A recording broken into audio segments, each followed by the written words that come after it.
Hi, welcome back guys. This is your friend, the Scion Fanfics. Back with amazing fanfiction. This is the series of What If Deku Had Gamer System Quirk. Now before starting, please give this video a like and subscribe to the channel if you want more videos like this. Now let's get into the fanfic. Week 1, ignore all responsibilities and slack off as much as humanly possible while still labeling it as studying, you know, like Naya. It's a bright and sunny Tuesday morning when Izuku kicks in the door to Kurogiri's bar with his arms full of notebooks and a coffee cup holding approximately 7 shots of espresso. Guess who? Tomura, who's face down on the bar, flips him off without looking up. Not my FING Fallout game? The internet says the package will be here between 8 to 2, Shigaraki Tomura. Kurogiri says evenly, washing another glass from his never-ending supply of them. Have patience. Patience, is Tomura's muffled reply. Anyhow, Izuku rolls smoothly over them as if they never said anything to begin with. I'm doing something out of purely spite and I feel like you should be proud of me. We are proud of you, immensely. Compress tells him kindly, before turning to where Dabi has his feet up on one of the tables with a faker smile than Izuku's optimism in the world. Here's a gentle reminder to not put your shoes where we eat. Dabi pointedly crosses his ankles. No. That was a gentle reminder, yet your words of defiance bring me ungodly amounts of rage. Guys, Izuku, honest to God, whines, slinking over to his seat and throwing his notebooks down on the bar, gently, because he loves Kurogiri and respects the man for dealing with Tomura all day. I need validation. Himiko flounces up to him, taking the seat next to him and greedily grabbing one of the juice boxes Kurogiri puts out for them. Ah, it's okay Izuku-kun, I'll listen. Magna nods from her corner of the room where she's playing Battleship with Spinner. Even Tomura sits up a little, probably, staring at him past the dead hand on his face. Straightening up, Izuku flips open the first notebook on the bar and shows off the application form. Kacchan always told me I'd never amount to anything and I would never be able to go to UA, so I'm being petty as F, and doing both at the same time. Tomura's hand falls off. You're going to a hero school? Dabi asks, voice thick with disgust. Izuku frowns. Obviously not the hero department, but I was thinking either general or management. It's the best school in the prefecture, which I have a few things to say about because the amount of money the government funds them while other public schools in the county are well below satisfactory levels, and besides, I don't want Shouchan to go alone. Dabi chokes. Shouto's going? To a hero school? The hero program, to be specific. Izuku adds. Spinner nods. He would be a good hero. Stain would approve. Magna hums. You're only saying that because he buys you your S-more Pop-Tarts, darling. She comments idly. B4, if you would. That's not true. Spinner defends. And F.U. He stabs the red peg into the board with far too much untapped anger.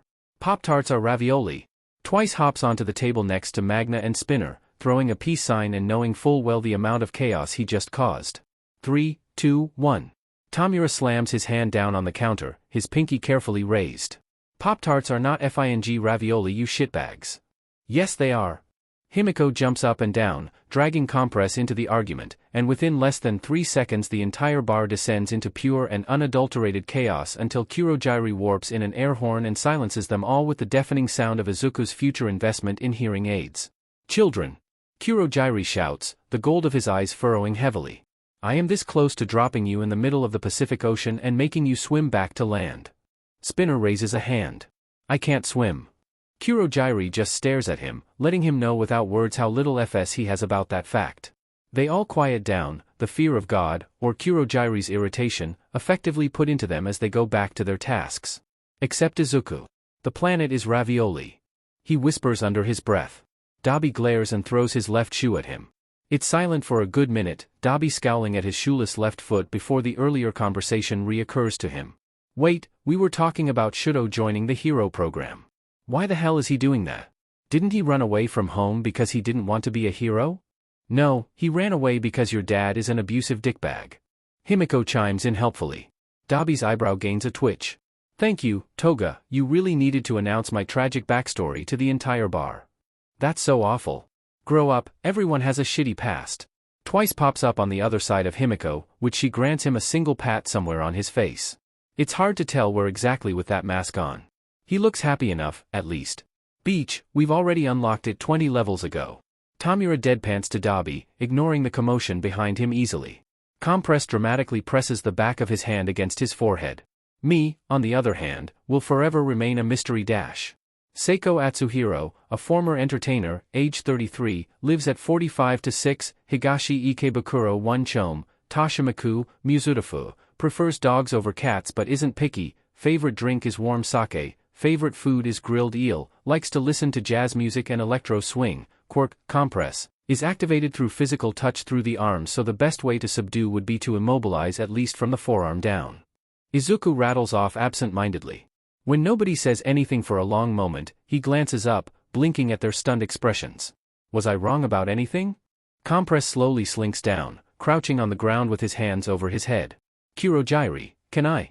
Kurogyri doesn't say a word, only slides the shot glass of warm sake over. Compress downs it without even glancing up, shivering silently on the floor. Is he okay? Izuku asks, concerned. Himiko claps him on the shoulder. Once, twice, thrice. I'm sure he's just fine, Izuku-kun. She reassures him cheerfully, her eyes frenzied. Speaking of, you wouldn't happen to have anything about me, right? Izuku smiles comfortingly. Ah, don't worry, Himiko. She relaxes, smiling back at him. I didn't write any of it down. Everything's in code anyhow, but just in case, I memorized all of it and destroyed any of the physical evidence. Himiko, for some reason, doesn't look comforted. Since I'm taking the UA exam, which is one of the hardest exams in the country, I'm gonna need all the help I can get. Izuku shuffles all his notebooks back together, having already made a study plan of all the information the exam might have, and stayed up to 3 a.m. last night regretting everything, had a panic attack, called Dr. Shinso and had her talk him out of his usual coping mechanisms of dissociating and playing near automata so that sweet existential dread can kick back in. He's doing fine. Midoriya. Kurogyri begins almost hesitantly. It's December. Entrance exams are in January. So, Izuku smiles maniacally. My plan for doing everything this month is to not sleep, drink a lot of coffee, and hope the power of Christmas can get me through it all. Kurogyri stares. Do you take constructive criticism? Izuku keeps smiling. Not without crying. From behind him, Magna pipes up with, C5. And Spinner curses so colorfully as he flips the board game that Dabi opens up the notes on his phone and writes some of them down. The doorbell rings. DLVRY. Tomura shoots up, grinning excitedly. My Fallout game. Ever since Izuku first started leaving the house on a semi-regular basis, he usually finds himself in either one of two places.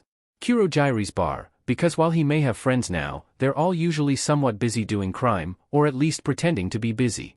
Izuku doesn't think Tomura has looked away from his handheld once for anything other than passing out from sheer FING exhaustion in the last 4 days. And the shop? A mix between an inventor's wet dream and just a run-of-the-mill coffee shop that serves drinks probably laced with crack. It's a place where the desperate, the needy, the students with exams, find themselves at all times of the day. Seriously. It never closes. Never. Izuku's about 70% sure it's a front for a drag cartel, but they serve drink abomination so strong that a single cup keeps him awake for 2 days straight, so he's not complaining. Also, they're addicting as hell. Another tick for possible drag dosing. Stepping up closer in the line, Izuku hums as he considers what to order. Can I have cappuccino with, 9 shots of espresso dash? Jesus Christ, the boy behind him exclaims. Just do cane. Izuku flips him off over his shoulder, waiting for the dead-eyed worker to make his coffee. There's a reason he's never worked customer service before, and that reason is murder. When he turns away with his drag addiction in hand, his face splits in a grin right as the person grimaces in recognition. You should have said you're part of Not for the Hero fuckers. The boy with eye bags deep enough that airport security would have to search through them before letting him through just looks visibly pained as stares up at the ceiling in a God take me now manner. He's also wearing the same t-shirt Izuku is. You see, when Izuku decides to do something, it's either all or nothing. When he started playing video games, he became a shut-in. When he decided to befriend a bunch of villains, he made them friendship bracelets and braided their hair, literally. When he decided to attend UA as an ultimate sign of his pettiness, he FING committed. And by that, he means he formed an online study group for those applying for every other course but the hero course, aptly named Not for the Hero fuckers. Izuku made t-shirts. The boy's eyebrow gains a tick. They mailed this goddamn ugly but shirt to my house. He hisses out between his teeth. How the hell did they find my address? No idea. Izuku blatantly lies. It was his IP address. The cat video link works every time. But hi! I'm Midoriya Izuku. Shinso Hitoshi. The boy answers blandly, only to stare at him impassively as Izuku chokes on his drink. Clearing his throat after several seconds where his life flashed before his eyes in a mirage of empty chip bags and shitty coffee, Izuku tries a smile and miserably fails. Shinso? Like Dr. Shinso? Some of the tension in Shinso melts. Ah, you've met my aunt. He says simply, but Izuku feels a hot flush of shame on the nape of his neck. He would die for Dr. Shinso, with how much she's helped him and Shouto, but she's also exclusively trained for patients dealing with quirk discrimination. Quirkless isn't really in her repertoire, but she took him on anyway. Yeah, I'm one of her patients. Izuku laughs nervously, jumping in place as Shinso fetches his coffee and they set off together towards a seat in the corner. Shinso simply hums in response, the whites of his eyes widening as he sips at the pure crack they sell as coffee. Honestly, with his hair, demeanor, and love of cats, Shinso reminds him a lot of Eraserhead. The other boy simply stares at him with dilated pupils. Ah, he said that out loud. You know Eraserhead? Shinso asks wonderingly. Izuku slowly takes out his phone. I have about 300 videos of him downloaded and a quirk analysis memorized. Shinso sets down his coffee with the carefulness of a newborn drag addict, turns in his chair, and grabs Izuku's shoulder with a gentle desperation. Midoriya, he says, deadly serious. I would like to ask for your hand in friendship. Goddamn, I thought you would never ask. Izuku grins. One condition, I get to call you Hikin. Deal. Shin, Hitoshi doesn't even hesitate. Fishing out his headphones, Izuku brandishes them right along with Eraserhead's debut video, not that it's called as much. Want to binge about 4 hours worth of him strangling people with a scarf and kicking them in the head hard enough to knock them out? Hitoshi looks at him like he just hung the sun. I'm buying you a ring pop tomorrow. He mutters, and takes the offered headphone. Izuku rests his hands on his hips. Why did you call me over? I was hanging out with Hikin and Mei-chan. The two friends he made for sure from not for the hero fuckers. Personally, he thinks Hitoshi would be an amazing hero, but the other boy seems a bit discouraged and is jumping between general and management. Mei, on the other hand, is a literal genius and if she enters support like she's planning to, she'll probably take over the world by the time she graduates. He keeps buying her coffee and hopes that'll put him in her good graces when she inevitably becomes the Shadow Prime Minister. Izuku is amenable to being a secretary, he could 100% pull off the miniskirt and heels look. Tomura merely looks excited though, clapping his hands together with his thumbs raised. You'll see. He says ominously, leaning against the abandoned garage's wall as they wait for Kurogiri to drop in the gift for the very unimpressed Dabi. As I said before, Dabi glares at Tomura, slowly working himself up to a rant. Buying me video games is a sheet apology for turning my sandwich to dust. You know that place doesn't deliver and I can't go there more than once a month with my ugly mug without having the pigs on my butt. I had been looking forward to it for weeks. And if you think buying me another crappy fighting game after whatever the F Dark Souls was about Kurogiri warps in the present. Shigaraki, I love you. I know. Tomura says smugly. Which finds them in this situation, 10 minutes later with an officer glaring at them in disapproval. Dabi is steadfastly not making eye contact from behind his hoodie and scarf. Izuku's just looking at the sky. It's a lovely day, overcast with heavy clouds that promise snow. Violent snow. So beautiful. Do you know why I pulled you over today? Nope. Himiko says brightly, sweating slightly. Maybe if Izuku keeps staring upward, a blizzard will appear right this very instant and put them all out of their misery. The officer sighs, like their very existence pains them. And that's before knowing about their not-so-secret identities. I'm pulling you over because you were driving with 3 people on a motorcycle. Dabi shifts in his seat, Himiko and Izuku squished in front of him. And then it hits them. Wait, 3. They glance behind them. OF-, Izuku curses. Temukan fell off. You're all FING dead to me. Tomura curses, nursing an ice pack against his side and pouting up at the ceiling from where he's lying on one end of the couch. That's fair. Dabi replies, holding a bigger ice pack against his cheek from where Tomura almost knocked out one of his teeth for revenge and lying on the other end of the love seat. Shouto sits on their coffee table, unblinking as he cracks open a water bottle, pours it into the plastic bag of ramen, heats it up in his hands, and then eats the half-cooked noodles straight from the bag without any seasoning and with his bare hands. Himiko hisses a breath between her teeth, wincing like she's in pain at the very sight. Izuku can relate so badly. You should probably leave soon, Mom should get back from work in the next hour or so. Izuku comments idly, not really expecting them to actually follow through, and gets 2 snorts and 4 middle fingers in return. Dabi only has one available hand, so Shouto helps him out by lending him his own with the blank expression of, "Am I really that oblivious, or do I actually understand what I'm doing and am just messing with you? Tomura-kun, we have game night tonight though. With the whole league." Himiko whines, poking a finger in Tomura's rib and almost losing it. She only giggles when the 5 fingers come very close to circling around her index finger. "Then they can move their lazy buttes over here," Tomura snarls, closing his eyes and ignoring her as he presses the ice pack harder against his bruised ribs. "I'm not getting up for anything less than death." Izuku taps his phone against his knee. "Would you get up for Monopoly?" Tomura cracks an eyelid open. "Keep talking." "Hey," Dabi says casually later that night while the Midori has introduced all of them to the wonders of Monopoly. Twice is face down on the floor crying. Himiko's rapidly growing paler every time she lands on one of Izuku's railroad stations. Izuku himself is cackling as he collects in all the dough he's extorting from his friends, ignoring their desperate pleas. Compress called it quits 3 rounds ago and is helping himself to mom's yakitori in the kitchen. Shouto and Dabi teamed up but yet are both still failing collectively harder than anyone else in the house. Tomura's been banned back to the couch to sulk after he accidentally dusted some of Dabi's money with another ice pack. Magna watches all them, terribly bemused and laughing freely as she lands herself in more and more debt with the attitude of someone who stopped giving a f-. Spinner keeps muttering under his breath, "This isn't what Stain would want," as he lands on another one of Mom's many, many properties. And Inko, his lovely mother, the apple of his eye and the person he loves more than anyone else in the world, just smiles at all of them with that gentle, serene smile as she ruthlessly destroys all of them without batting an eyelash. Kurojairi, who's nursing his small handful of money and even smaller handful of properties, had said at one point to her quite genuinely that she reminded him of Sensei. His mom had only smiled and thanked him, because she was amazing like that, before laughing and stating that the only person who had even come close to beating her was her husband. "Only once though," she said mildly, taking another $400 from Spinner's shaking hand without even looking at him.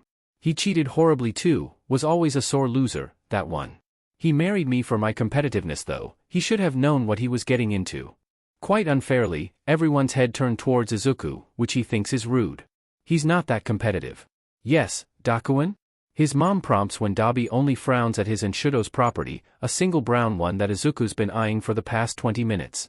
If he puts a little more pressure, he might be able to get it for 100. Dabi flushes, though whether it's at the nickname or the unfamiliar maternal affection Inko tends to douse whenever some lost-looking child wanders within 3 feet of her. I have a request." Even Shouto looks curious, blinking up at his brother with his forever impassive expression. The closest he's gotten to expressing anything close to a smile is when either A, cold soba is in front of him or B, it's Thursday book club with Inko and the rest of the neighborhood's middle-aged mothers. Personally, Izuku just think all the Todorokis have mommy issues. Point proven literally 30 seconds later. What the f-. "I want to break our mom out of her psychiatric hospital." His mom calmly sorts her money. "I see. Is this the one where she's been stuck in for the past 10 years? Dabi nods with a deep glower, and his mom hums, folding her money away. "Well, that will be a bit difficult, considering how tight the security is there," she says easily as she tugs at Himiko's offered property, the younger girl close to tears as she desperately clings onto it. "But give me 3 days, I have some calls to make." With that, she rips the property away from Himiko and fans out all her cards on the table like they're playing poker. "I believe this is a win for me, ladies and gentlemen." Compress leans over Izuku's chair, still eating their yakitori. "Your mother is absolutely terrifying," he informs the teenager cheerfully. "My dad's scarier," Izuku says blandly. All of his friends look various degrees of horrified, except for Kurojairi. Kurojairi looks delighted.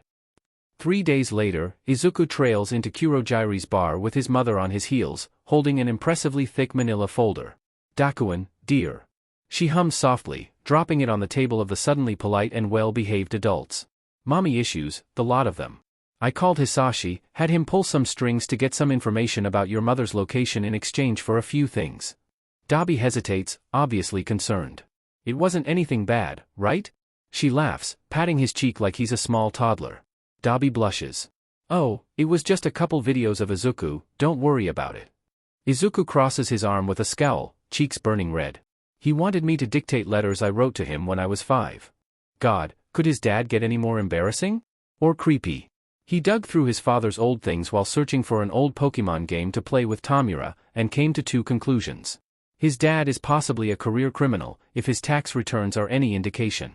The amount of baby pictures of himself is quite frankly disturbing. He shudders. He could deal with being a career criminal, but who the F needs over 400 photos of him as a newborn? Dabi brightens up with the obliviousness of someone who's never had an overly attached parent before. Oh, well, that's not too bad then. Shouto, who knows full well what living with an overly attached parent is like, hides underneath the table and continues playing Animal Crossing on Izuku's Switch like the little snitch he is. Week 2, continue acting like everything is under control while coming to the slow realization that no, things are so far out of control it's not even funny. Izuku? His mom knocks on the door gently, and then louder when he doesn't answer immediately. Izuku honey, one of your friends is here. Groaning, he rolls out of bed, landing on the floor with an audible thud and a crack of his spine. Which one? He mutters, but somehow she hears him anyhow. Mother powers include superpowered hearing, eyes on the back of the head, and the ability to put the fear of God into him with just a look. She hesitates. The, blonde one? Shokun's grabbing her a towel now. He glances out the window. It's not raining, though? Wait. Himiko. He roars as he sprints through the house, nearly bludgeoning her with the goddamn door as he bursts into the entryway. What the F did you do? Himiko, who's literally coated in blood, cries out. Izuku-kun, it's not what you think. I won't hesitate, beach. Izuku. His mom scolds him, hurrying to catch up with him. Though, she is dripping all over my brand new rug. Himiko cries louder. It's at this point Shouto returns, stopping dead in his tracks as another glob of blood falls off Himiko's shoulder and hits Mom's weak old white rug with an audible splat. Shouto stares at Himiko, then at the towel in his hands, then at Himiko again. I dash. It's okay, Izuku reassures him gravely. This situation requires the strongest asset we have. God, Himiko garbles later, standing in the backyard with her arms spread out. Why did you abandon me? She curses to the sky, waiting for the sweet release of death. Close your mouth, Himiko-chan, I don't want you to get any water in it. His mom tells her sweetly, and Himiko does what she says with a sour expression, lifting her arms up higher for Shouto to keep washing her down with the hose. Shou-chan. Izuku nails dig into the shitty leather of the booth in the lovely ice cream shop they found after burning Himiko's clothes in an abandoned parking lot so no one would track them by smoke. Shou-chan, I love you dearly, you're probably one of my very best friends, but sometimes. Shouto hums back at him, eating his ice cream with FING chopsticks. Izuku reminds himself to take deep breaths. While this is a grave offense, it's no reason for him to commit a murder in front of 20+ witnesses. If he's going to finally kill Shouto, it'll be with an alibi and somewhere that no one will notice him using nitric acid to dissolve the body, or God forbid, calling in a favor from Tomura or Dabi. Never mind, Shouto just put ketchup on his vanilla ice cream, he's going to freaking lose it. Someone slams into the glass on the other side of the window. Shouto? The muffled yell catches the attention of half the shop, both of them glancing up curiously. They freeze. Shou-chan. Izuku repeats, his face pale. Why is there a giant, beefy version of you pressing his face against the window? The giant, beefy version of Shouto somehow inches himself closer. Shouto, is that you? Don't worry, Nichan will come save you. Ah. His friend slowly puts his ice cream down, adjusts his ball cap, and forces himself to a stand. Time to go. He says briskly. Couldn't agree more. Izuku agrees cheerfully, leaves some money on the table for the poor owners, and FING books it out the back door with Shouto on his heels. The two of them dash down the alleyway, breaking out onto a side street and cutting across it to the other side. Both of them don't slow down until they're at least 3 blocks away, emerging onto a busy intersection and blending into the crowd as much as 2 out of breath, or just him, because Shouto is a monster when it comes to stamina, teenagers can. An arm swings around Izuku's shoulder. Nice try, kiddos, but you're a little too green at outrunning authority figures to beat me. The giant, beefy version of Shouto grins teasingly, his other arm wrapped securely around Shouto's neck. Shouto looks like he swallowed a lemon whole. Hi, Natsuo. Natsuo winks. Hey little brother. If you wanted to run away from daddy dearest, farthest from me to stop you, but a phone call would have been nice. He squeezes Shouto playfully, a glimmer of hurt in his eyes. Shouto seems to catch it too, for how bad he is at social situations. Seriously, he asked Izuku the other day while he was on the floor crying over his math textbook if he was cutting onions. They didn't even have any onions. It was a bit of a spur-of-the-moment decision. Shouto decides on, and Izuku chokes down an inappropriate laugh. Well, that's one way of describing it. Sorry, Natsu and I. It's like Shouto hit the jackpot. That's okay, Natsuo announces, his eyes huge as he fights off a giant grin. You know what? I'm totally cool with it. Just give me a number so I can keep in contact with you, and keep calling me that, preferably forever. His best friend grimaces. Sure thing, Natsu-nii. If his mouth can purse up anymore, he wouldn't have lips. Natsu-nii, meet my friend Izuku. Izuku, meet Natsu-nii. Under the bus Izuku goes. Nice to meet you, Shouchan's-nii-san. Izuku puts on his award-winning smile to the older brother of the teenager he accidentally kidnapped. I have a question, if you wouldn't mind? He asks shyly, giving the act his all. Natsuo blinks, smiling back brightly. Sure. Anything for Shouto's friend. His tone 100% implies that Shouto's never had friends before, so he's about 30 seconds away from giving Izuku his firstborn. Great, should make things easier. Are you a vigilante? He asks, humming innocently as Shouto suddenly chokes on his own tongue. Natsuo keeps smiling, his eyes screaming. Your statement earlier implied you run from authority figures often, which includes more than just police, as a hero would never deal with a teenager doing petty crimes. So obviously you've done something big enough to have heroes chasing after you, and you navigated rooftops when chasing me and Kacchan if the emergency ladder from the alleyway just behind us is any indication. And those muscles aren't for show, never mind that your sneakers are a professional brand for those in extreme sports. I doubt you're a villain, mostly because you weren't subtle when you saw Shouto and you're making no attempts to hide your identity. There's no current masked villains in the Musudafu region with your height and stature. So, vigilante. Natsuo blinks. Wow. He finally murmurs, at a loss for words. Shouto, you sure know how you pick them. Shouto glares at Izuku. He picked me. He mutters petulantly. Was I right? Izuku prods. Yep. Natsuo admits quietly, grinning boyishly as he finally lets go of Izuku to scratch the back of his head. I'm the vigilante avalanche. Shouto looks suspiciously at his brother. Is that a reference to Dash, only to get a hand slammed over his mouth as Natsuo shushes him nervously, but Izuku's mind is already running 1,000 miles an hour. Finally, he has to ask it. Why? Why? Natsuo tilts his head to the side. Well, I had to get rid of all of my all-consuming anger somehow. He chirps brightly, and yeah, Izuku sees the family resemblance now. The cogs spin in Izuku's mind, remembering anything he can about the vigilante avalanche. They mostly patrol in the late night to early mornings, implying they work in the afternoon, or take afternoon classes. Izuku side-eyes him, and fights with flashbangs and a taser most of the time, though they're strong enough with just their fists. There's no sign of quirk usage. Eraserhead used his quirk on Avalanche and neither his speed nor his strength decreased in the slightest. No obvious sign of a mutation either. Maybe it involves brain chemistry? There goes the mumbling. Shouto deadpans. Ah? Izuku startles, blushing once he realized both of them were staring at him. I didn't mean to creep you out or anything, Shouchan's-nii-san. He bows several times. Natsuo waves his hand. Don't worry about it, kiddo. His teeth seem to sparkle in the light as he winks, ruffling Izuku's hair playfully. And for my quirk, well, I'm quirkless. Oh no. Shouto mutters. Shouchan's-nii-san. Izuku says, utterly serious. Natsuo. Natsu-nii. I would die for you. Gently opening the door, Izuku trots inside with Shouto and Natsuo on his heels. Hi mom. I brought home a new best friend. His mom pokes her head in from the living room, smiling brightly at the sight of Natsuo. Oh, another one. Do you need any medical treatment? Food? If there's any blood on you, I won't ask questions just as long as you clean it up properly. At this point, she's skipped right past being taken aback and has pranced neatly into blasé when it comes to the people who keep crashing on their floors. Shouto has a monopoly on the couch and refuses to share no matter how much he's threatened with fire, knives, or a disintegration quirk. Natsuo seems amused at least. No thank you, ma'am, I'm all good. Something crashes loudly behind his mom. All three of them skid towards the doorway, with Izuku hoping fervently that it wasn't any of his new All Might merchandise. He's been warding his video game stash with figures and posters of the hero so that Tomura's grubby fingers stay away. They're limited edition too. Only for them to see Dabi, his controller askew on the coffee table and mouth open as he stares at Natsuo with a bag of chips on his lap, the TV screen showing a paused screen of, is that Farming Simulator?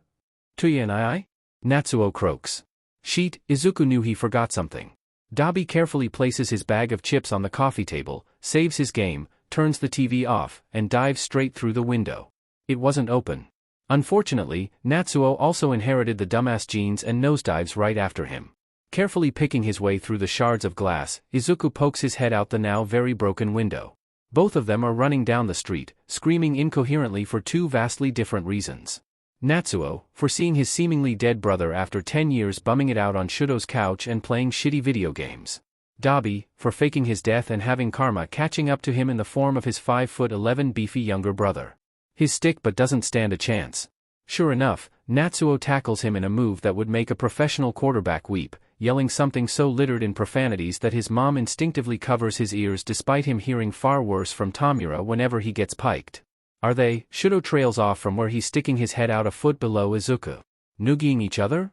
Either that or passive-aggressively hugging. Izuku notes wonderingly. I certainly hope one of them plans on paying for the window. His mom frowns, glancing at the glass all over the floor. DMN, I just cleaned in here too. Ever since Natsuo discovered his missing younger brother and his supposedly dead older brother, Shouto and Dabi have thus ditched the friend group in order to invite Natsuo on their sibling bonding. Their sibling bonding, if Shouto's search history was any indication, involves donuts, sticky notes, mayonnaise, and jello. No, Izuku doesn't know either. Thus, Izuku finds himself at his fifth best option, after his mother, Shouto, Dabi, and the cat that likes to hang out by the convenience store on the corner. F. you. And F. your pixelated cartoon butt, UFING 2-bit knockoff Kacchan. Tomura howls at the TV screen, shooting at Kala Maria with extreme prejudice. Considering Izuku keeps getting hit by her eel and fish combo, he's about ready to flip the TV himself. Maybe playing Cupheads wasn't the greatest of ideas. Then Izuku dies, and he flings his controller at the wall. IFING dodged that. What the hell, who the F designed this level? Satan. Tomura growls, closing the game without saving and switching to his game library. I'm playing something else before I have a goddamn aneurysm. And because Tomura cringes at the mere thought of Harvest Moon, it took Izuku 2 FING years to stuck cam. He's not deleting his save file if it kills him, he immediately puts on Call of Duty to de-stress. He's beginning to feel like they have two very different coping methods. Leaning back against Tomura's headboard, Izuku absently plays BitLife on his phone and has SEC with 20 people in a year, keeping one ear out to Tomura's shouts at the game. Who the F used a goddamn grenade? A tense pause. I'm not a FING hypocrite, UD-. I'm perfectly confident in my shooting skills that I don't have to compensate it with a bunch of FING grenades. Temukan, calm down. Izuku scolds lightly, more focused on abandoning his 18th child on the side of the road. He's sorry, but he only works as a STRPR, he doesn't have time to pay all that child support. If Dr. Shinso sees him now, he has a feeling he would be psychoanalyzed to hell and back. I am calm. Tomura hisses out, but obligatorily flops backwards so his head is resting on Izuku's lap while he kills people violently in COD. Izuku hums to himself, patting Tomura's head and running his fingers through his greasy hair, which he knows Tomura is self-conscious about even if he won't admit it. Sure enough, Tomura tips his head up and eyes him speculatively during a loading screen. Tell me I'm pretty. He orders. Smiling softly, Izuku pinches his cheek. Pretty FING annoying. Rude. Tomura huffs without much intent, eyes flicking back to the screen and eyebrows scrunching up. I'm FING pretty because I said I'm pretty, a-hole. He spits out to whoever's on the other end of his headset, button mashing with his pinkies raised. Rolling his eyes, Izuku goes back to playing BitLife, before eventually skipping over to webcomics when he gets bored. Honestly, some of these are good inspiration points for when Mei inevitably takes over the world and he has to help her manage the populace. An hour later, Himiko bursts into Tomura's bedroom with Kurojire's kiss the cook apron and her hair done up in a ponytail with a cute scrunchie. You two are FING. Both of their noses wrinkle, because, EW, videos games are way better than section. But they also have a reputation to remain, so Tomura pauses his game and looks up at Izuku. Why didn't you tell me, Midoriya? I would have put my game down. I've been meaning to tell you this for the longest time, Temerchan, but Izuku trails off dramatically.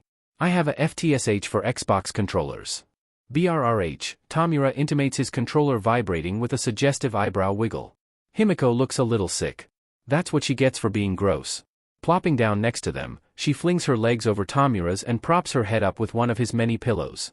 I'm bored, Kurojire kicked me out of the kitchen for reckless use of knives and arsenic doesn't belong there, he's such a drag. Tell him that to his face. Tomura states flatly, knowing full well that's a one-way ticket to the middle of the goddamn Pacific Ocean. Unfortunately, Himiko has about an ounce of common sense and that lies in not pissing their soul warper off. No thank you. She chimes sweetly. A faint smell reaches upstairs, but Izuku can't tell what it is. What were you making? Sue him, he's a little hungry too. Cinnamon rolls. Himiko bobs her head, having slipped out her phone and idly browsing it while Tomura plays his game loudly. Though he's probably busy dealing with the kitchen being on fire.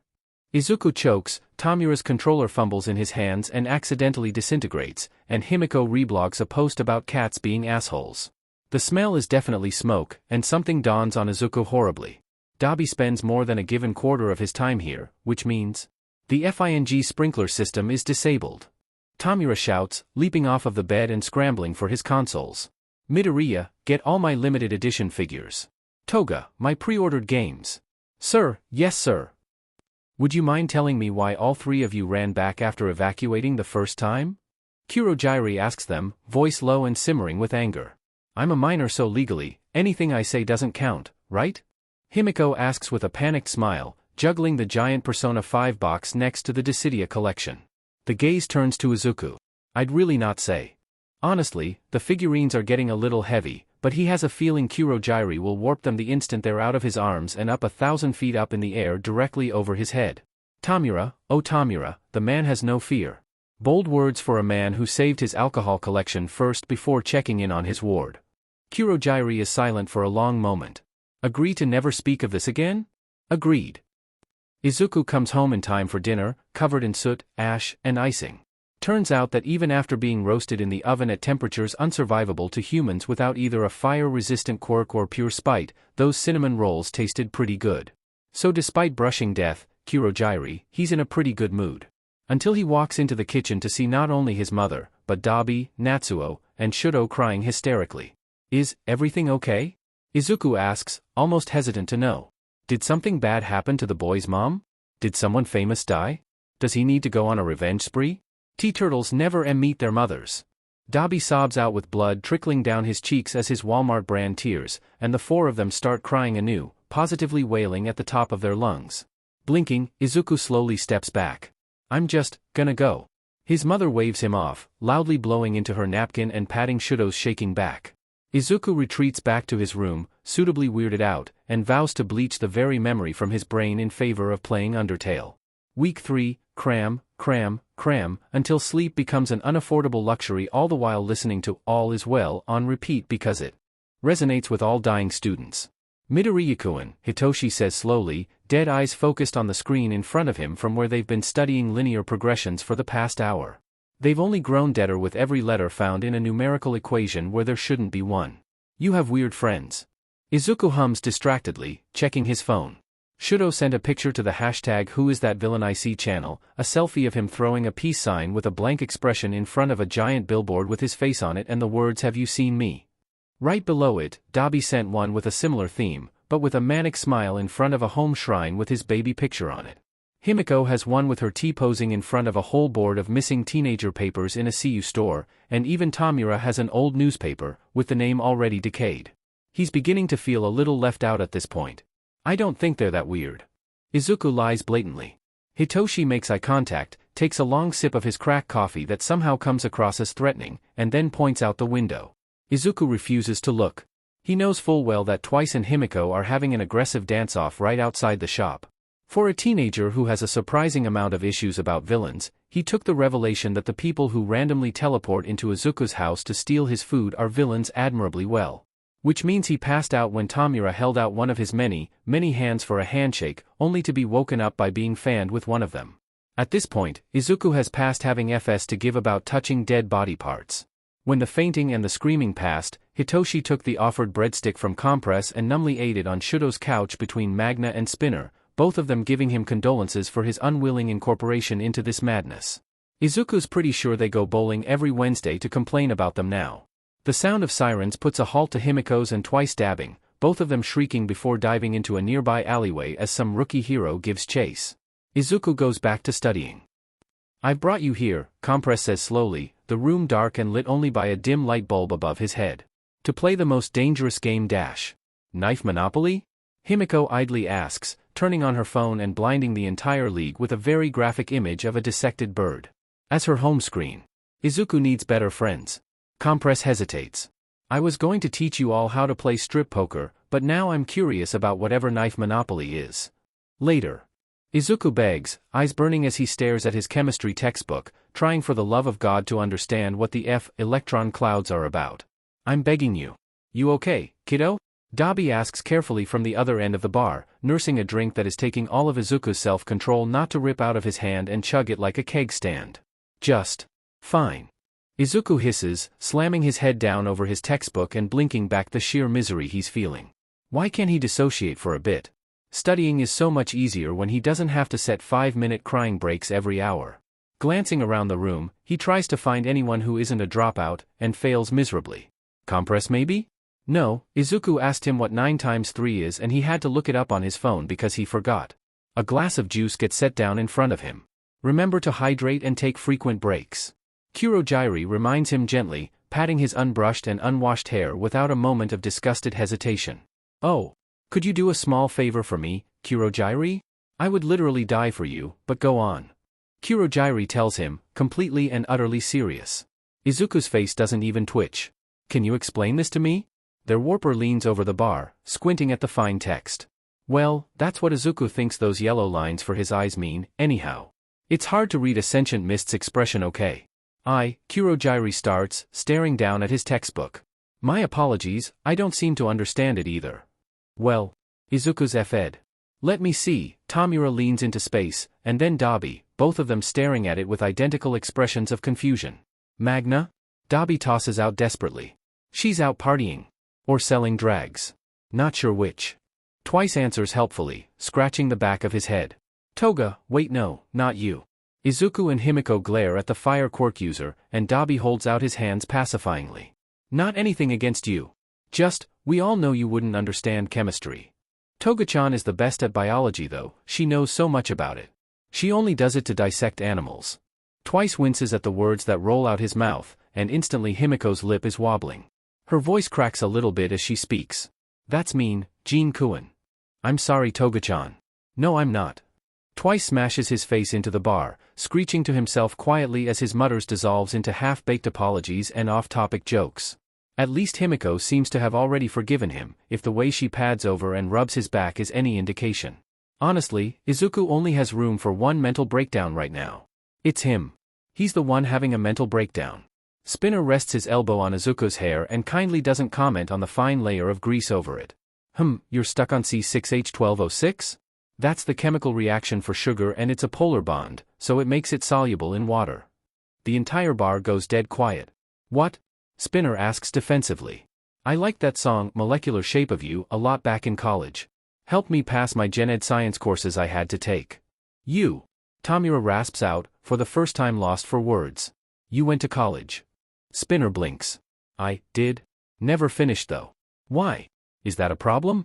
No one in the room said a word about how that's probably the highest education all of them have gotten combined, including Kurogyri, and it was the person with the slightly worse personality traits of Izuku's gamer, shut-in, and obsessive tendencies combined. Tomura takes the hand on his face off, lays down next to Twice on the bar, and screams. Izuku walks into his house to see all 3 Todorokis assembling what looks like a FING grenade launcher on his living room floor. I'm so tired, guys. He whispers. Natsuo trades looks with his brothers.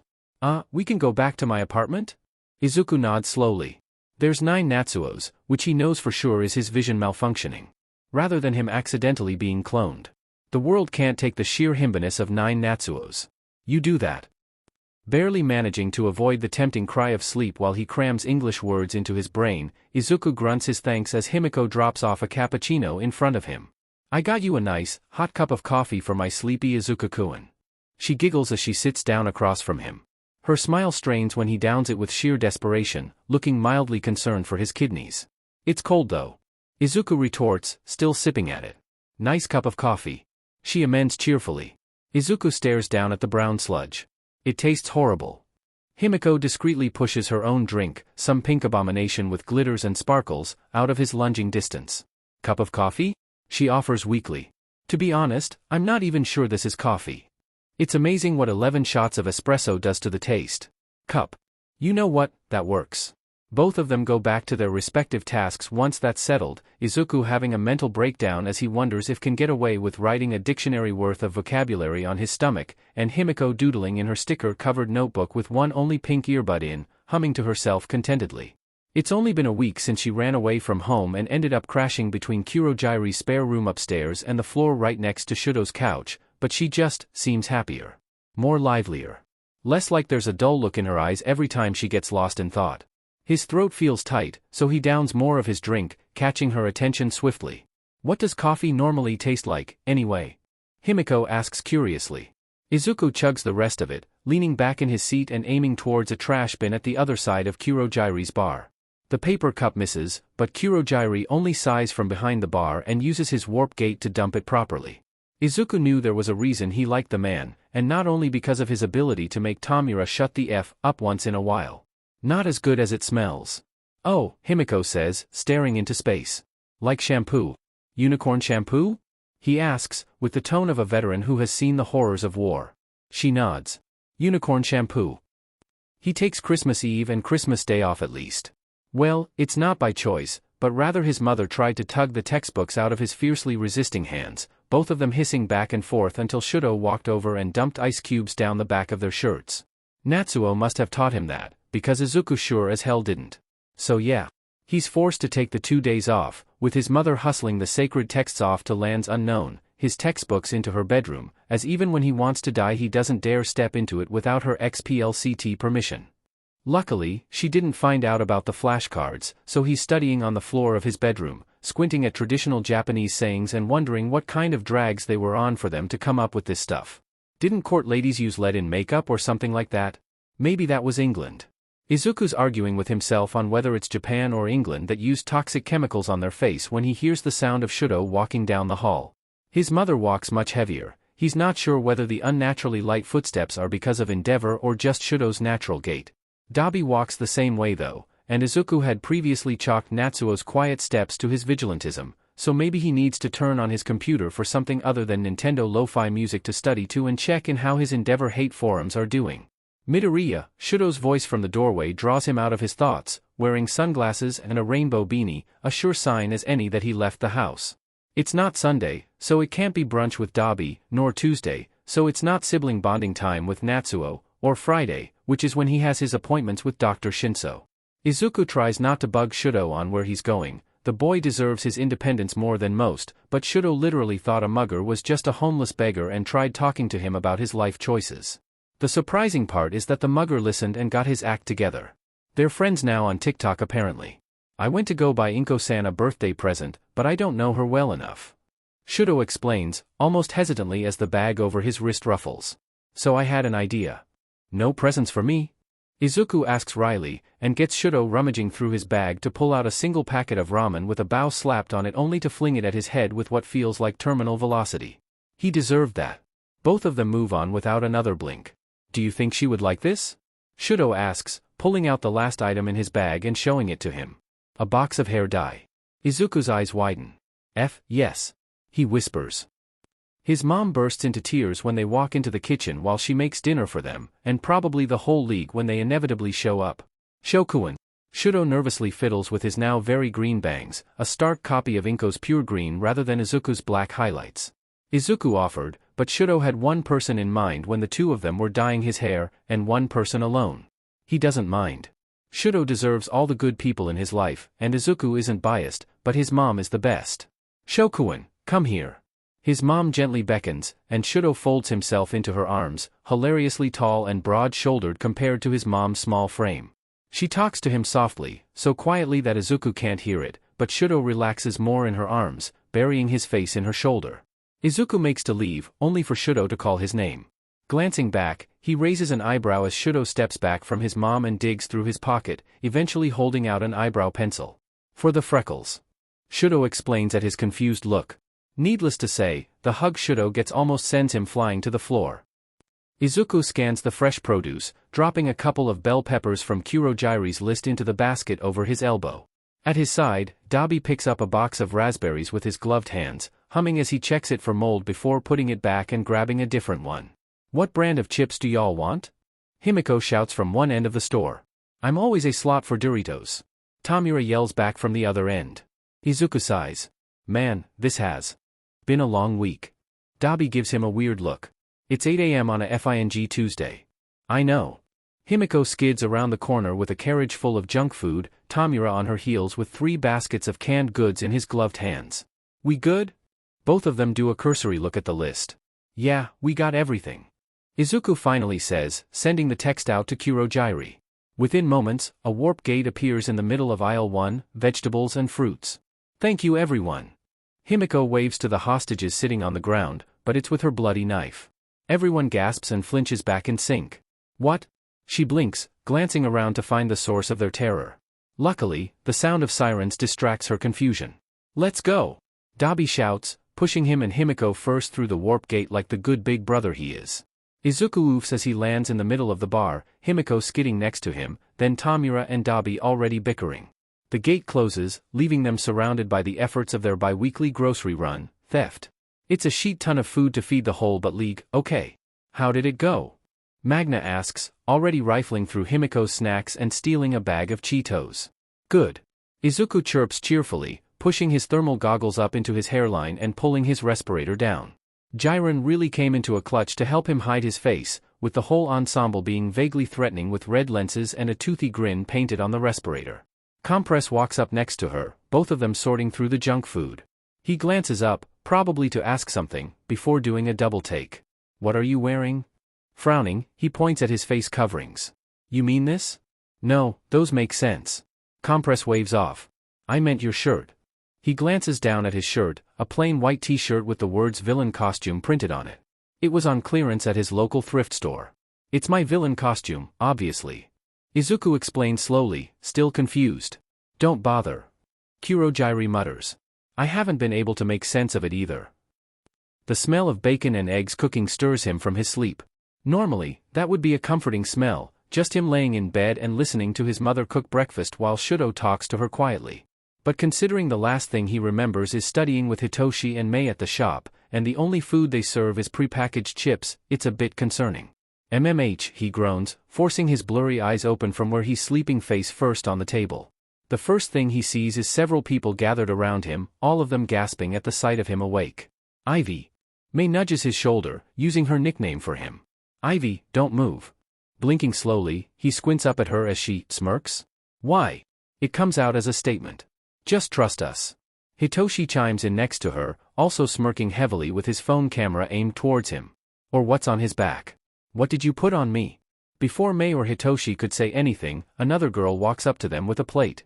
Do you mind if? Not at all. Mei grins, leaning over him with a spatula? Mei-chan, Izuku asks desperately as she scrapes something, quickly handing the girl some scrambled eggs and bacon.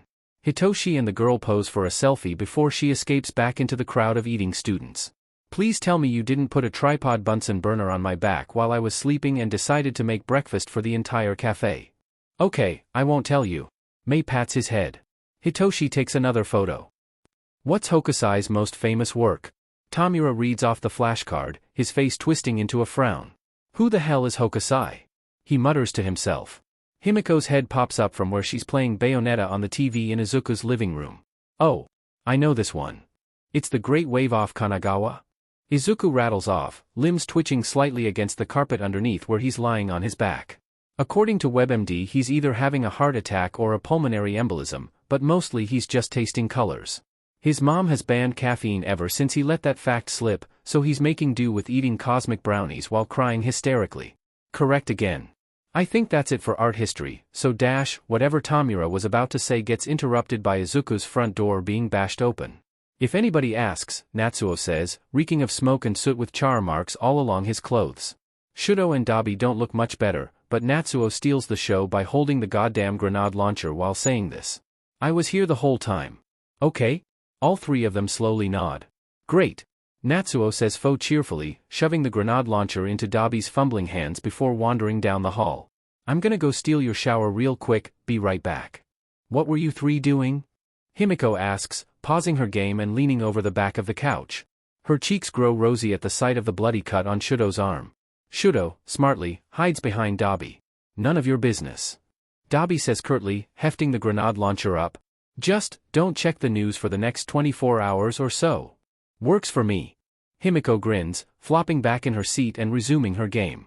Tomura, on the other hand, gazes down the hallway Natsuo left through with an unreadable expression. Dabi notices his gaze. Problem, handfucker? He asks defensively. No, just, Tomura scratches his neck. Your brother is, kinda hot. Dabi immediately attempts to load the grenade launcher.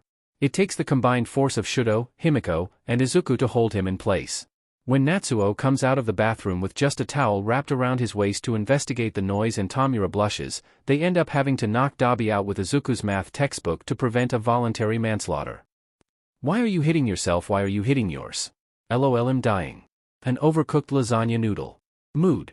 I feel gay in this Chili's tonight. It's what she deserves. GIF. Welcome to Bible study. We're all children of Jesus. Is this more of your slang?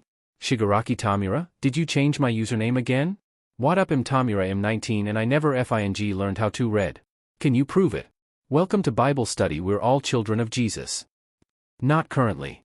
What up, I'm Tomura, I'm 19 and I never FING learned how to read. Then no, I didn't. Abracadabra, but it's Harry Potter, so I just FING killed you. Everything okay twice? Hit me. Hit me with your car. Give an amen to Compress for being a good bean. The yo-yo master just keeps on yoing. Amen. I may be a simp, but I'm not a FING thought. Amen. Degree. Abracadabra, but it's Harry Potter, so I just FING killed you. Thank you all, that actually means a lot to me. But yes, twice, is everything alright? Why are you hitting yourself? Why are you hitting yours? No, like I'm legit dying. Some guy I was trying to recruit stabbed me in the parking lot behind Denny's. The LOL is a habit. Blurry picture of twice dabbing in an ambulance with blood all over him. Several people are typing. Week 4, imminent breakdown over approximately -90 hours of sleep and contraband caffeine, helped by sass and physical affection. How many hours do you have to go without sleep before you start hallucinating? Magna asks Compress after a long night with Twice at the hospital. Well, more like breaking Twice out of the hospital, the entire thing involving rubber bands, a hot glue gun, and copious amounts of photos of Nick Cage. None of them have insurance, after all, to pay for the stab wound. And the whole villainy thing, that too. 48, maybe? Compress tilts his head to the side, putting a hand on his chin contemplatively. It's 72 hours. Magna makes a startled noise while Compress barely suppresses a flinch, glancing behind them to where Izuku is sitting in the corner booth with his textbooks spread out across the table. It's 72 hours. Izuku repeats, dead eyes gazing past them as he holds his drink with badly shaking hands. Both of them stare at him, obviously bewildered. How do you know that? Compress asks slowly, voice thick with concern. Izuku takes another long drag of his coffee. There's a clown behind you. The clown waves. Izuku waves back. What's bitchin'? Hitoshi asks, dead eyes not moving from his laptop as he furiously types at their seat in the shop. Across from him, Mei sticks her tongue out of the corner of her mouth as she frantically pages through an engineering textbook, her other hand fiddling with some other contraption that sparks ominously. Izuku collapses next to Mei, uncaring of the potential explosion if it could get him out of studying. I long for death.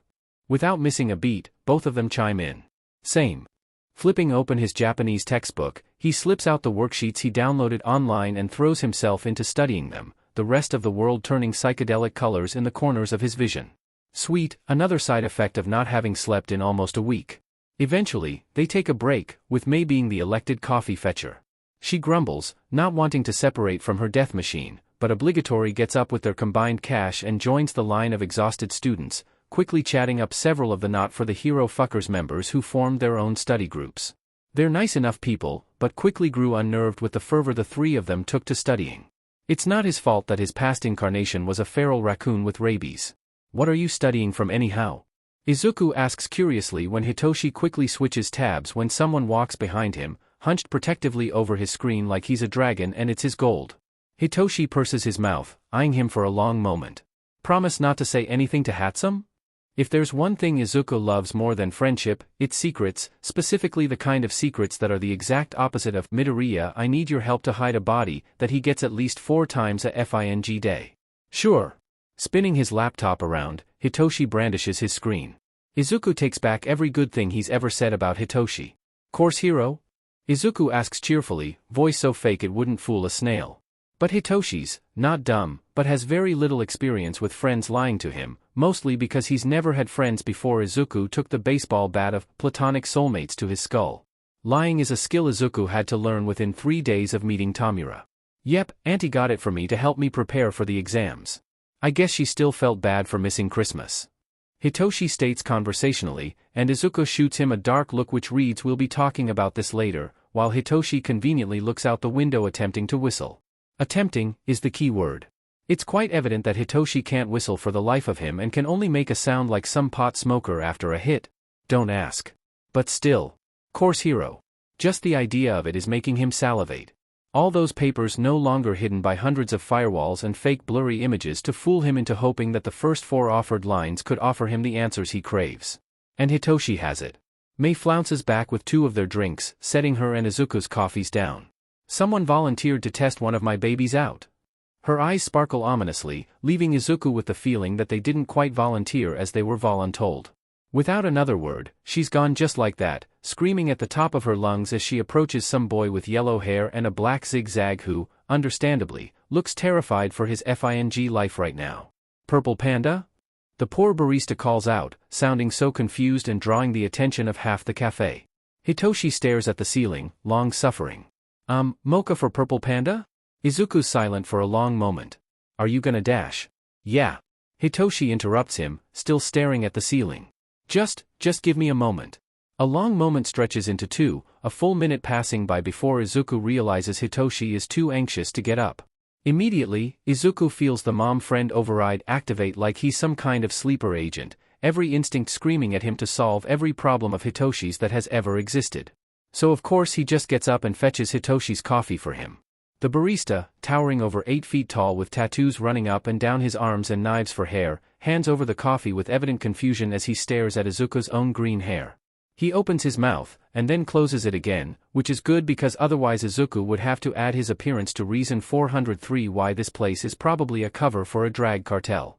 Trudging back to the table, he retakes his seat and offers out Hitoshi's coffee.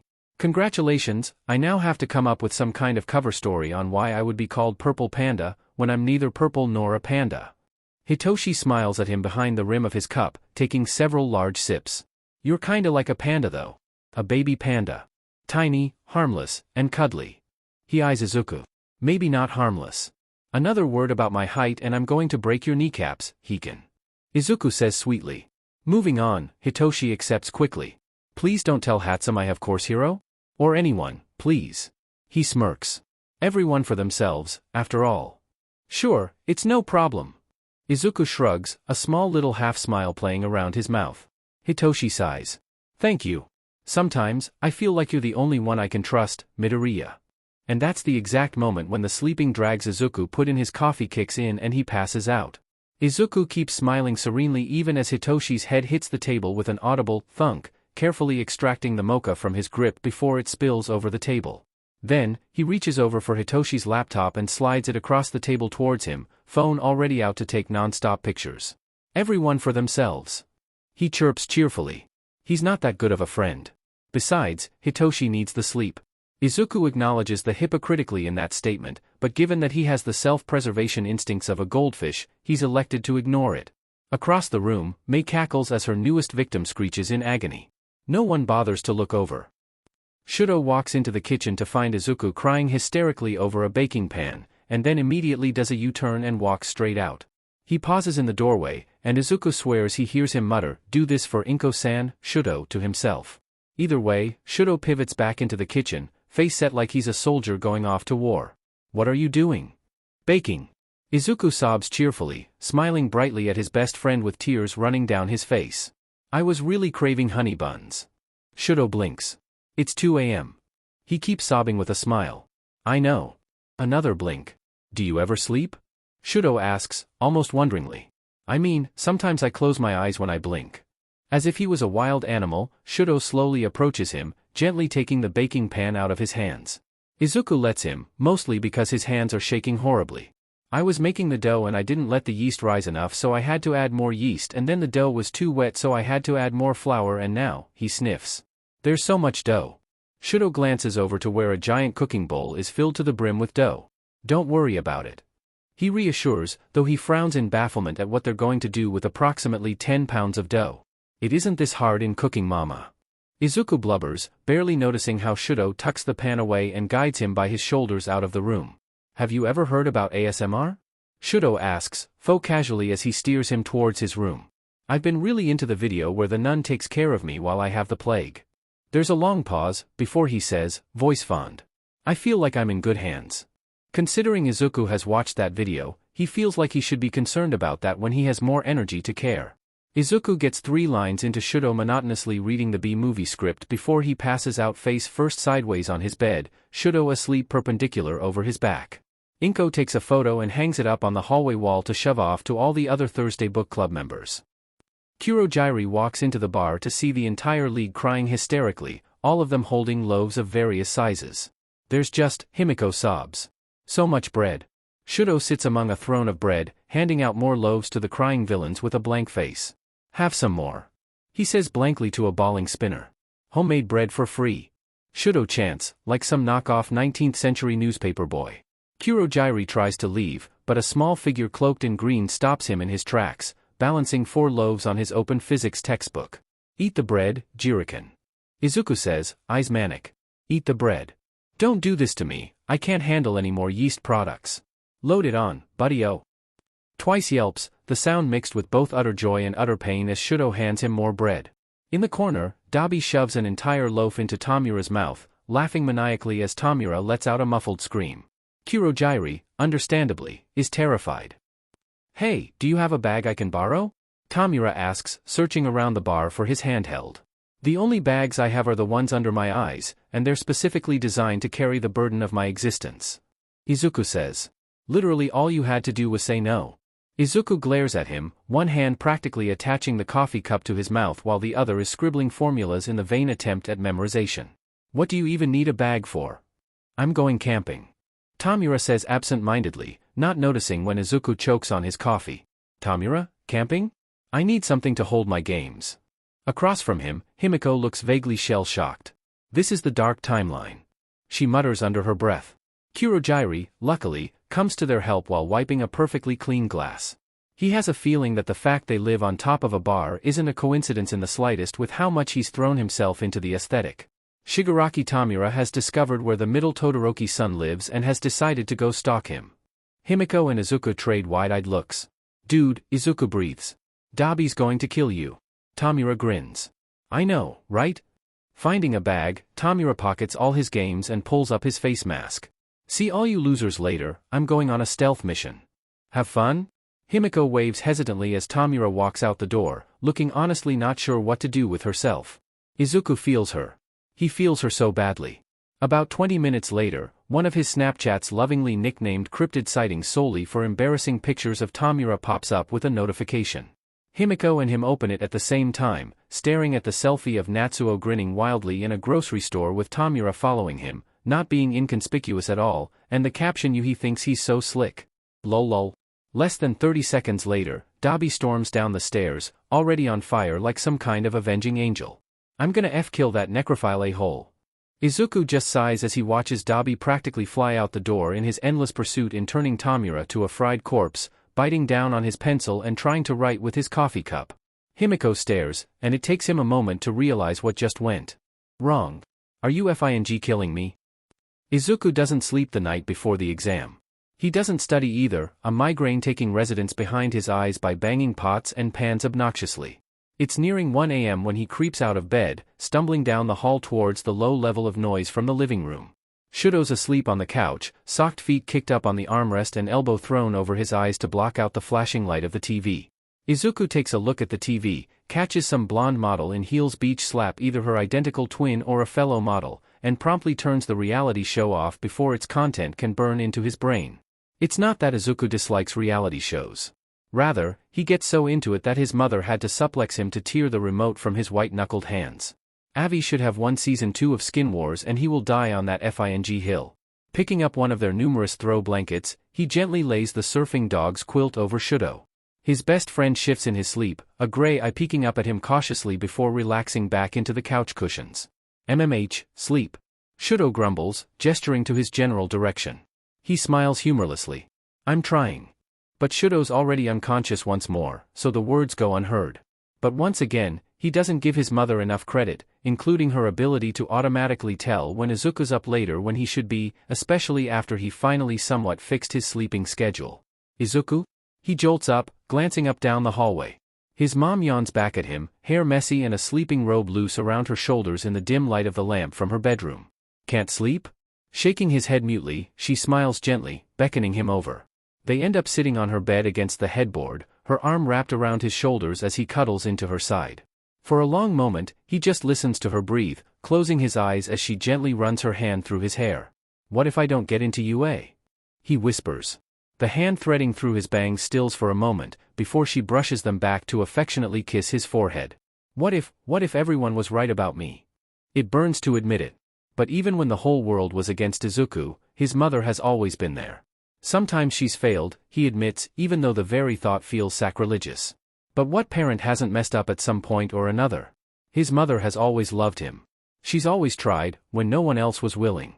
You know, that day when I got the call from your school, I was terrified. His mom admits, and Izuku's breath catches in his throat. I didn't know what to do, I just sat in my car for so long. It was only when the hospital called me so I could come in to sign paperwork that I finally made myself move. He grimaces, hiding his face in her shoulder. In retrospect, there was nothing in particular that led up to it. He did his homework, mind drifting, half-scribbled problems that he gave up on halfway through because his mind couldn't focus. He went to bed at a decent hour, tossing and turning, unable to sleep and unable to entertain himself. He walked to school, bag yanked off and books scattered in the road, loud taunts of "Go kill yourself already, freak." And he stared at the cars passing by with far too much longing. He attended class on time, listening to their jeers and insults, and pins his shoes and milk on his gym clothes and white flowers on his desk. He paid attention to his teachers. Midoriya, you'll never amount to anything. Midoriya, you need to think realistically. Midoriya. Hero, teacher, doctor, manager, lawyer, technician, engineer, counselor, accountant. Midoriya, you'll never amount to anything. Midoriya, you need to think realistically. Midoriya. And Izuku just snapped. It was ugly. He doesn't remember most of it, just the god-awful crying, the strands of green he teared out in his shaking fists, and the screaming. The principal was there, and so was the nurse and the counselor as he shrieked himself uncontrollably, threatening to kill himself in front of half a dozen witnesses. They called an ambulance. Of course they did, they had no choice, but he wouldn't let anyone touch him, clawing and kicking at anyone who tried. Kacchan was the one who ended up carrying him out. He bulldozed his way between the swarm of all the suddenly concerned teachers, scooping up the screaming Izuku in his arms, and didn't bat an eyelash at the scratches Izuku gouged down his cheek. By the time they met up with the paramedics, Izuku had exhausted himself and let himself be limply handed off and strapped down. He's never seen Kacchan look that scared before. It was the last time he's ever seen him, too. Izuku spent 3 days in a pediatric psychiatric hospital, with the consent of his mother after his suicide threat. When he was let out, he spent another week hiding in his room, drifting between sleep and the heavy haze in his mind. Little things made him cry, or go numb entirely, and his mother fretted herself into a nervous wreck. He dropped out of school about a month after that, when he realized that the mere idea of leaving the sanctuary of the house had him puking in the toilet. Agoraphobia onset from a depressive episode, Izuku learned from an overheard phone call between his terrified mother and their family doctor. Desperate for anything to fill the endless hours besides the void of his head and the tears that blurred his vision when he watched hero videos, he played a game his father had bought for him in his recent splurge of gifts in an attempt to make up for his lack of emotional involvement in his life. Sea of Thieves, to be exact. And he met his friends, and the rest is history. You were so small and so quiet when I saw you again.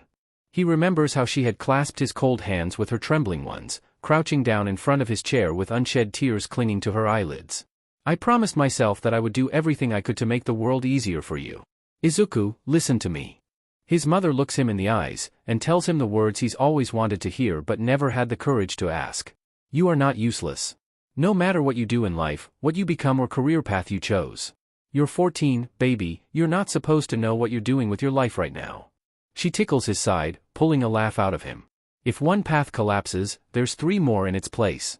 If UA doesn't work out, there's the programs at Shiketsu or Ketsubutsu, there's online schooling, you don't even have to go to school at all and I would still be just as proud of you. She kisses the top of his head. So just live. Izuku wakes up the next morning in his mom's bed, the blanket tucked tight around his shoulders. He smiles despite how hot he feels, neatly making the bed after he climbs out to take his shower. His mom is in the kitchen making breakfast when he walks in, Shouto dodging her heels like a sullen puppy, matching green hair shining under the lighting. She hugs him several times, fussing over his appearance and checking to make sure he still has the lunch she packed. Shouto's less aggressive of his worry. All he does is hand him a charm for exams he must have bought at a nearby shrine. He's surprisingly traditional on things like these. Natsuo walks him part of the way there, excusing it as him passing through the neighborhood on a jog despite there being at least 3 stun guns under his suspiciously black overcoat and blood on his knuckles. They jump over all the cracks in the sidewalk together until they reach the train station, Natsuo ruffling his hair with a wild grin before disappearing back into the crowds to finally get some shut-eye. The entire train ride, his phone keeps buzzing obnoxiously, forcing him to bow an apology to the irritated commuters before muting the sound. It still vibrates every few seconds, his screen filled with constant messages. Magne. You got this, darling. Astican. Put on a show they'll remember for the ages or I'll disown you. I realize you're not my child, but I have a very powerful, I'm not mad, just disappointed stare. Jinkuin. Kick their buttes. Or get your own butt kicked? Whatever you want, love. Igakin. Stain is proud of you. Gif. Show all those false heroes how it's done, kiddo. Jirikin. I'll prepare some of your mother's katsudon for when you visit the bar. You'll do wonderful, Midoriya. Temukin. Don't F this up. I didn't spend all those hours learning FING art history for nothing. You better ace this FING exam or it'll kill you. Good luck. Himikin. Degree, Omega. Good luck, Izuku-kun. I made a blood sacrifice for you. Don't worry, it's from a pigeon. If you get tired, let me know and I'll take your place for a bit. I love you. Dakin. Kick names take butt. I'll be waiting for you after the exam. Go left, 3rd alleyway on the right, next to the mochi shop. We got Superman ice cream depending on whether you want to celebrate or cry, and Super Smash Brothers so we can watch that funny twitch in Shigaraki's eyebrow whenever he gets his butt kicked. Let me know if anyone's mean to you so I can torch their butt. Show all those losers up, Midori. Izuku wipes his eyes, sniffling quietly as he shuts down his phone. He'll respond to them later. Right now, he just needs to breathe for a little bit. He's got such good friends, he realizes as he catches sight of Mei and Hitoshi waiting for him at the gate, Mei waving enthusiastically and Hitoshi tugging his hood over his face in embarrassment. Both of them smile when they see him, Hitoshi linking their elbows together and Mei chattering his ear off about possible inventions. Izuku doesn't say much, carrying that torch of warmth in his stomach even into the exam, a pencil in his hand and a packet set in front of him. Exhaustion still clings to him, blurring the world at the edges and softening his thoughts, but more than anything, he feels FING petty. So when they ask him what are the flaws of the hero system? Izuku blacks out. The next thing he knows, the examiner, its present Mike what the F, is taking the exam away from him looking slightly disturbed, the essay spilling out onto his backup papers. And his seatmate's backup papers. And the people behind him. His hand aches, graphite smeared across his aching fingers and mind blissfully numb with the knowledge he spent 15 pages roasting the hero system into smithereens. Izuku, why are you like this? Hitoshi is whisked away by the crowd, but not without a high five and manic eye contact because what the F just happened. He's pretty sure Hitoshi just had a come-to-Jesus moment on the reality of management studies, especially because he's pretty sure half of the students were either sobbing hysterically or laughing maniacally throughout the entire exam. Or both. He was both, obviously. Duh. Rubbing his eyes, he staggers out of the exam room, letting the crowd and the faint memory of a text guide his steps out of the school and down the road. The street signs are too blurry for him to read, the words sliding right out of his vision and color smearing like some kinda a-hole abstract art. He's just. Izuku is so tired. The mochi shop has a bright green sign, he remembers, but he doesn't know why he needs to go there anymore. He stops a little off to the side of the glowing sign, the neon lights pulsing in his brain, and doesn't protest when a figure with a hood up grabs his wrist and drags him into the alleyway. Death's finally here, yay. Oh, someone's exhausted. A familiar voice teases him, but Izuku can't remember who. A warm hand pokes his cheek, warm enough that he instinctively sinks into the chest in front of him with a relieved sigh. Midori? Wait, don't tell me dash. It's at this point his knees give out, eyes rolling up as his spite-induced energy finally runs out. Someone barely catches him, leather-feeling arms snagging him under his shoulders before his head smacks against the filthy cement. Called it. The voice says, sounding strained. A sigh, and then his limbs are being arranged, his arms pulled around a warm neck and legs wrapped around someone's waist as they monkey carry him. The things I do for you. You're lucky Sho and Natsu like you. They grunt, and Izuku can only hum, sinking into the warmth as the person carries him somewhere.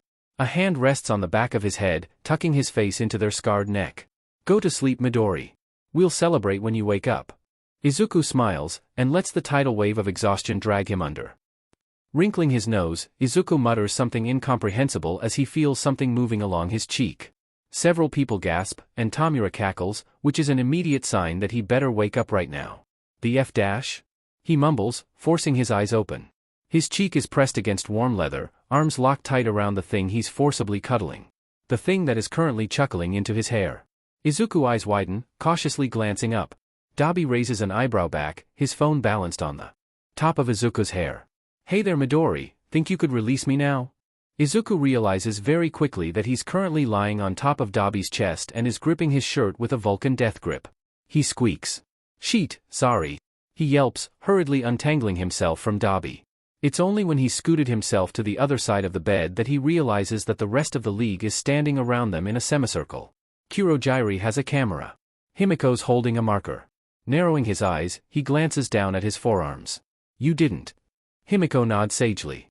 I did. All over his forearms are little doodles, obviously little sketches from everyone in the league. He doesn't recognize most of the handwriting, except for Tomura's lopsided death is a preferable alternative to communism next to a highly detailed sketch of Mr. Clean in a thong. He doesn't even want to know what's on his face. I hate all of you. He grumbles. Love you too, kiddo.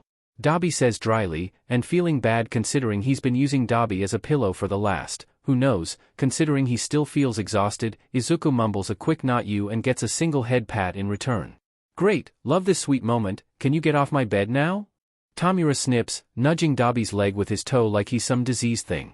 You wouldn't let go when I put you down for a nap, Dabi explains at Izuku's confused expression.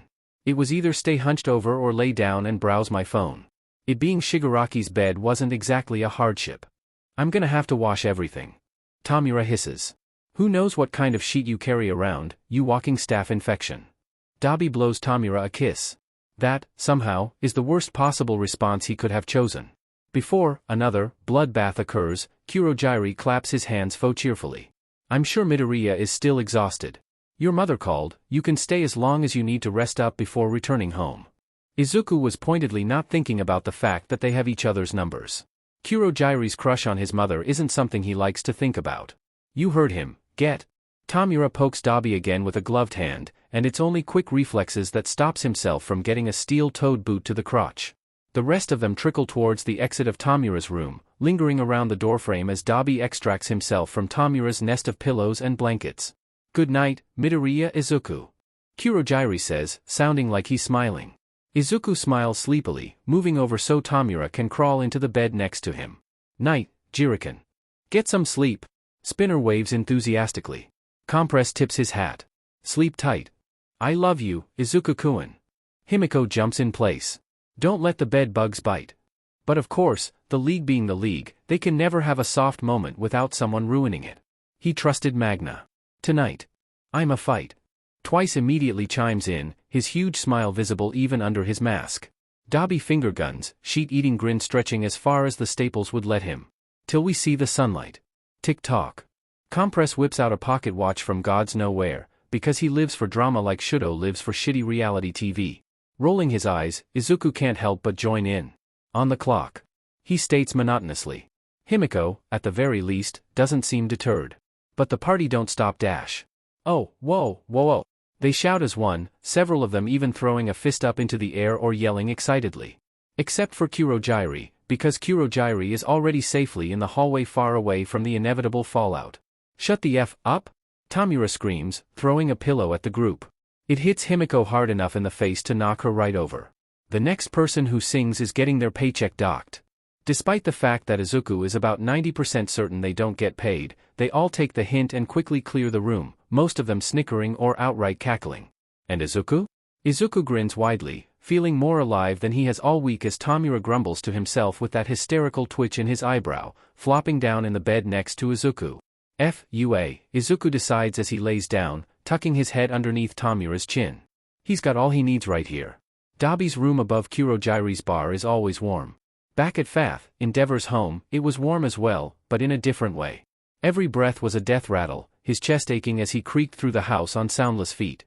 At Dabi's, even if the room was small, it's really just a converted broom closet with a twin bed shoved in the corner. Dabi layered the room with blankets and pillows, reminding Shouto of those pillow forts he used to see on TV. Inko-san's home is warm as well, like the heat from an oven after cooking a fresh loaf of bread. Shouto shakes his head at the memory. No more bread. He's firmly shut the memory in a box and threw it at terminal velocity towards the FING sun, like most of his traumatic experiences. And while he prefers to sleep on her couch, both Dabi and Natsuo invited him to live with them, but Dabi has strange sleeping schedules and Natsuo shares a dorm room with 2 others. He tends to sleep on Dabi's floor once a week or so. He decided to sleep over last night, as Midoriya has finally recovered enough to leave Dabi's boss's bed for more than bathroom breaks and 3 a.m. incidences of eating everything in the fridge, the residential cryptid that he is. You excited for school? Dabi asks him, barely awake and not even hiding the fact that he's putting more rum into his drink than actual coffee. Shouto nods, setting his bowl of cereal down on the table in front of him before adding ice cubes from his hand into the milk. Dabi winces like he was shot, before skipping the coffee altogether and chugging rum straight from the bottle. Inko-san made me a bento for lunch. It has little sausage octopuses. Dabi's lip twitches. You're a simp for Midoriya. Wait don't look that up. Shouto slowly places his burner phone back down, knowing full well what simp means but reveling in any petty revenge he can get after his brother decided to fake his death for 10 years. I know that look. Fess up. Putting down his spoon, Shouto straightens up, trying to look as serious as the matter feels. What if, he starts slowly. I can't make friends? Dabi laughs at first, but rapidly realizes that Shouto is dead serious. Oh shit. He glances around desperately. Where the hell is Natsu when you need him? He's tracking down a drag cartel and putting the fear of God into them, or otherwise he would be here, he said. Shouto says, straight face, and even opens up his messaging app to show Dabi. His brother reads the message. Shouto spent a solid 20 minutes last night deciphering between the wave of emojis and slang, and he only rubs his hand across his eyes in response. Okay, look.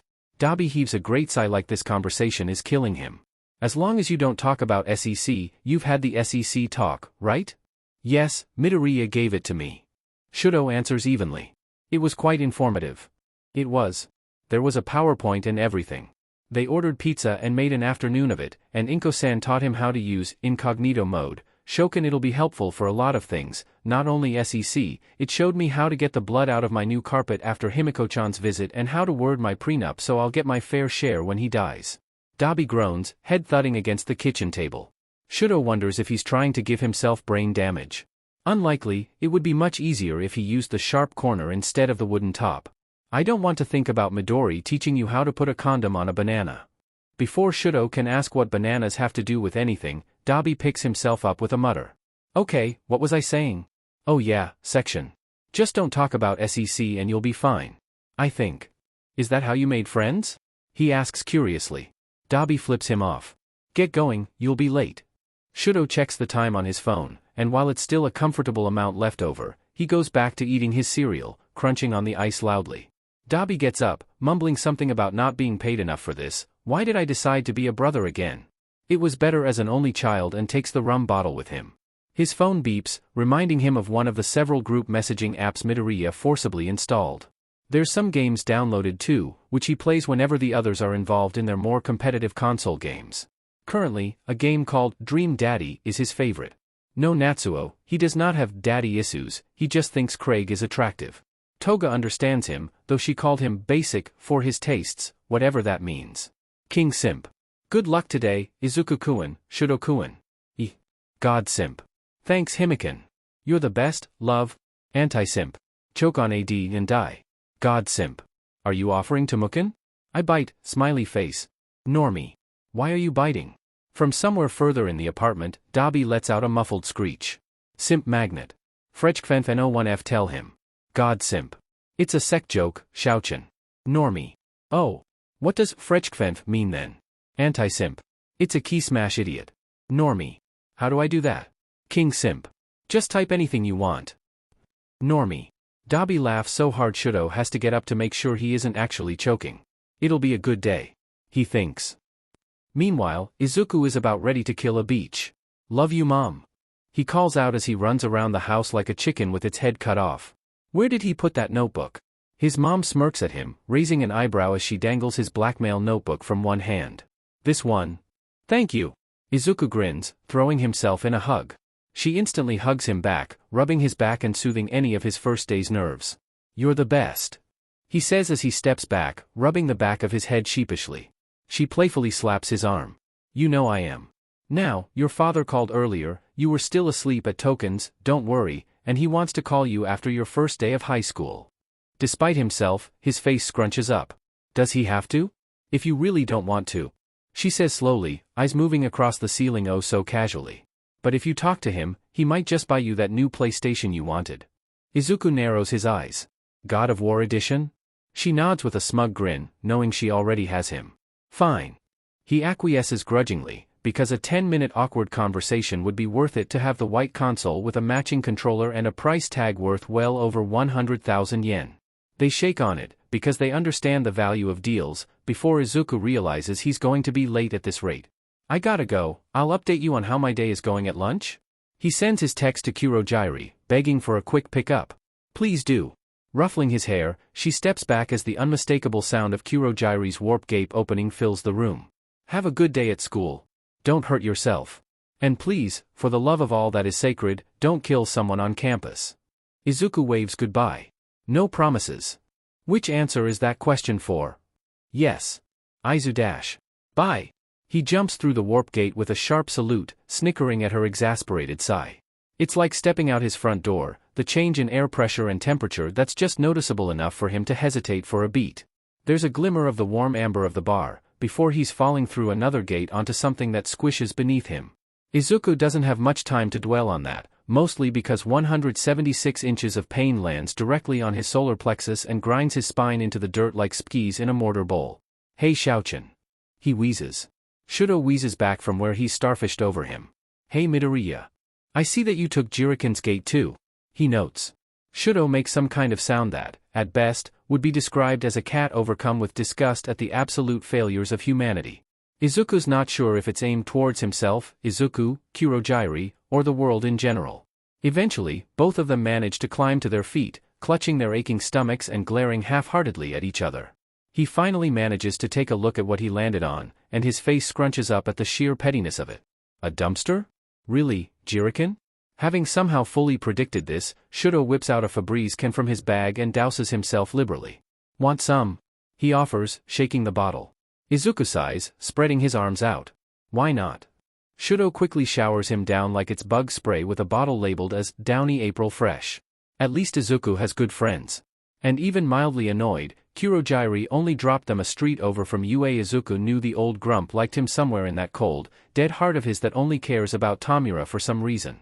He's not touching whatever weird pseudo-parental exasperated adult versus whiny man-child dynamic they have going on with a 10-foot pole. Have a good day at school, Shouchan. Izuku waves his best friend goodbye at the gate, ignoring all the weird looks they get as they take turns taking pictures in front of the entrance. Both of them are going on his mom's wall, and considering he would literally kill God for her, everyone else can burn. Quite literally, as Shouto sets fire to someone's Endeavor keychain in revenge for their snickering. Or it might just be because it's Endeavor, who knows? Emerge from your chrysalis like the beautiful social butterfly you were always meant to be. A strange, almost frantic light passes over Shouto's eyes. A social butterfly, Midoriya, you're a goddamn genius. I'm going to go make friends. All the friends. Izuku pats his shoulder. God help them all. He mutters under his breath. What was that? Nothing.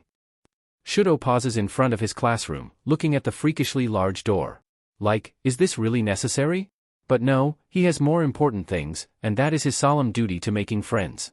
He's never really had any before, discounting Dabi and Natsuo, who are his literal brothers, and Midoriya, who's more like an affectionate parasite that bribes people into following them home before locking the door and gently kidnapping them. Inko-san, of course, is a goddess among men and doesn't count. Opening the door, he eyes the occupants, choosing his first target with precision after checking the seating chart on the teacher's desk. Want to be friends? The girl with a ponytail blinks. Sure. He sits down next to her in his assigned seat, mentally fist-bumping at already making a friend. He's so good at this. Great. I'm Shirakumo Tuya, nice to meet you. No, he did not choose the last name. Rather, when they were drafting his current fake ID so he could go see Dr. Shinso on Fridays, Kurogiri was the one in charge of sketching up a fake name, as Shouto couldn't be bothered to pick one. They couldn't choose Midoriya, in case of plausible deniability, and that was the only one he truly wanted, so Shirakumo it was. When Shouto asked about the origin, Kurogiri himself seemed confused on where it came about. The first name was 100% intentional though. Dabi made the most hilarious face when Shouto chose it, and every time it's mentioned, his whole body spasms like he's having a seizure. Natsuo, naturally, finds it hilarious as well. Yaoyorozu Momo. She answers hesitantly, hands folded neatly in front of her. In a way, she reminds him of Magna, perhaps it's the big sister aura they carry, as Inko-san would say. It's a pleasure to meet you, Shirakumo-kun. Nope, he's not gonna get used to that one. The boy sitting in front of Yaoyorozu spins in his rolling chair, his inner Midoriya is chirping at how this is such a bad idea. He gently, but firmly, tells his inner Midoriya to leave him alone and go cause chaos elsewhere, to face them, and grins widely. I overheard your conversation, and wow, I like your passion, Shirakumo. Yorashi Inasa, at your service. Nice to meet you, call me Inasa. Yaoyorozu waves her hands frantically. Oh, I couldn't. Sure you should. Inasa leans forward with an eager smile. Shouto hums. Okay. Call me Tuya then. It'll be easier to respond to that then, Shirakumo. Want to be friends? Of course. Inasa agrees easily, and Yaoyorozu's face is so red he's worried she's having a sunburn. Maybe she's overheating? He cools down the temperature around him, just be sure. We should get food after class together. How about udon? He frowns. Oh. I prefer cold soba. It's important to be honest with your friends, after all. Inasa makes a fist, still grinning widely. I know a place that has both. Oh. That's a totally different story then. Okay then. Yaoyorozu still looks a little flustered, maybe she's feeling left out? It's okay, you're still my friend. He comforts her. Now we're all friends. And going to eat soba and udon. He's looking forward to it. She puts her face in her hands, ears burning a bright pink. That's not the problem. He tilts his head to the side, but before he can say anything, a monotone voice silences the entire classroom. If you're here to make friends, then go ahead and leave. Guess he won't be mentioning his mission out loud then. That's okay, he can be stealthy. Shouto turns to look with his two other friends, and can't help his single blink in reply. In the frankly ridiculous doorway, a man with shaggy hair stands in a sleeping bag, shedding it gracefully like a butterfly. He whispers, drawing weird looks from both Yaoyorozu and Inasa. Welcome to the hero course, it took 8 seconds before you were quiet. The butterfly congratulates them dryly. I'm your homeroom teacher, Aizawa Shoyuta. Nice to meet you. Put your gym uniforms on and meet me outside in 10 minutes. Midoriya. Hitoshi tries not to look too excited when Izuku walks through the perfectly normal-sized door, but obviously fails. He's adorable. Or utterly terrified at the sheer amount of future corporate sharks filling the room and eyeing each other warily. I saved you a seat. Nice. Izuku grins, skipping across the classroom and sliding into the seat behind Hitoshi next to the windows. The other boy spins in his rolling chair, and wait, what, they have rolling chairs? He scoots back and forth testingly, and yep, there's definitely wheels on his chair. Oh, he's definitely going to abuse that at some point, just wait and see. Where were you? Class is starting soon. Hitoshi asks, almost accusingly for having abandoned him to the woods, and Izuku stifles a laugh. Just wandering around.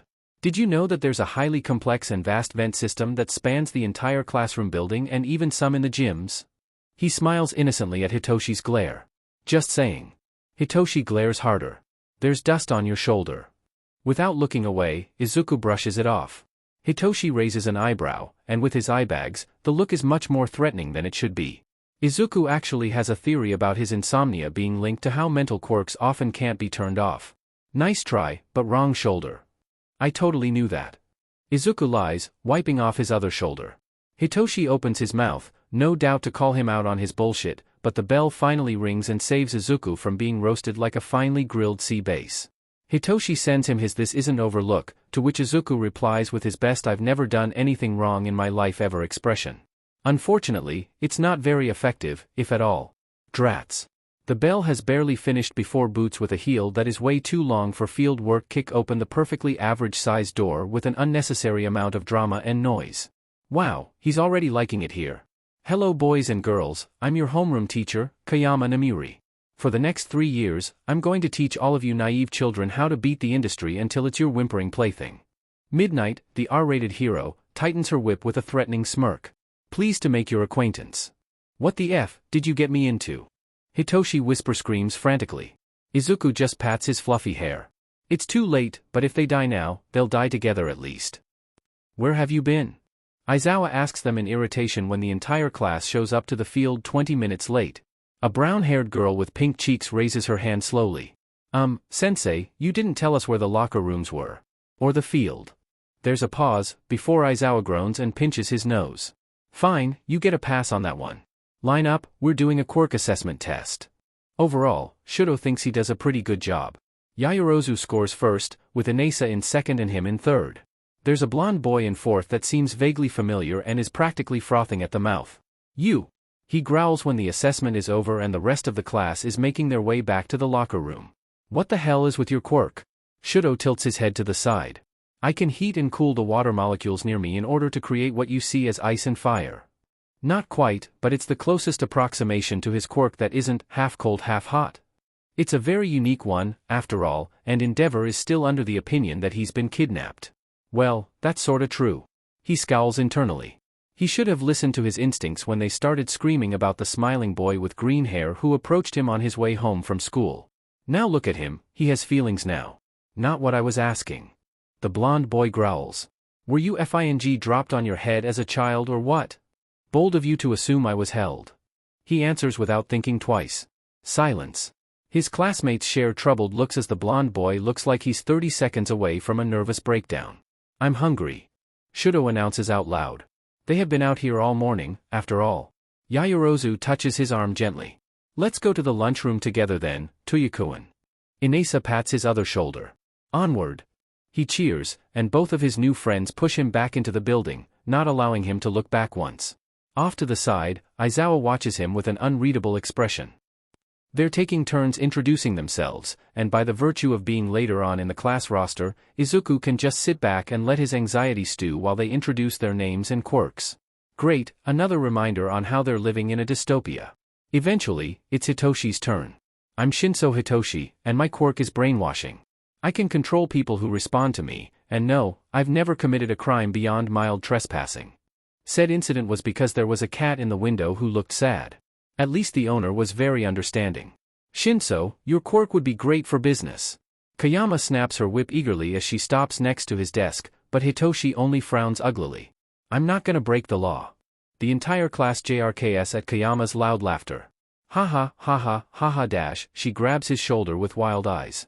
Shinso, my sweet summer child, do you think there's laws in the business world? Hitoshi, wisely, sits back down and shuts up. Next. She snaps her whip towards Izuku, and he stands up with a soft smile. And then proceeds to lose his brain-to-mouth filter. I think the entire hero system is a deck of cards that's about to collapse, and I have no intentions of going into managing the business side of heroes, but instead taking advantage of the amount of weight UA holds for college applications and your internship opportunities. Oh yeah, I'm Midoriya Izuku, and I'm quirkless, but that just means I'm legally able to carry around a taser and no one will believe I'm the perpetrator of an assault charge. Let's get along now, okay? Kayama only bares her teeth in a grin. I like you. Thanks. He grins back just as dangerously. I like me too.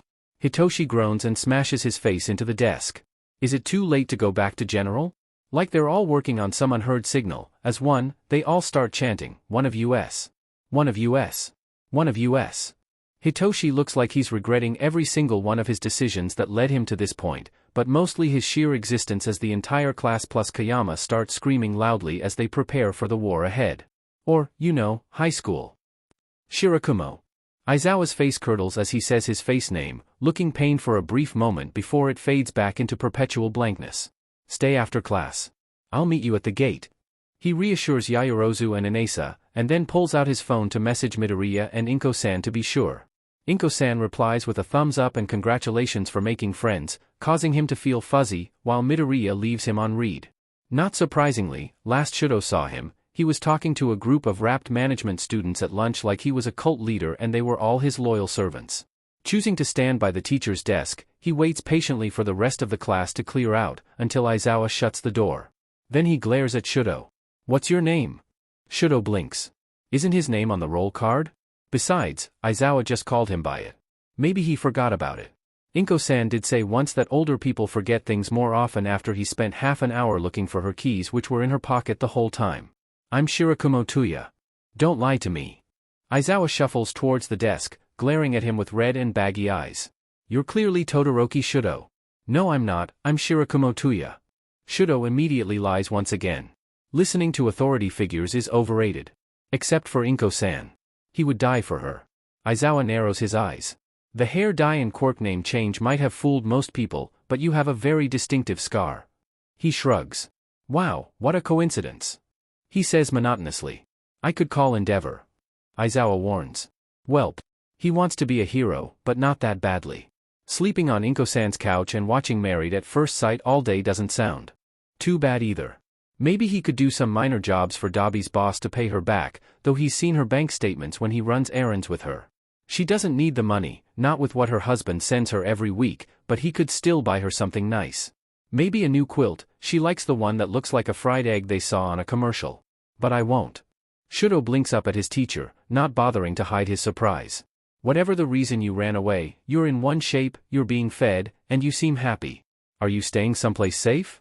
He slowly nods, and Aizawa lets out a sigh of relief. Good. If that ever changes, here's my number. Aizawa hands him a post-it note with a series of digits on it and a doodle of a cat in the corner. Any questions? There is one, actually. A burning question that's been on his mind all morning, entwined so deeply in his being that he thinks of it every step of the way. He looks up at Aizawa with eyes burning brightly and asks, how do you make friends? Aizawa chokes. He wipes his mouth, looking frantically around. Go ask Present Mike about that. I have a staff meeting. Right now. Goodbye, stay safe, I'll see you tomorrow. With that, he full-on sprints out the door left flapping behind him. There's a rustling sound above him, and the vent's grate moves out of the way for a head full of green. I thought he would never leave. Midoriya complains. There's some kind of makeshift stun gun in his hands, but Shouto figures it's better not to ask as his roommate climbs out of the vent and lands neatly on the sparkling boy's desk. Himeken and I are going shopping after this, so I'll walk you to the gate? Sure. Shouto replies, holding his hand out to help Midoriya down, which the other boy takes with an indulgent grin. Oh. I made some friends today, I think. Nice. Midoriya grins, dragging him into a quick side hug as they walk down UA's corridors together. I don't think I made any friends, sadly, but people are calling me a prophet for some reason? I don't know, but he can keep sighing and Maichan finds it hilarious. Cult leader. Shouto whispers under his breath. What was that? What was what? Do you feel better now, Shigaraki Tomura?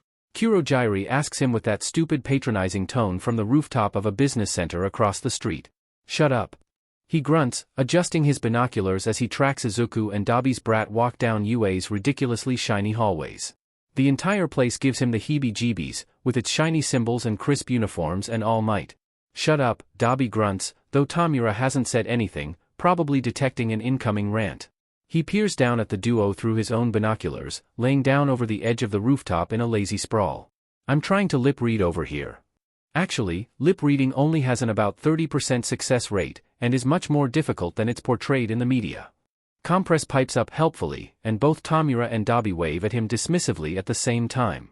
They pause, glaring at each other fiercely before they go back to spying. Isn't this a bit stalkerish? Not that I care. Twice pops in from where he's playing Pokemon Go. He's spent the last 3 hours battling the business center's gym back and forth with his Mystic team, only stopping to occasionally do a raid and reswipe the Pokemon stops. I think it's cute. Toga giggles, not at all matching how aggressively she taps as she takes out Twice Sprelum for the nth time that day and reclaims the gym as with her instinct Blissey. Fools, Valor is obviously the best team. Besides, this way we'll know if someone bullies Izuku-kun or Shouto-kun. And then we kill them. The entire league says in sync. Kurojairi stifles a cough into his hand after a few more minutes have passed. If I may, I suggest we start packing up soon? I have a chicken roasting in the oven for dinner. Simultaneously, they all make a face. For all that Kurojairi can do literally everything, from bartending to caretaking to tending to bullet wounds to running a FING garden, that man can't cook for the life of him. I am hungry, Compress considers, because he has no taste buds and has completely and utterly embraced his role as Kurojairi's emotional support for dealing with all of their bullshit. Tomura groans. I just paid for all of your lunches so you wouldn't be hungry. He may be a villain, but he's not a heathen. They got McDonald's barely 2 hours ago. Spinner is still painstakingly dipping his food into his half-melted milkshake and eating a single fry at a time. Tomura shudders at just the idea of it. Magna borrows one of Kurogiri's extra binoculars, peering down at them curiously. Oh. It looks like they're leaving now. Tomura whips his binoculars back to his eyes, barely noticing Dabi doing the same next to him. Copycat. Sure enough, Midoriya and his little friend are walking towards the gate, where a girl with a ponytail and a bald kid wait. The stripes on their shoulders signifies their hero course, so that means they're Dabi's problem now. Kurogiri, I'm gonna need a file on those too. Dabi says urgently, white-knuckling his binoculars. I don't trust hero students. Are you sure you're not feeling jealous, Dabi-kun? Toga teases, and Dabi sputters. What? No, why the hell would I be jealous of my kid brother? Dabi yells, waving his binocular frantically. Beside having a heat-resistant gene, not having his entire body horribly disfigured, and generally being a functioning member of society? I think it's less being jealous and more along the lines of protectiveness. Magna corrects gently, and Dabi can't even say anything because it's Magna. It's like the third most important rule in the league, after video game custody rights and when it's okay to maim each other, don't ignore Magna's advice because she knows all. I imagine you didn't have a good time in school, did you? Dabi refuses to answer. Toga frowns down at her lap, something undeniably sad about her. Teenagers can be cruel. Not just teenagers. Spinner says, as equally soft. They, more than most, understand how monstrous this world is for things you can't control. Midoriya, for all he says he's a villain and is more than willing to twist the system to fit his needs, still believes the world is inherently good. And Tomura doesn't mind that. Positivity usually irritates him, but not with Midoriya. Maybe it's because he also understands how cruel people can be, especially about quirks, but he still finds a reason to smile.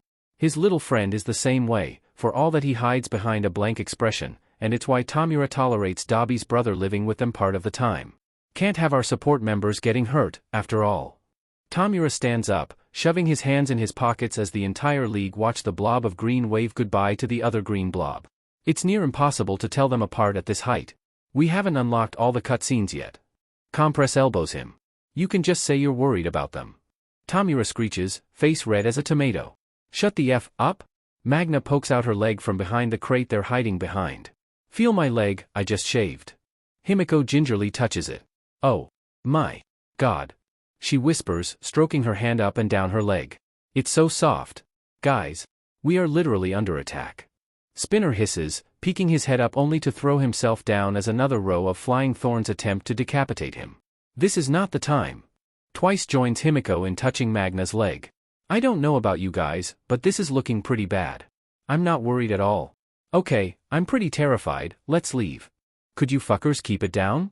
I'm trying to think. Tomura growls, hands clasped over his head, probably to contain the giant headache they're giving him. And the large head wound he has that spilling copious amounts of blood all over the floor, that too. Don't worry, trying anything for the first time is hard. Dabi reassures him with a patronizing pat on his shoulder, his other hand holding his face together where a few staples popped. Spinner screamed and almost stabbed himself with his sword monstrosity when he saw the inside of Dabi's mouth from his cheek. I get the sense we've finally encountered a problem where murder and arson aren't the optimal solutions. Izuku pipes up from where he's nursing several bad bruises on his ribs from where a villain got a lucky hit. Himiko, who's covered in blood and absolutely delighted about it, grabs his hand and puts it on Magna's other leg under her bemused gaze. Whoa, it really is soft. He pets her leg like a skittish cat, wondering if he should start shaving his own legs if they always feel this nice. So what, we try diplomacy? Tomura groans. Dabi raises an eyebrow. Let's not get carried away here. Tomura grits his teeth and looks about 30 seconds from killing Dabi and dumping his body in the river. He can't do that, Dabi is one of their few long-range members and he knows it. Well, we're FING stuck in a warehouse with an outlying branch of some villain assholes who thought it would be a great idea to take a potshot at the League of FING villains. I'm open to some DMN suggestions here. How about a tactical retreat? Compress suggests gently. He's the least injured out of all of them, with his mask only slightly cracked and what's sure to be a nasty cut on his ankle. What's that? Spinner raises a hand. It's like running away, but cooler. You know you're F-ed when Tomura actually starts considering it. Unfortunately, they don't have time to actually make said retreat, as the leader of the opposing villain branch starts to get cocky at their hiding. It's not their fault that Dabi needs time to cool down before he cooks his organs like pasta in the oven, and Kurogiri is currently on his lunch break with his phone turned off. What? Is the big bad league too scared to come out and fight face to face? Izuku face palms. They were so close to getting home before dinner. Change of plans. Tomura says coldly. We're going to go out there and beat the living shit out of those mobs. The leader laughs, though he sounds a bit nervous. Go ahead and try it, princess, you'll find yourself skewed before you can even stand up. Tomura is practically frothing at the mouth at this point, ready to launch himself out from their hiding place, flying Thornsby Med, only for Himiko to grab his shoulder. Oh shit. OF dash. That's their run for your FING live smile. Pro tip, Himiko says sweetly, dropping her bloodied knife in Izuku's hand and lifting her sweater up. All of them avert their eyes, even if they know she has a shirt underneath it, and only glance back when they feel the movement of it falling back down. So that's why the entire League of Villains has a collective heart attack at the sight of Himiko's holding a FING machete. If a guy calls you a princess in a condescending manner, assert your newly appointed royal status and have him beheaded. With that sweet statement, she charges right into the foray, screaming her head off. The other villains are screaming too, but in absolute terror at least. Let's join her, I suppose? Compress asks slowly, so lost. Izuku can't blame him. They trade looks. Shrug. Launch themselves into the fight with absolutely no regard to their health or Kurogiri's emotional sanity. Izuku ends up squaring against someone with a minor telekinesis quirk, who only snorts dismissively at his borrowed knife. What are you going to do? Stab me? Well, that kind of answers that, doesn't it? I'm gonna kill you. The guy hollers, holding his bleeding thigh and probably dislocated kneecap. He panicked, okay? Izuku laughs manically. You can't kill me if I kill myself first. What kind of logic is that? Spinner yelps from where he duking it out with someone who's transformed into a giant bull. He's currently using his red scarf like a muleta in a bullfight. What is his life? Dabi drawls from somewhere near the ceiling where he's hanging on the metal bars by knees for some reason. Izuku is pretty sure he's taking selfies. The lighting in the warehouse is pretty nice, the worst kind. Izuku shakes his knife at him. Those are bold words for someone within stabbing range. A little help here. Nope, I got it, everything's a-okay. Twice does a triple backflip by him, so Izuku kicks the guy's blown-out kneecap and charges after the three people riding skateboards, ignoring the guy's whines as he passes out from the pain. Wimp. He didn't even hit any arteries with his knife. Himiko cuts in front of him, shrieking in uncontrolled glee at the woman with floating blue hair. She looks at Himiko, looks at Twice, then at Izuku, before visibly deciding to F it and sprints out there, a literal child chasing after her with a machete. Twice can handle one guy, so Izuku goes after the guy with metal claws like a knockoff Wolverine. At least Wolverine is mildly attractive. I'm going to defeat you with the power of friendship. And this knife I found. Izuku tells him very seriously. So please stay still? He does not stay still. At least Izuku's been taking up running lately, so chasing him down screaming the entire time isn't that hard. When he comes back, most everyone has knocked out their opponents or is helping those who haven't, so Izuku hangs back to where Himiko and Spinner are either stealing blood or weapons. You have 3 guesses who, and the first 2 don't count. You shouldn't be using a straw. Spinner scolds lightly as he frisks someone down. They make a groaning noise, suds slipping out of their mouth, and Izuku quickly knocks them out with a kick to the head. Nope, nope, nope. Not today, motherfucker. Himiko sighs like a war veteran returning home after having seen the horrors of humanity, a pink swirly straw that makes the word beach slipping out of her mouth. I know, it's bad for the environment. It's just a really weird way to drink blood. Spinner says. Dabi and Twice shamble up to them, leaving Magna and Compress to help defeat some girl who's more slippery than she looks. You realize this is one of the many reasons we call you creepy, right? Dabi raises an eyebrow. Spinner nods. We actually made a list. It's 17 pages. Single-spaced. Himiko pouts. Let me live my life in peace. Ah, it's okay, Toga-chan. Twice pats her hair. We're all creepy anyhow, to be fair. Izuku crouches down next to her and hugs her shoulders. We love you, Himikin. You're the only one I like in this household, Izuku-kun. Himiko decides, making Izuku smile and instinctively evade the knife to his side.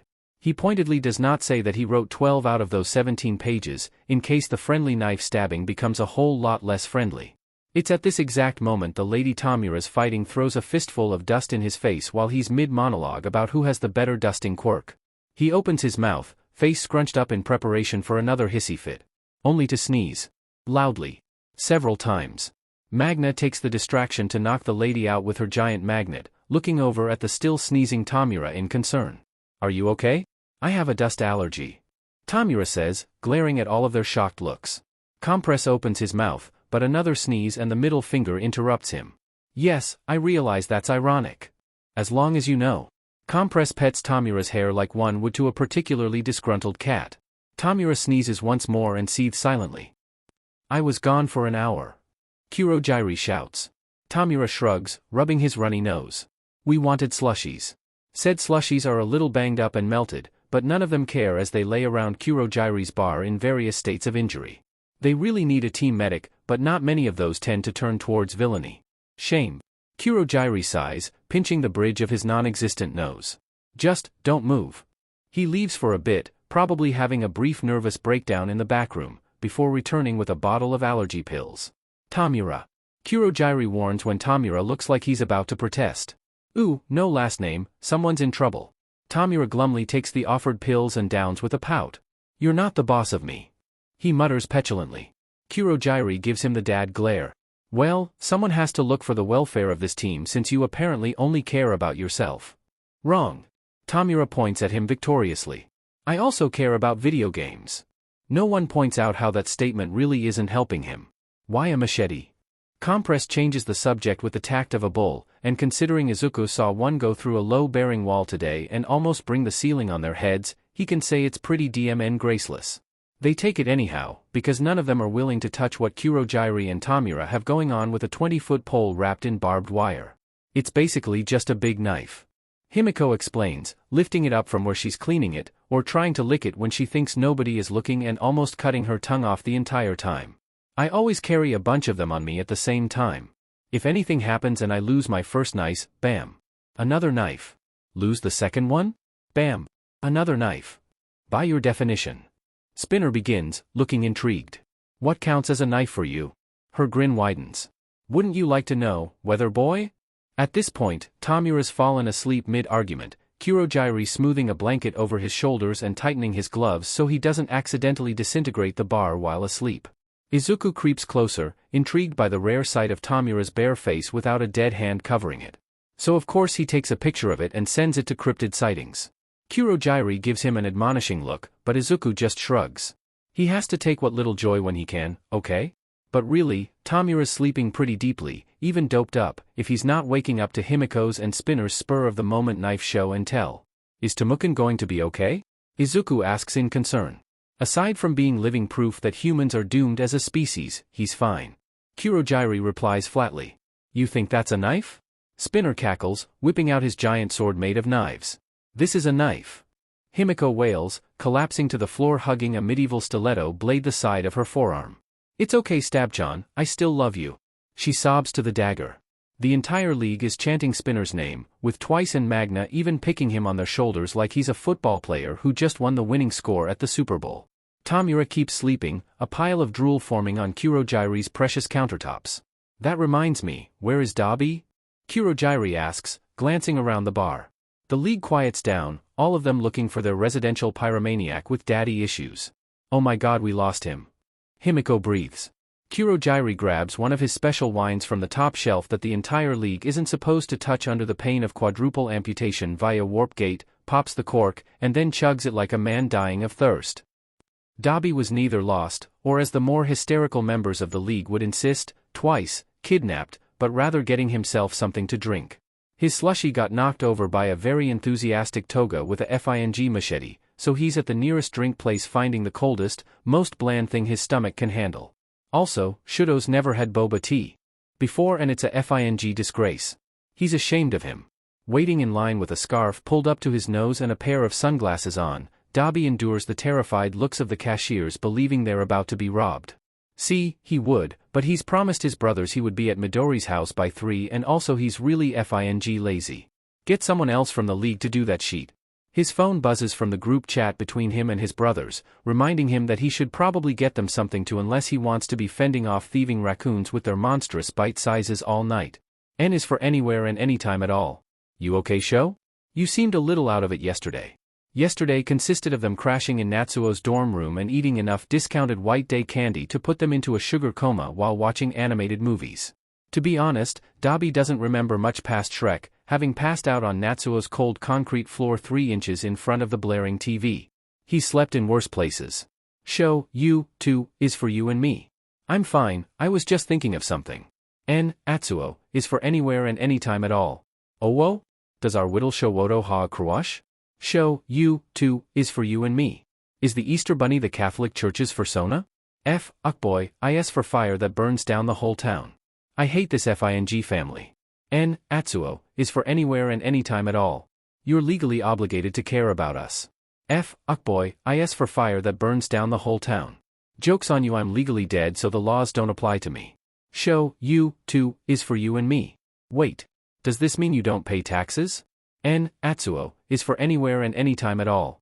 You don't pay taxes? Ukboy, is for fire that burns down the whole town. I'm a FING villain, why the F would I pay taxes? Atsuo is for anywhere and anytime at all. Idk. BC, you're secretly nice underneath all that. I don't care about anything but revenge and video games? Shouto is for you and me. Ha. Atsuo is for anywhere and anytime at all. You're like an onion. Ukboy, is for fire that burns down the whole town. Hey Natsu. One question. What the actual F? Shouto is for you and me. You have layers. Ukboy, is for fire that burns down the whole town. I do not have layers, WTF. I'm as flat as the earth. Shouto is for you and me. The earth isn't flat though. Ukboy, is for fire that burns down the whole town. Leave me alone, I'm legally dead. What boba tea do you all you freeloaders want, BTW? Atsuo is for anywhere and anytime at all. Honeydew for me. And get strawberry milk for show. Shouto is for you and me. Is this because of the hair? Atsuo is for anywhere and anytime at all. It is 100% because of the hair. Ukboy, is for fire that burns down the whole town. Heh. Shouto is for you and me. Do you want me to kill you? Ukboy, is for fire that burns down the whole town. Honestly? Atsuo is for anywhere and anytime at all. Tuya and I know. Ukboy, is for fire that burns down the whole town. Tuya and I yes. Dabi puts his phone away as he reaches the front of the line, being careful to show his hands at all times to the cashier, who looks like one shake away from calling the police. Can I have 3 larges, a honeydew, a strawberry milk, and a chilled black milk tea? Sure, she stutters, taking his cash with trembling hands. He would smile at her to reassure her, but his lower face is pretty terrifying even when he isn't covered in blood from fixing his missing staples. The drinks are done in record time, the shop all too happy to get rid of Dabi. Too bad for them, his stomach actually feels good enough today for him to add condiments to his bland tea. Hell yeah, he mutters as he squeezes honey into his cup. Get in the leaf juice CCB sauce. Someone next to him chokes. Dabi glances over, only to meet someone else wearing a gigantic trench coat, a scarf wrapped around the majority of their face and hair, and a pair of sunglasses. It's like looking at a twin in rushed disguises. Do you take constructive criticism? They croak quietly. Dabi winks from behind his heavily tinted sunglasses. I absolutely do not. With that, he takes the drinks and escapes out the shop before the cops really do get called on him. His phone buzzes once he's halfway down the street, and with some finagling, he manages to check it. One's from the group chat with his brothers, and considering the last message is from Shouto asking if they want their ice cream with pulp or no pulp, just no. Another's from the group chat with the league, which he muted after Toga spent 3 solid FING hours spamming with pictures of Yandere aesthetics, and the last is from Nice. I don't have enough money for chicken nuggets. Yo, I saw the weirdest dressed guy today. Chicken Nuggets, otherwise known as the guy he's catfishing from Grindr, who sends him a couple thousand yen a week in exchange for him to send voice recordings because apparently he talks like a ASMRtist pawn actor. He literally just sent an hour-long video 3 weeks ago consisting entirely of him beaching about his coworkers, and Chicken Nuggets sent him a tip big enough for him to eat comfortably for the next month, saying that it made his day. He laughed so hard. The league wishes they had what he did. 69 cents, degree. LOL, same actually. Dabi meets with his brothers in front of Midori's house, Natsuo aimlessly turning in circles on his skateboard while Shouto watches in absolute enrapturement. What are y'all waiting for? He drawls, passing out their boba drinks. Natsuo happily chugs his, while Shouto cautiously takes a sip, before his eyes go hilariously big. Dabi sticks his straw in his mouth, making a face at how much it's cooled down, and without looking away from his drink, Shouto sticks his finger against his cup, icing it instantly. No, he's not envious that Shouto's basically his own environmental control system. Shut up. It's hard enough already for Dabi to be the gay brother, the punk brother, and the family failure, but someone's got to do it, and evidently you either get a decent quirk and no personality, or sheet one and enough personality to fuel a small army, i.e. the entire goddamn league. Just you. Natsuo does another lazy loop, looking like the epitome of every skater delinquent out there with his bloodied knuckles and jersey tied around his biceps. A couple of teenage girls passing by swoon, with one even needing her friend to guide her away. Her face is so red. It's a nice day out, and I think Inko-san might have guests. Dabi pops his sunglasses and scarf back on right as Shouto whips out his eyebrow pencil and starts furiously dotting his face, because for some reason he's convinced that's the ultimate disguise. Natsuo, meanwhile, just rolls his eyes at their paranoia and leads them into Midori's house, skateboard tucked underneath his arm. Your kids sound absolutely delightful. Inko-san's voice floats through the house, where she must be talking to the guests in the living room. You'll have to tell me stories of them later. Izuku was always a quieter child, so it's hard to believe they can be so rambunctious. Natsuo strolls towards the entryway of the living room ahead of the two of them, speaking before he even passes the threshold. Sorry for interrupting, but would it be okay? His shoulders tense up in a manner that Dabi recognizes even 10 years later. As if they've never dulled, long-ago instincts come roaring back into Dabi's brain, and his monkey hindbrain flings himself backwards safely away from the entryway against the hallway wall before the intruder can see him. Shouto stares at him with wide eyes, desperately glancing back between the both of them to see what he should do. I didn't know you were here. Natsuo says, voice shaking. How did you find this place? Oh, I just followed you last week. Todoroki Fuyumi, Dabi's twin sister and also single-handedly the most terrifying person in the world, tells Natsuo from where she's calmly having tea in the living room with Inko-san. Shouto, realizing just how effed they are, slinks into the wall next to Dabi and stares into space with an absolutely shitting his pants expression. Natsuo sputters. I rooftop jumped. So? Fuyumi inquires, in an exact imitation of Elwood's what, like it's hard? Voice. Who's that in the hallway with you? I heard at least another set of footprints. Dabi experiences one of those surges of adrenaline they show in movies or news clips, where mothers pull cars off their children or drag people out of burning houses. All of his muscles tense one by one, his breath picking up speed as his head whips around. And he grabs Shouto by the collar of his sheet and literally tosses him right into the line of fire. Shouto? There's the sound of a teacup shattering. We haven't heard from you in months. I thought you were. The youngest of the siblings ducks his head, glowering at Dabi from the corner of his eye. I'm sorry, Nei-san. Shouto shuffles his feet, pink growing along his cheeks. I kinda got kidnapped and then, I didn't want to leave. It's nice here. I get to eat as much as I want and can sleep all day if I want to, though I try to sleep at night so I can marathon Food Network with Inko-san in the morning. Lately, I've been learning how to knit. It's been really, really fun. Oh, Shouto. Fuyumi whispers, and then Shouto is charging into the living room to hug her. Dabi sighs in relief. He can sneak out through the window once they settle down, and hopefully with a couple of bribes, Shouto will forget this ever happened. Unlikely. He'll be waking up with pink hair for the next 2 weeks, but he doesn't regret it for an instant. I wish you would have contacted me, but I don't blame you for wanting to leave. She sighs. Father and I really were worried about you, Shouto. He's been tearing up the entire country looking for you. I just wish you knew someone was in your corner, and that if you needed time away, I would have helped you. After Tuya, I can't handle losing another sibling. Tuya, right. Shouto states monotonously, the absolutely shitty liar that he is. Luckily, Fuyumi is too overwrought with emotion at seeing her baby brother alive that she doesn't notice his odd tone. Now. Fuyumi's voice deepens, and Natsuo visibly shudders. He feels that so badly. Repeat what you said about the kidnapping again? Dabi smacks his face, and then freezes. What was that? Fuyumi asks, voice sharp. Natsuo laughs nervously. Well, you see, who else is in the hallway, Natsu? His darling twin asks sweetly, and Natsuo looks 30 seconds away from a nervous breakdown. Dabi sighs silently, setting down his tea on a nearby table, before awkwardly stepping into the entryway, hands raised in surrender. Hi, Fuyumi. If Dabi was expecting the same kind of reunion, he was sorely mistaken. Fuyumi stares at him for a long moment, jaw dropped and eyes wide behind her glasses, before her face steels. You. Me? Dabi points to himself with a squeak. You left me, Fuyumi begins slowly. On dishwashing duty for 10 years. Where the hell have you been? Dabi scratches the back of his head, avoiding eye contact. I accidentally indulged in too much me time? Without looking away from him, Fuyumi reaches down, grabs a throw pillow, and flings it at his head hard enough he topples backwards into Natsuo. You've been reported missing for a decade. Everyone thought you died. I made your shrine Hayashi Chuka every year for our birthday and cried the entire time cooking it. She flings out her arms in a mixture of rage and embarrassment. Oh shit. Yep, he's dead. He's so dead. I love you. He squeaks. Wrong move.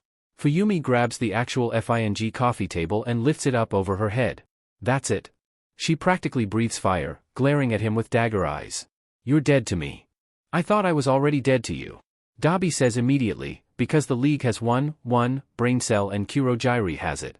At least he's fast enough to dodge Fuyumi dropping the coffee table with an inarticulate cry of rage and launching herself at the speed of a Mach 2 across the living room. F-. He curses, diving rapidly to the ground to avoid her tackle. You and Natsu should take football lessons together. You'd be really good, sheet. Dabi contorts his body in ways he didn't know were possible as Fuyumi stomps her foot and freezes over the entire floor in about 2 seconds flat. Laundry. Vacuum. Cooking. All by myself. She raves, ripping Natsuo's skateboard out of his arms and using it as a makeshift baseball bat, forcing Dabi to slide to his knees underneath it. 10. FING. Years. Tuya. Should we intervene? Shouto asks quietly from the safety of the hallway. Nah, Natsuo slurps his boba drink. He deserves it. Shouto tilts his head to the side as Dabi somehow manages to flip over the skateboard projectile by using the back of the couch as a springboard. Why? Natsuo shudders, before glowering in Dabi's general direction where he's now desperately clutching the ceiling fan in a terrified ball. Bathroom duty. He seethes. Shouto blinks, shrugs, and then goes back to slurping his own boba drink. Dabi squeals as Fuyumi sends a row of icicles at him, jumping off the ceiling fan and diving towards the window. Again. Only for Inko-san, who had never left and was watching the family brawl like it was her favorite soap opera, to grab Dabi by his scarf with her quirk and halt him in his tracks. No. Inko-san hisses. I just replaced that window. Sorry Inko-san. Dabi croaks. And you? Inko-san turns on Fuyumi with a fierce glare. If you're going to scold your brother, stop destroying the furniture. Before Dabi can sigh in relief, Inko-san pulls a wooden spoon out of her apron pocket and slaps it in Fuyumi's hands. Use this instead. Fuyumi beams at Midori's mother, taking the wooden spoon gratefully. Thank you, Midoriya-san. She turns to Dabi with a terrifying smile and a white-knuckled grip. Prepare yourself, you absolute a-hole. Oh F me. Dabi mutters. And runs for his motherfucking life. Izuku looks up from doing homework at Kurogyri's bar with a bright smile. Hey, you weren't kidnapped. His smile falters at Dabi's weird walk. You okay? No, Dabi says flatly. Is that a bruise on his cheek? He turns around to head upstairs, and Izuku chokes on his soda. The petite woman clinging to his back lets out a loud sob, burying her face into his neck as Dabi awkwardly piggybacks her. I'm sorry, Tuya. She wails, squeezing his neck so tightly that Izuku's about 25% sure Dabi can't breathe. Wait, bump that up to 80%, Dabi is looking distinctively purple in a way that has nothing to do with his burn scars. I swear I don't have badly repressed anger issues. Sure. Dabi wheezes out. Whatever you say, sis. The two of them shamble up the stairs, with Dabi grunting out reassurances to his sister's blubbers. Izuku's jaw is still on the floor when Natsuo and Shouto stroll into the room, nursing half-empty boba drinks and a container of popcorn. Dare I ask what that was about? I don't know, but I got it on video. Shouto holds up his phone. Natsuo rolls his eyes with a half-smirk. Fuyumi has a shit ton of pent-up rage from over 2 decades of our dad's shitty behavior, and it boiled over after having 2 very emotionally charged discoveries with 2 of her brothers she assumed were dead. By Shouto's eyebrows, that was simplifying it. Izuku considers that statement for a long moment, before deciding to stay out of the Todoroki family drama and simply makes a grabby motion towards Shouto's phone. Gimme. Already sent it to you. Shouto answers, leaning over his homework. Also, you forgot to carry the 4 here. Izuku knew there was a reason that Shouto was his favorite. A loud crash from upstairs interrupts them. You're AF villain?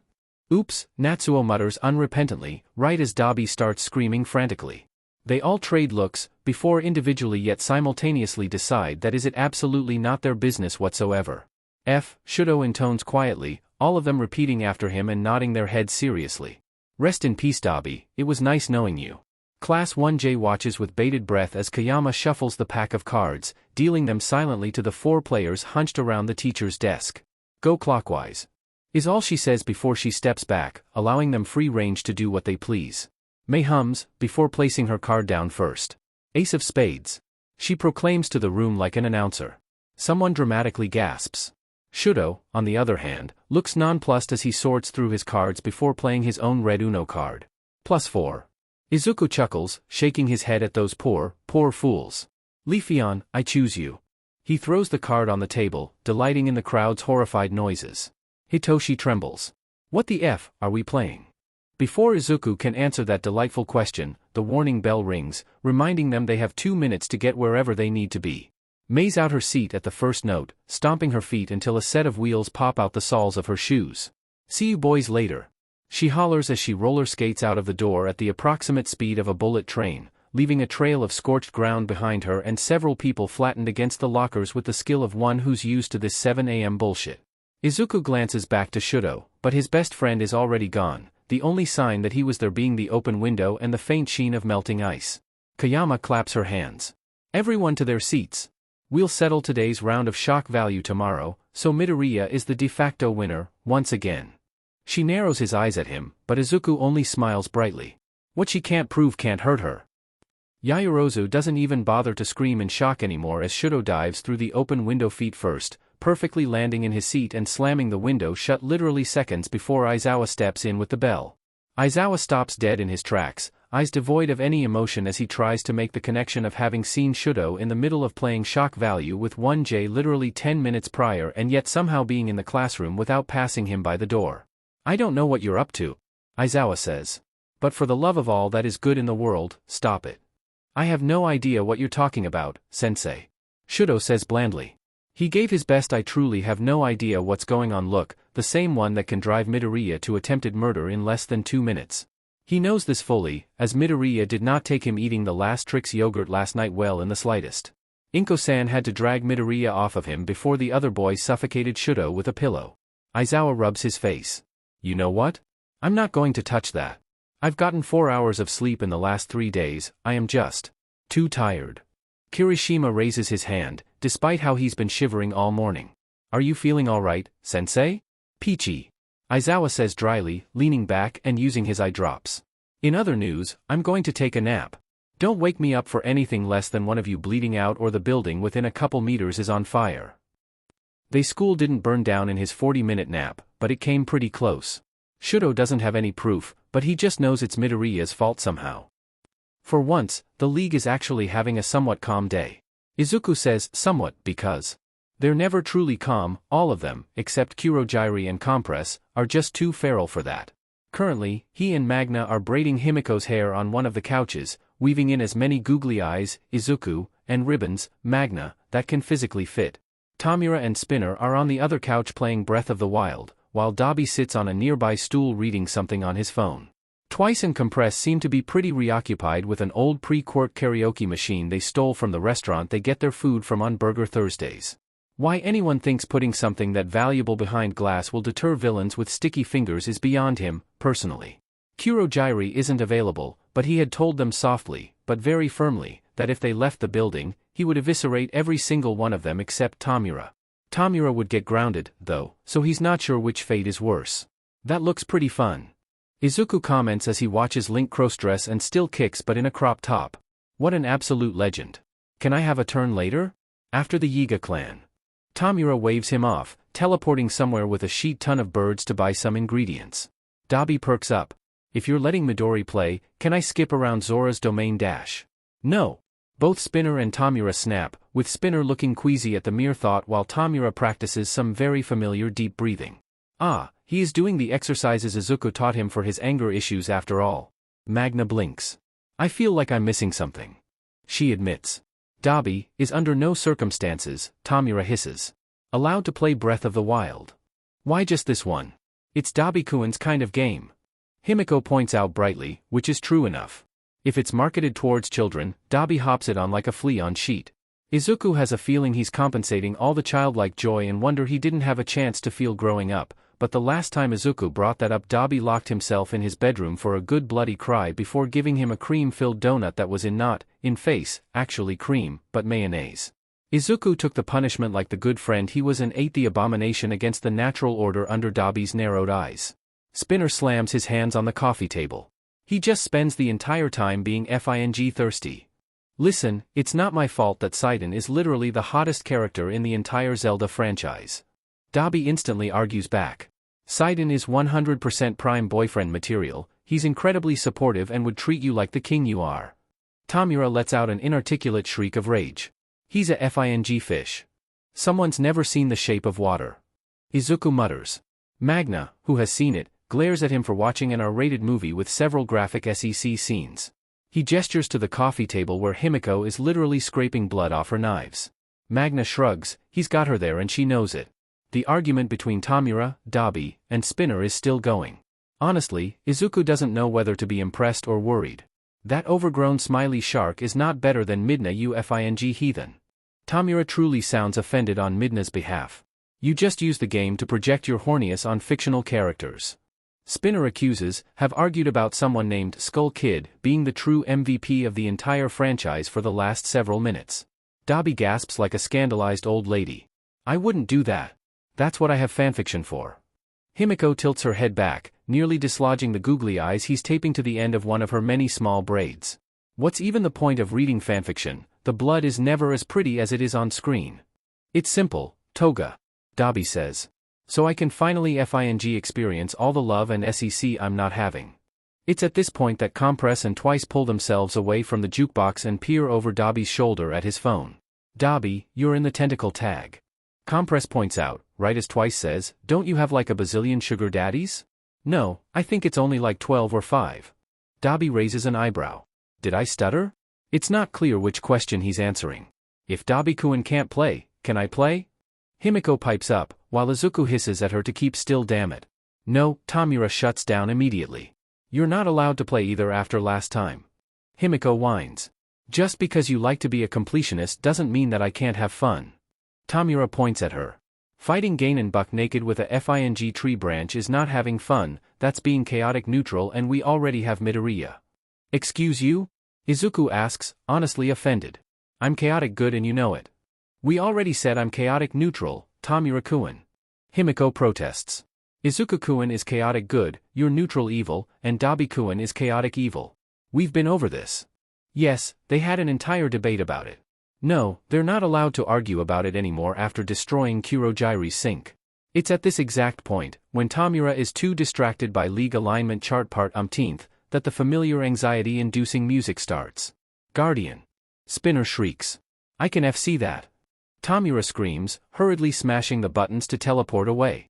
They all let out a sigh of relief when Link lands safely on some tower, with Tomura handing the controller over to Spinner for a much-needed snack break. Spinner, who's much more willing to share, allows Izuku and Himiko to watch him play, explaining something of the finer mechanisms to them as he troops around Hyrule. That's a Stomoblin, basically the skeleton version of a Moblin. Spinner explains as a literal corpse climbs out of the ground what the fuck, you can rip their arms off and beat them to death with it. With that cheerful statement, he proceeds to do just that with a smile on his face. This is fine. This is the opposite of fine. Twice whispers, with feeling. Tomura slurps his Capri Sun.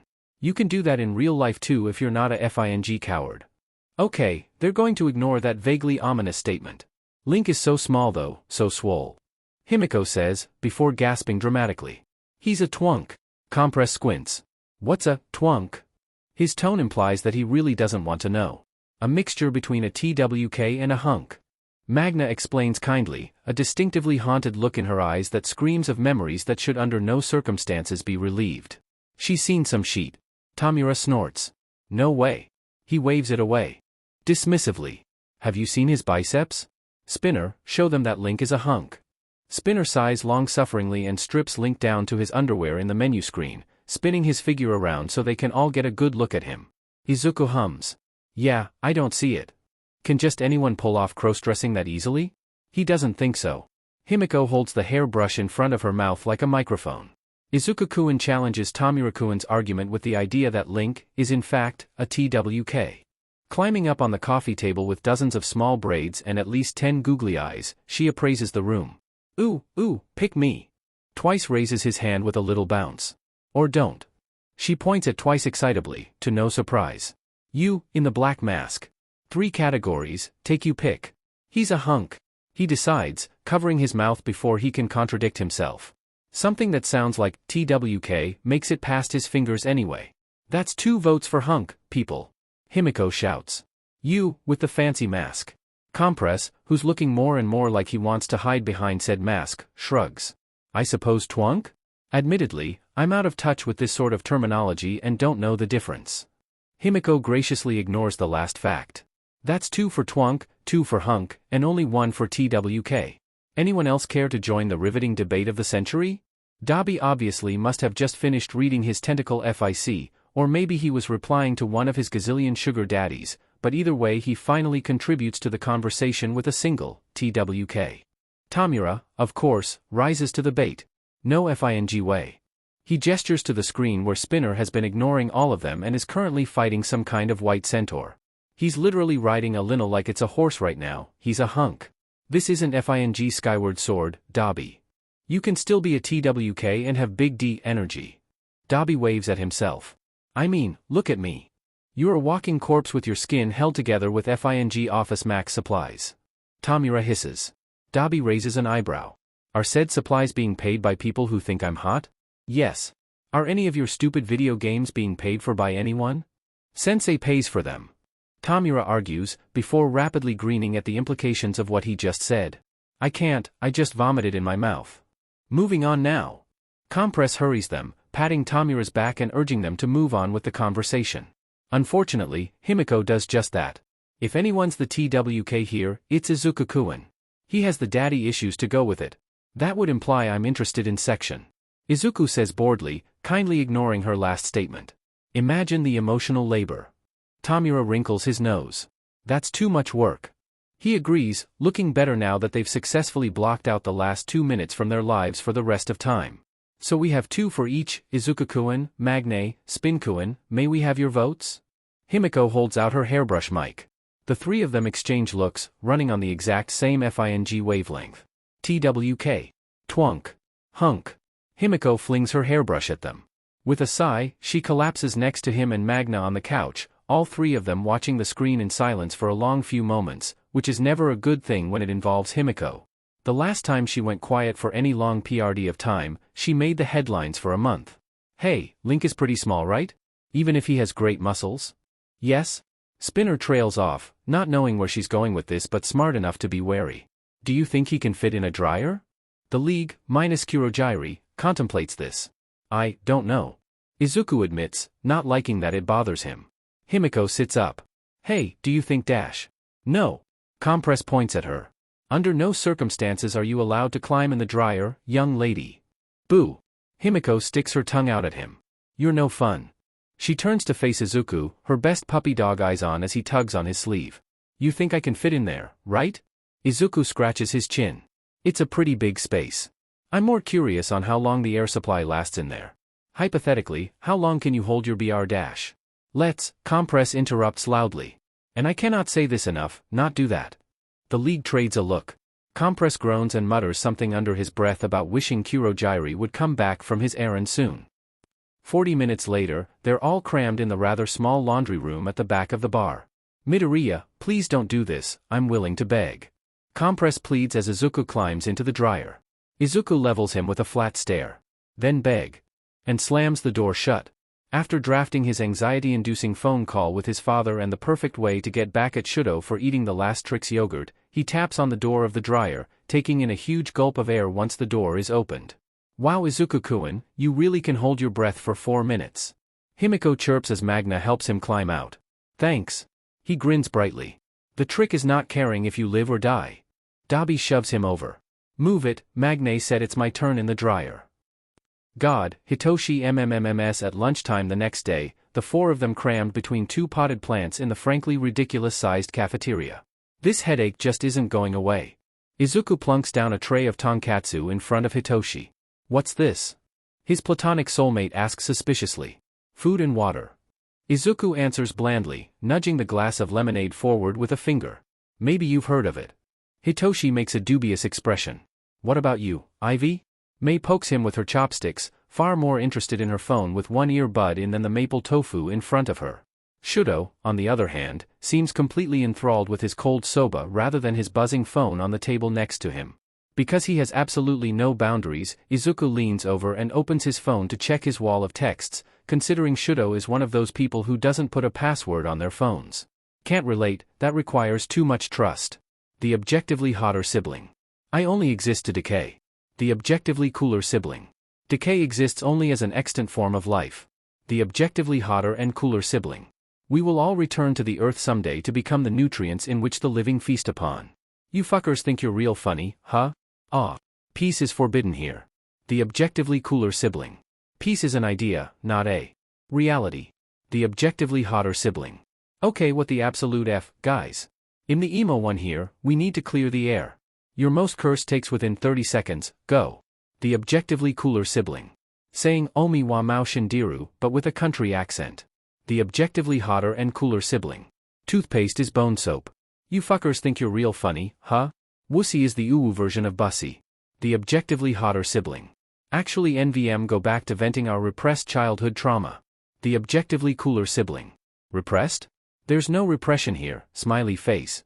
Completely unrelated, I may have driven one of father's sport cars into Tokyo Bay while listening to Second Chance by Shinedown and no longer have a ride home. You fuckers think you're real funny, huh? DMN go off. The objectively hotter and cooler sibling. I'll see if Kurogiri can pick you up. The objectively cooler sibling. Thank you Shouto. The objectively hotter sibling. I will allow you this one, time to be the fellow emo child. The objectively cooler sibling. You're not even emo, you just wear skinny jeans and dye your hair because you have daddy issues.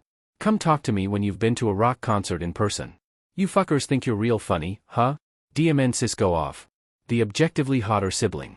Okay. He glances up from the phone to meet Shouto's dead ones. Why is your family like this? It's not a question. Shouto pauses mid-chew. A lack of social engagement as children among our peers and our hostile household made us create unusual coping mechanisms for life's usual stress and anxiety that every small trigger results in an explosive outbursts. With that, he goes back to slurping his soba. Izuku opens his mouth. Closes it. Opens it again. He trails off, much like how Dabi did. No, I will not elaborate. Shouto says simply. Hitoshi raises his glass. Preaching to the choir, dude. They high-five, because this is Izuku's life, and he hates it. Can't relate, my self-esteem is too high for that. Mei glances up from her phone, the screen tilted down enough for Izuku to see that she's listening to a Wii Music remix, the bad one. What's it like to be neurotypical? Izuku asks in wonder. Mei snorts. Do I look neurotypical to you? She points to her bowl, where she neatly divided the rice and tofu perfectly in a way that's bordering on obsessive. I just mastered bottling up all of my positive and negative emotions that nothing can get my self-esteem down. Nothing. Hitoshi shoves a cutlet in her mouth to shut her up. Hey, if it works, it works. The four of them go back to eating, well, three of them and Izuku busting out his flashcards for his modern hero art history class considering he left his lunch at home. For an elective class, Kayama seems way too enthused about it, and he wouldn't put it past her to do a pop quiz. Izuku doesn't even look up when the alarms start ringing, frowning down at the art movement listed on the front of the flashcard. Was that 2074 or 2104? He almost has it, but then someone screams in terror, tearing him from his train of thought and making him lose it. God damn it, couldn't they scream a little quieter? Hitoshi sighs as someone dramatically starts shrieking about evacuations. At least I know that no matter what, I'm gonna die doing something that I love. What's that? Mei asks. Dying. Hitoshi says dreamily. Before they can unpack all of that, a bag of fast food, Lateria, he catches from the label, is placed on the table by a deathly pale arm he'd recognize anywhere. Izuku brightens. Temukin. Hey kiddo, Tomura ruffles his hair with a small smile. You forgot your lunch. Izuku narrows his eyes, did he? That BSTRD bugged him again, didn't he? I'm willing to drop this for now because I'm hungry and honestly this smells like what I imagine why people have section. Hitoshi does a spit take on his lemonade. Mei drops a piece of tofu. Shouto doesn't even bother glancing up. Opening the bag, Izuku fist pumps when he finds his favorite burger and a pack of fries. There's even a pack of honey mustard. The older villain deposits a cup of soda next to the bag with his pinky finger raised, and that's it.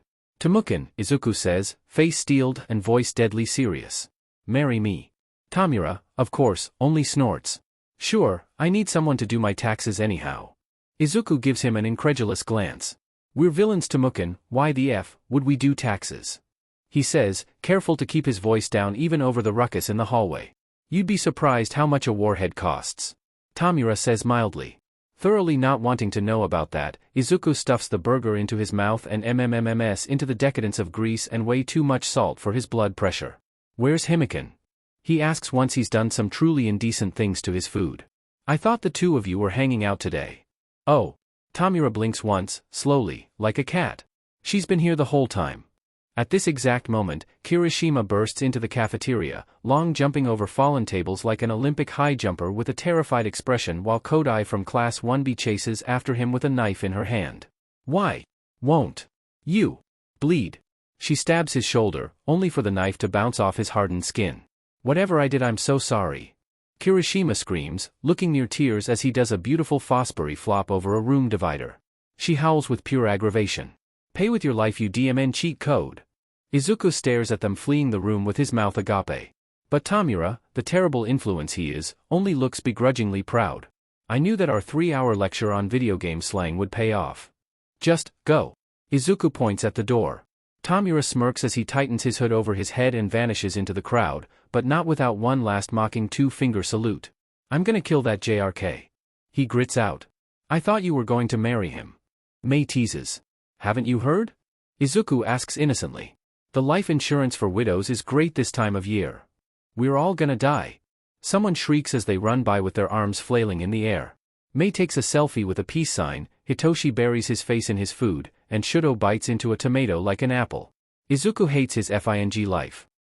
Shouto sits next to Midoriya, Shinso, and Hatsum in front of Aizawa's desk in the empty staff room, none of them looking as chastened as they probably should be, if the scandalized look the few teachers who wandered in were any indication. There's not enough seats, so Shouto is crammed next to Midoriya in the leather chair, the armrest digging into his ribs uncomfortably. At least he isn't being absorbed into the cushions like Midoriya is. A couple more minutes and his best friend might fuse with the chair entirely. Next to them, Shinso and Hatsum are also crammed in a chair, but rather than hip to hip like him and Midoriya are, Shinso is just outright sitting on Hatsum's lap with his legs kicked over the side of the chair. Isn't he heavy? Shouto asks. Nah, Hatsum cackles. He's nothing compared to my latest baby. Your latest baby weighs almost 300 pounds. Midoriya drawls. Shouto, who has never lifted 300 pounds and likely never will, shuffles awkwardly in his seat. Midoriya wheezes slightly from where Shouto's elbow digs into his spleen, kicking him in the ankle. Because Shouto is petty like that, he makes sure to aim for that exact spot the next time he shifts. The four of them quickly shut up when the door opens, multicolored eyes tracking Aizawa trudging across the staff room.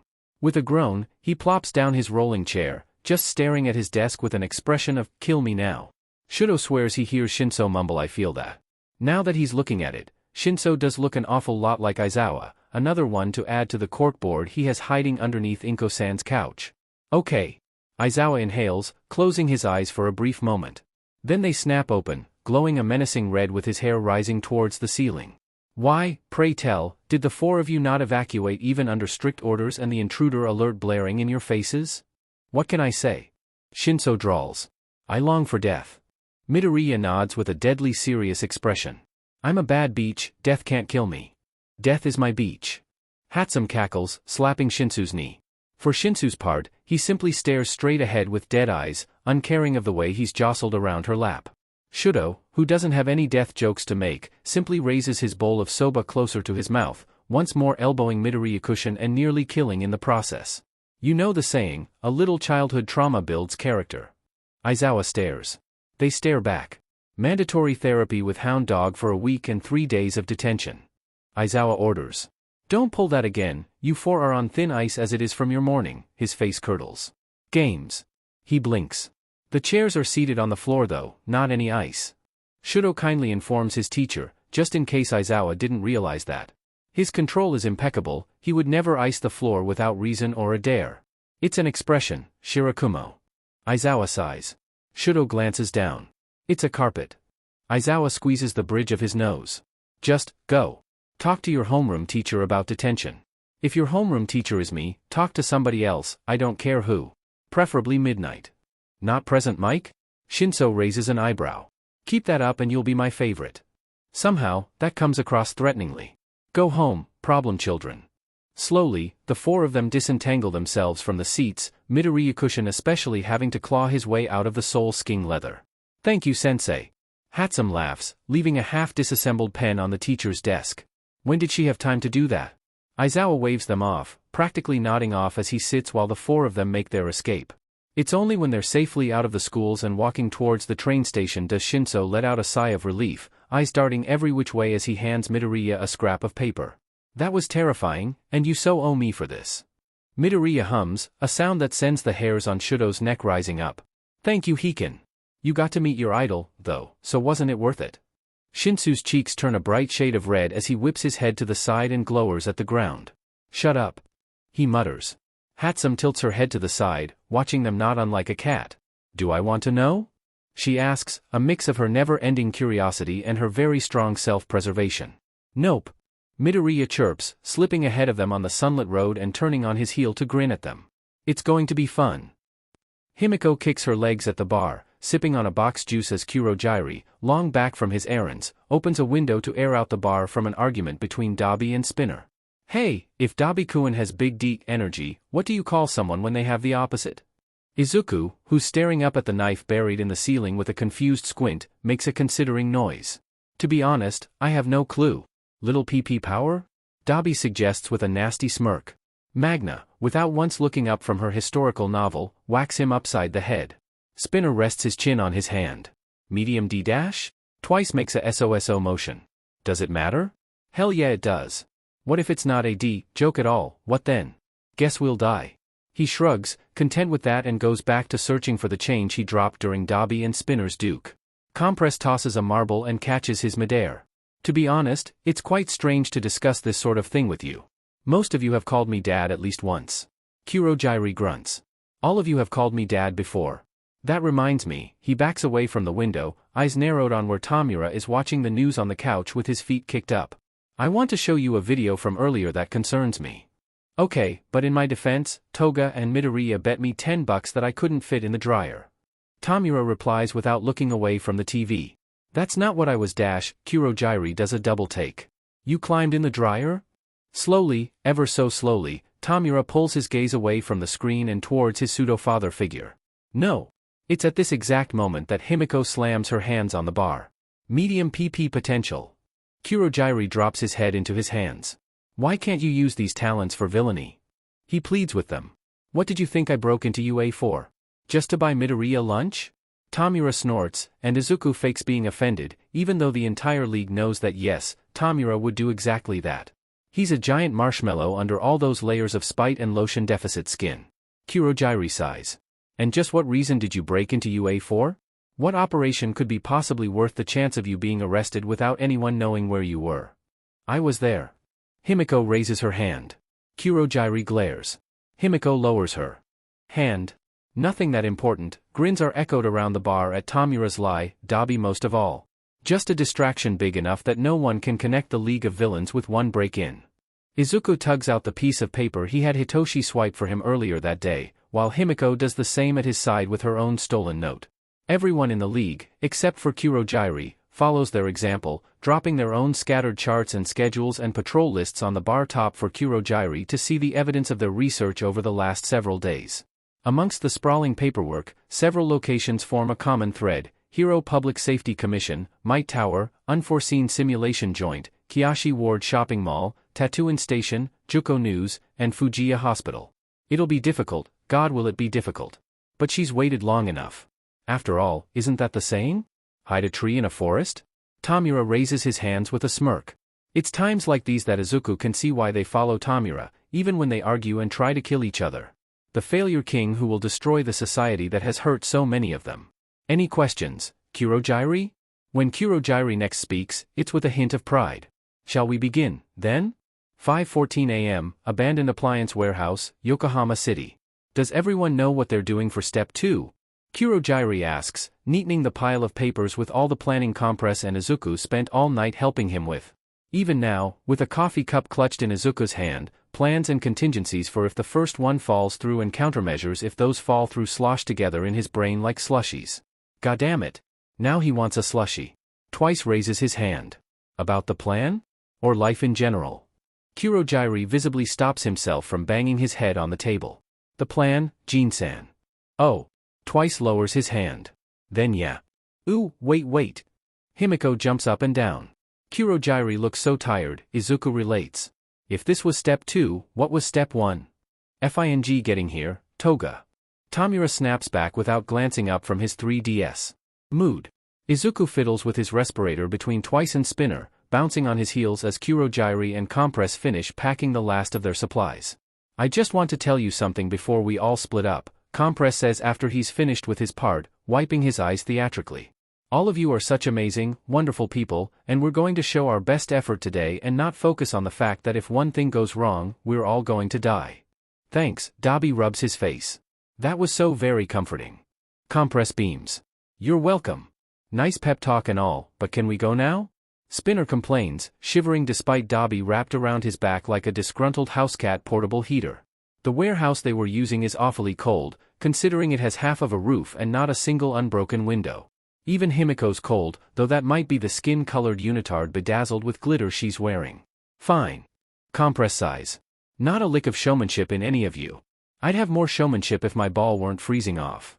Spinner retorts, half carrying half dragging Dabi towards the drag van they stole that smells faintly of licorice and mustard. Weird combination, he knows, but it has a hitch for them to tow something and that's what's important. Kurogyri climbs into the driver's seat, while the rest of them cram into whatever available spot they can find. Izuku ends up sitting on Tomura's lap in one of the two-seat middle row, with Dabi the BSTRD stretching out his long legs in the seat next to them. Magna, Spinner, and Compress squeeze together in the back seat, while Himiko plops in Twice's lap in the passenger seat. Why the F, doesn't this car have seatbelts? Tomura curses as the van starts up, refusing to touch Izuku whatsoever and hands firmly at his sides. Which would normally be sweet, but seriously, they've made out before in order to get a 12-pack chicken nugget from McDonald's, this is nothing. Izuku rolls his eyes, grabbing his arms and forcing them to hold onto his waist. If he's dying, it's not going to be from going headfirst through the windshield, that'd be too lame. On the rare chance he does finally die, it's going to make nationwide news and involve at least 3 different governments. Tomura squeaks. I'm pretty sure they were more concerned with transporting drags than people. Hopefully. Anyhow, the League has been cracking down on human trafficking on their turf, none of them have any tolerance for that shit, and they make it well known what will and will not fly in Mizutofu. Just drive slow, Kuro-kun. Himiko chirps, flipping open the mirror on her sunshade. I gotta do my eyeliner anyway. 5:48 a.m., Juko News Station, Mizutofu. Tanio doesn't regret becoming a journalist, but DMN, early mornings are a killer. Juko News, the publicist he works for, is primarily a hard-print agency, but they do have a broadcasting center on the upper floors. Most of Mizutofu watch their morning news, mostly boring things, like a new city center being built or marathons for people to pet puppies. Stay-at-home parents and commuters like the peacefulness of it in a city where villain attacks occur on the daily, and so does the staff working at Juko News, even if it means they don't get paid as much. Early mornings are still a thing of dread no matter how much one likes their job, and it doesn't help that their newest intern is terminally late for everything, including getting their goddamn coffee. Ishikawa. Where have you been? We start in less than 15. He demands, before sighing at her flinch. Be nice, Tanio, be nice. Never mind, just don't let it happen again. Come on. Ishikawa blubbers her thanks as Tanio leads them over to the elevator, swiping his card to allow them entrance to the upper levels. She watches his card keenly, fiddling with the long blue pearl necklace, before he ushers her past their meager security and into their broadcasting center. Set the coffee down over by the director and go assist lighting, okay?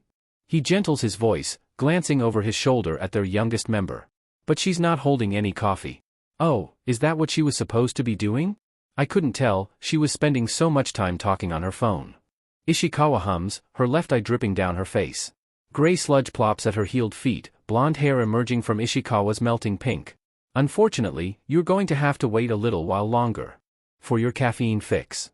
With that, she rips her necklace off and chucks it into the foray, and the screaming begins. Tanio yelps as he stumbles away on tripping feet, but the girl darts towards him impossibly fast, swinging behind him and holding a blade to his neck. Ishikawa's green slides into ecstatic yellow, and he recognizes that insane blush instantly. Titoga Himiko, from the League of Villains. There's shouts behind him, but he doesn't dare move in fear of his neck being slit. She grins, canines glinting in the studio's dim lights. Yep, that's me. Now, will you be a good boy and go sit over there with the rest of your lovely coworkers? Carefully, he nods, allowing her to walk him step by step towards where the rest of the broadcasting team are huddled on the floor with their hands raised. Two members he recognizes as Magna, the one with the magnetizing quirk, and Spinner, the lizard stain cosplayer, work on tying them up quickly with thick lines of rope.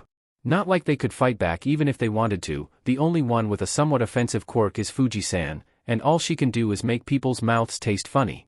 Toga roughly shoves him forward, and Tanio takes the hint and quickly sits down next to Murakami-san with his hands raised in the air. They share a disbelieving look, terror simmering in their guts as the terrorists adjust their cameras and fiddle with the equipment with baffled expressions. Among them, he only doesn't recognize two, one with burn scars all over their body, and another with a gas mask and goggles to hide their face.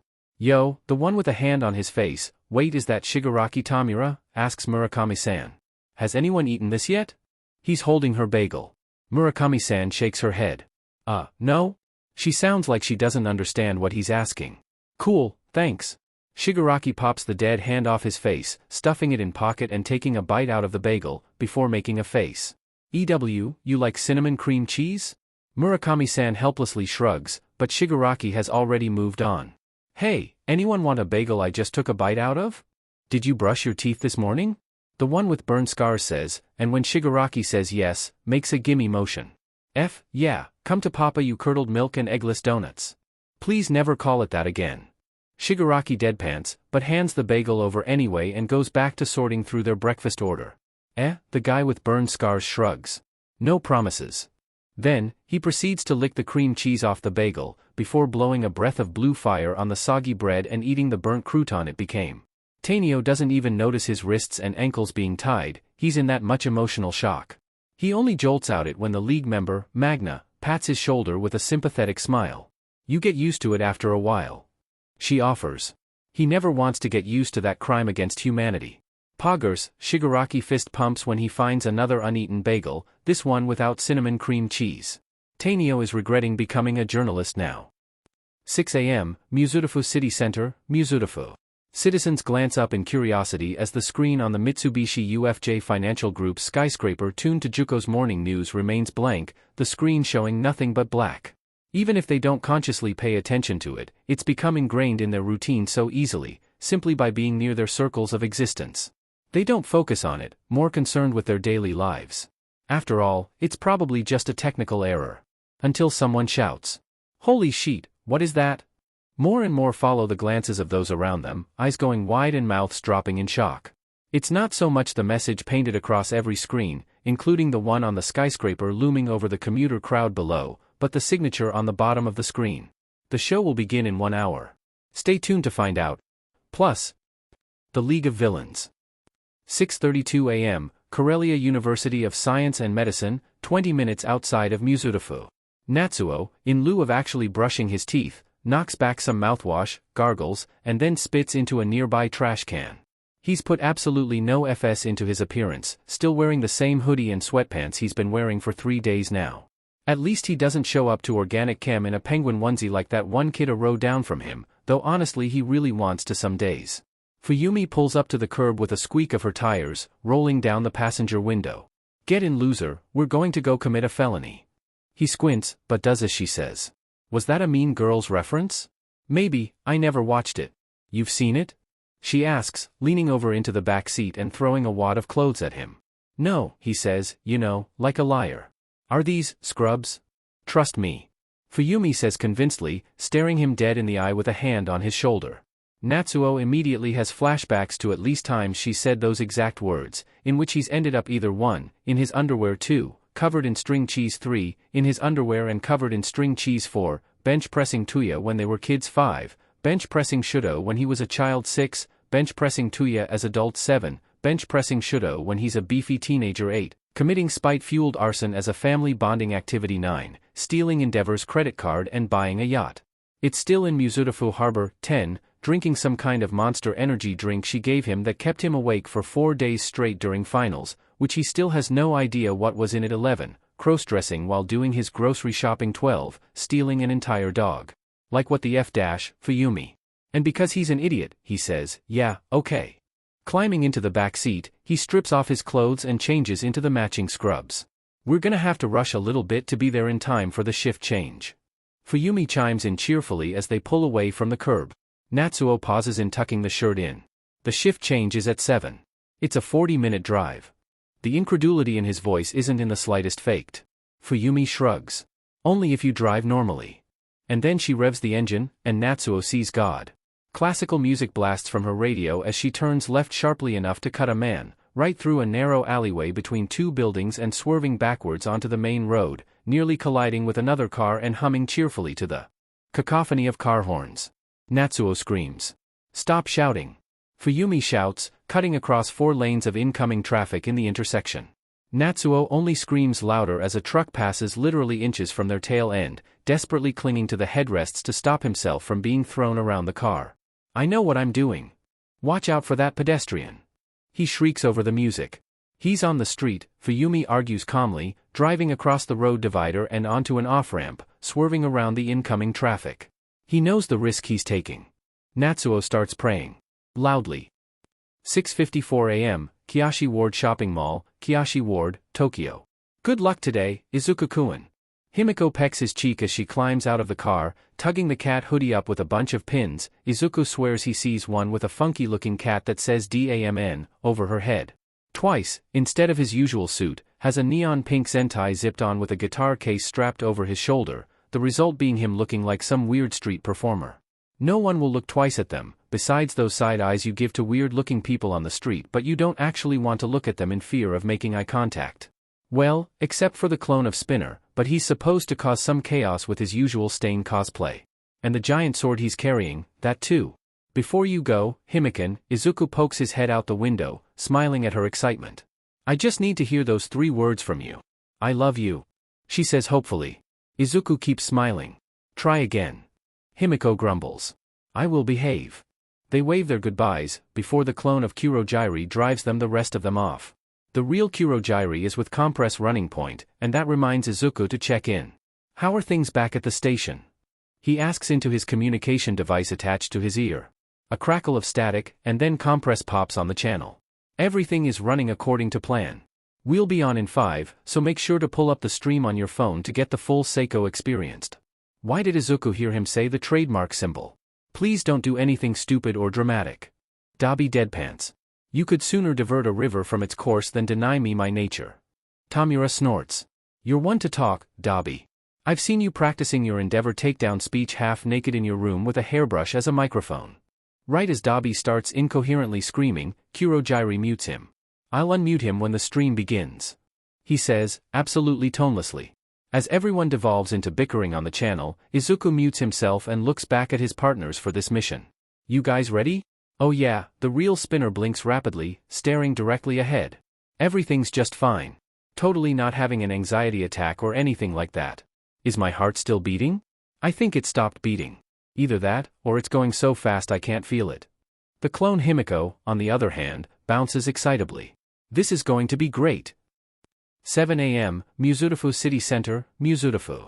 The screen flickers, before the infamously familiar sight of Mr. Compress sitting in front of the camera appears.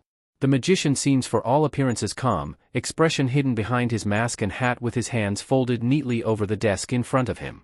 Hello, Japan. He greets pleasantly, like they were sitting down for tea rather than a terrorist who had taken over a morning broadcast. As you can see, we've occupied Juko News Station to deliver you a wonderful warning of the day of reckoning. Mr. Compress unfolds his hand to toss a marble up and down, almost absently, the light bouncing off his impenetrable mask. To the police who are likely to swarm the building within the next couple of minutes, I deliver you a warning. I have compressed a pyrophoric gas within this marble. He holds up said marble to the camera. The workers at this station are my hostages. I have access to surveillance, so if I see any one of you pesky heroes infiltrating the news agency, I will bring this building down with me. If you have any arguments, feel free to contact me at this number here. Instead of a number, a green screen image of a Patrick from SpongeBob SquarePants making that face showed up. Mr. Compress doesn't react at all. Someone, probably one of the hostages, quietly mutters, "What the F dashed a." This may have been the desired effect. Many of you may be wondering why I would go so far. Mr. Compress switches tone, his voice falling back into joviality that leaves many viewers blinking rapidly at the sheer cognitive dissonance. After all, to many of you, we're a relic of times long gone, the last embers of Stain's will. To that, I have only one thing to say. Mr. Compress leans forward, and with deadly seriousness, says, "The last person who called me old, I compressed their arm and shoved it up their butt." With that, he leans back and pulls a deck of cards out of absolutely FING nowhere. "Now, we have some time to kill. So, is this your card?" 7:28 a.m., Tatooine Station, Mizutofu. A little-known fact about Tatooine Station is that despite its location as a bullet train station, it's connected to not only the rest of the stations around Mizutofu, but the conflict monitor that detects problems among all traffic lights in the city. To be honest, the only reason the League has this kind of information is because apparently Dabi dared Jiren to a drinking competition with the rest of them as their witnesses. Jiren, apparently, had a reputation among most drinking establishments as being unstoppable when it came to said competitions and took the dare with a smug smile. Well, when an unstoppable object meets an unmoving force. Needless to say, Dabi is a FING tank and Tomura is never drinking with him again. No wonder no one has any videos of him getting shit-faced, yet their private Snapchat is filled with video evidence of their sins. If Tomura ever sees another video of Compress doing a pole dance half-naked, it would be too soon. That's a lie, Compress has a goddamn six-pack like what the F dash. If Tomura had any interest in SEC and if he didn't view Compress as a weird somewhat fatherly figure, then Tomura might have fallen a little bit in love. Unfortunately, Tomura didn't, so mostly he felt weirded out by his own attraction and had to go lie down for a bit. Walking quickly through the busy station with a hood over his head, Tomura pulls off his two-fingered glove by his teeth, closing his now bare hand around the doorknob for the staff room. The clone of Magna guards his back as he swiftly decays the lock, allowing them access to the security room. "Hey! You're not supposed to be dash," the clone of Magna whacks her giant magnet over his head almost boredly, knocking the security guard out instantly and dragging the unconscious man from the chair. Slipping his glove back on, he takes the now freed seat and rubs his hands together, cackling maniacally to himself like the greedy little feral goblin he is. Midoriya once called him a goose with rabies, which is kinda like a normal goose, but just drools more. To this day, he's still unsure whether that was an insult or a compliment. Considering Midoriya, probably both. Squinting at the bright screen, Tomura grumbles to himself as he yanks out his reading glasses from his hoodie, slipping them on his face and navigating over to the files. "Locked, damn it. You need glasses?" The clone of Magna asks, tilting her head over the top of the overstuffed chair. Tomura smirks. "And no one will ever believe you." She looks reluctantly impressed. As she should be. Inside the pocket of his ratty jeans is a single USB with a code spinner. Midoriya, Compress, and Kurogyri spent literally days working on. The four of them are some of the most intelligent people Tomura knows, even if Spinner's specialty lies solely in computers, but even then, they barely managed to create this virus in time despite working around the clock. Plugging it in, he holds his breath as the four little emojis pop on the screen along with a loading bar, a black cloud, a blue marble, a green rabbit, and a purple lizard. Clearly, Midoriya once again had too much coffee. Though this may be Compress' fault, as his job was more on the surface finishes, unlike Spinner and Kurogyri who had to create the finer details themselves while Midoriya tested them extensively on dummy computers the rest of the League had to fish out of dumpsters. Then the screen goes dark. "What's going on?"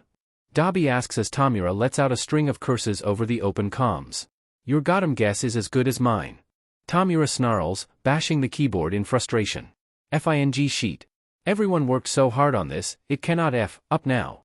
He thinks of the sway in Compress' usually jaunty step, the shadows under Midoriya's eyes, the slur in Spinner's voice, the flickering on the edges of Kurogyri's mist, and feels anger so deep and hot that he nearly decays the entire system right there and then.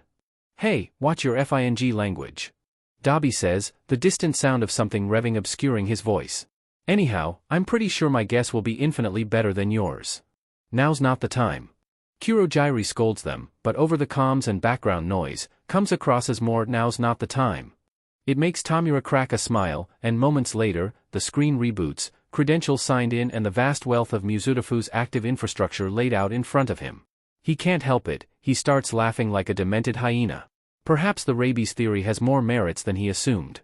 He should look to see if he remembers being bitten by a wild animal in the past. The clone of Magna leans over his chair. Hey, quick question. She doesn't wait for him to stop laughing. Why are you like this? He instantly sobers up.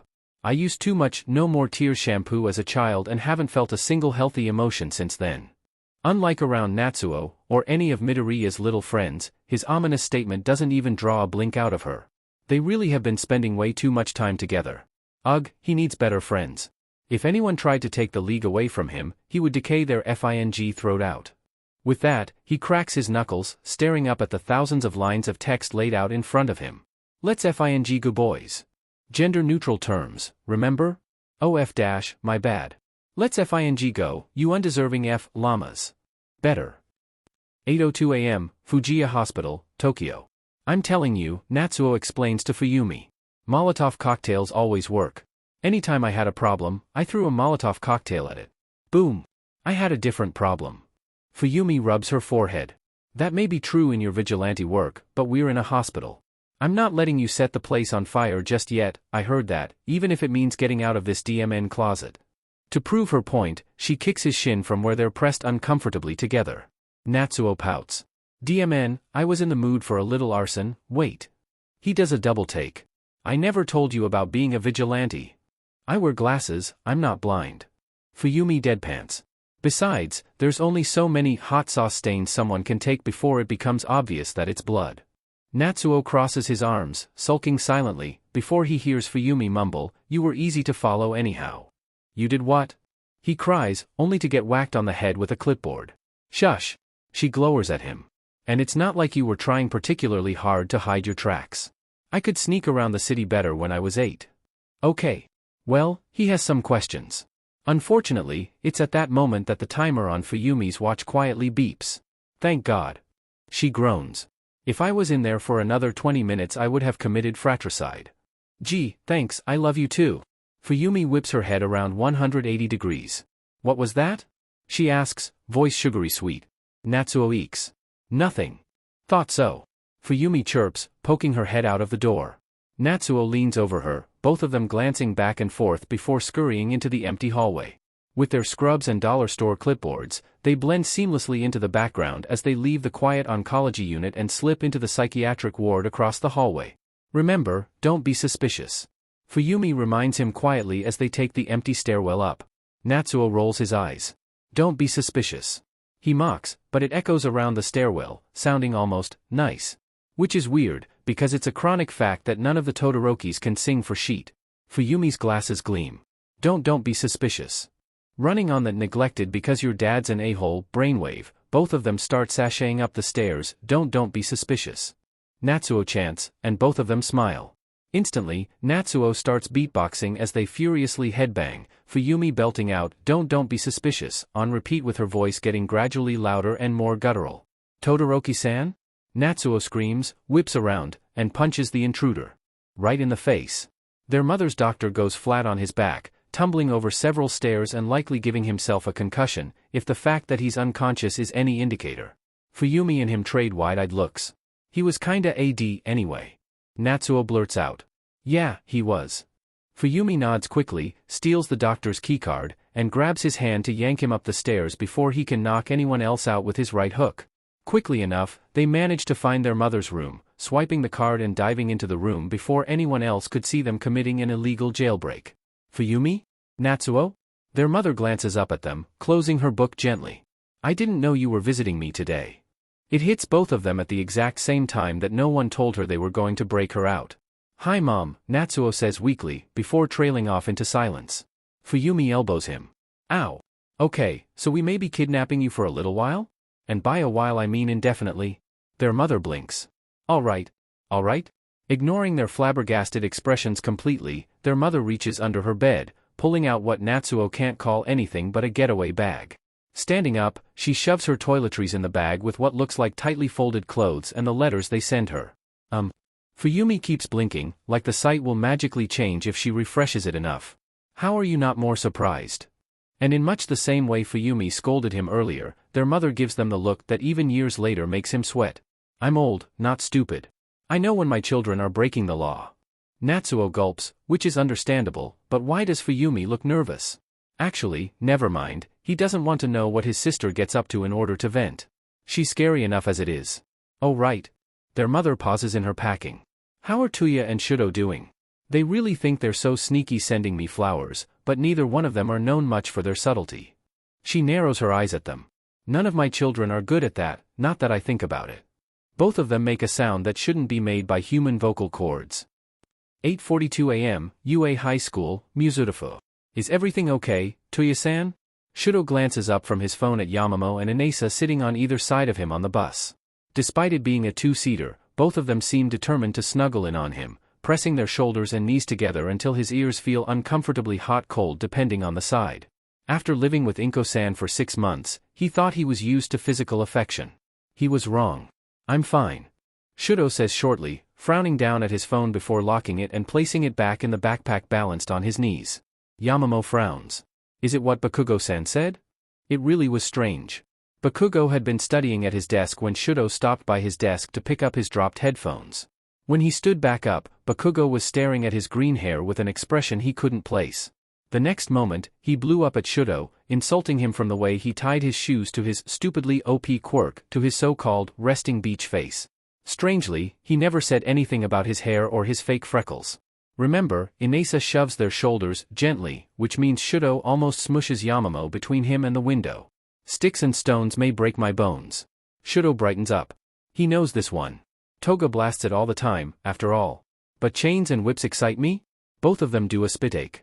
No. He blinks. He did not know that one evidently.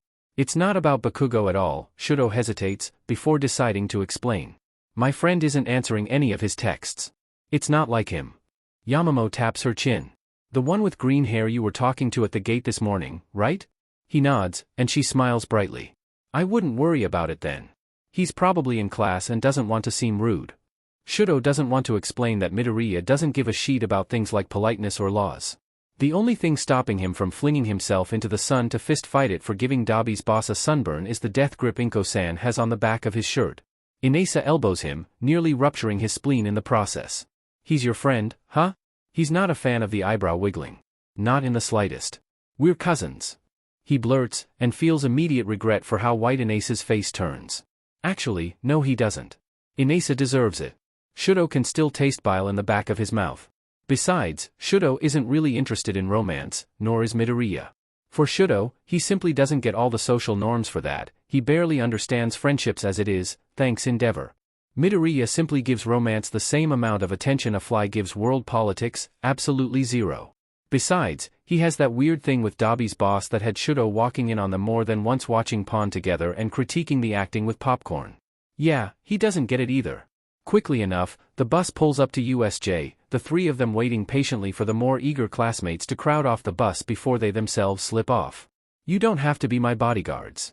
Shouto points out when they stand on either side of him while they wait for 13 and Aizawa to finish talking, glaring at anyone who dares to look at him wrong. Of course we're not your bodyguards. Inesa gasps. We're your protection squad. Shouto stares. Pro-tection squad. Yamomo nods fiercely, clenched fist held tightly. We'll defend you, Tuya-san. You're a cinnamon roll, which means you must be protected at all costs. Did Ashido tell you about this? He asks. Neither of them answer. That's a yes.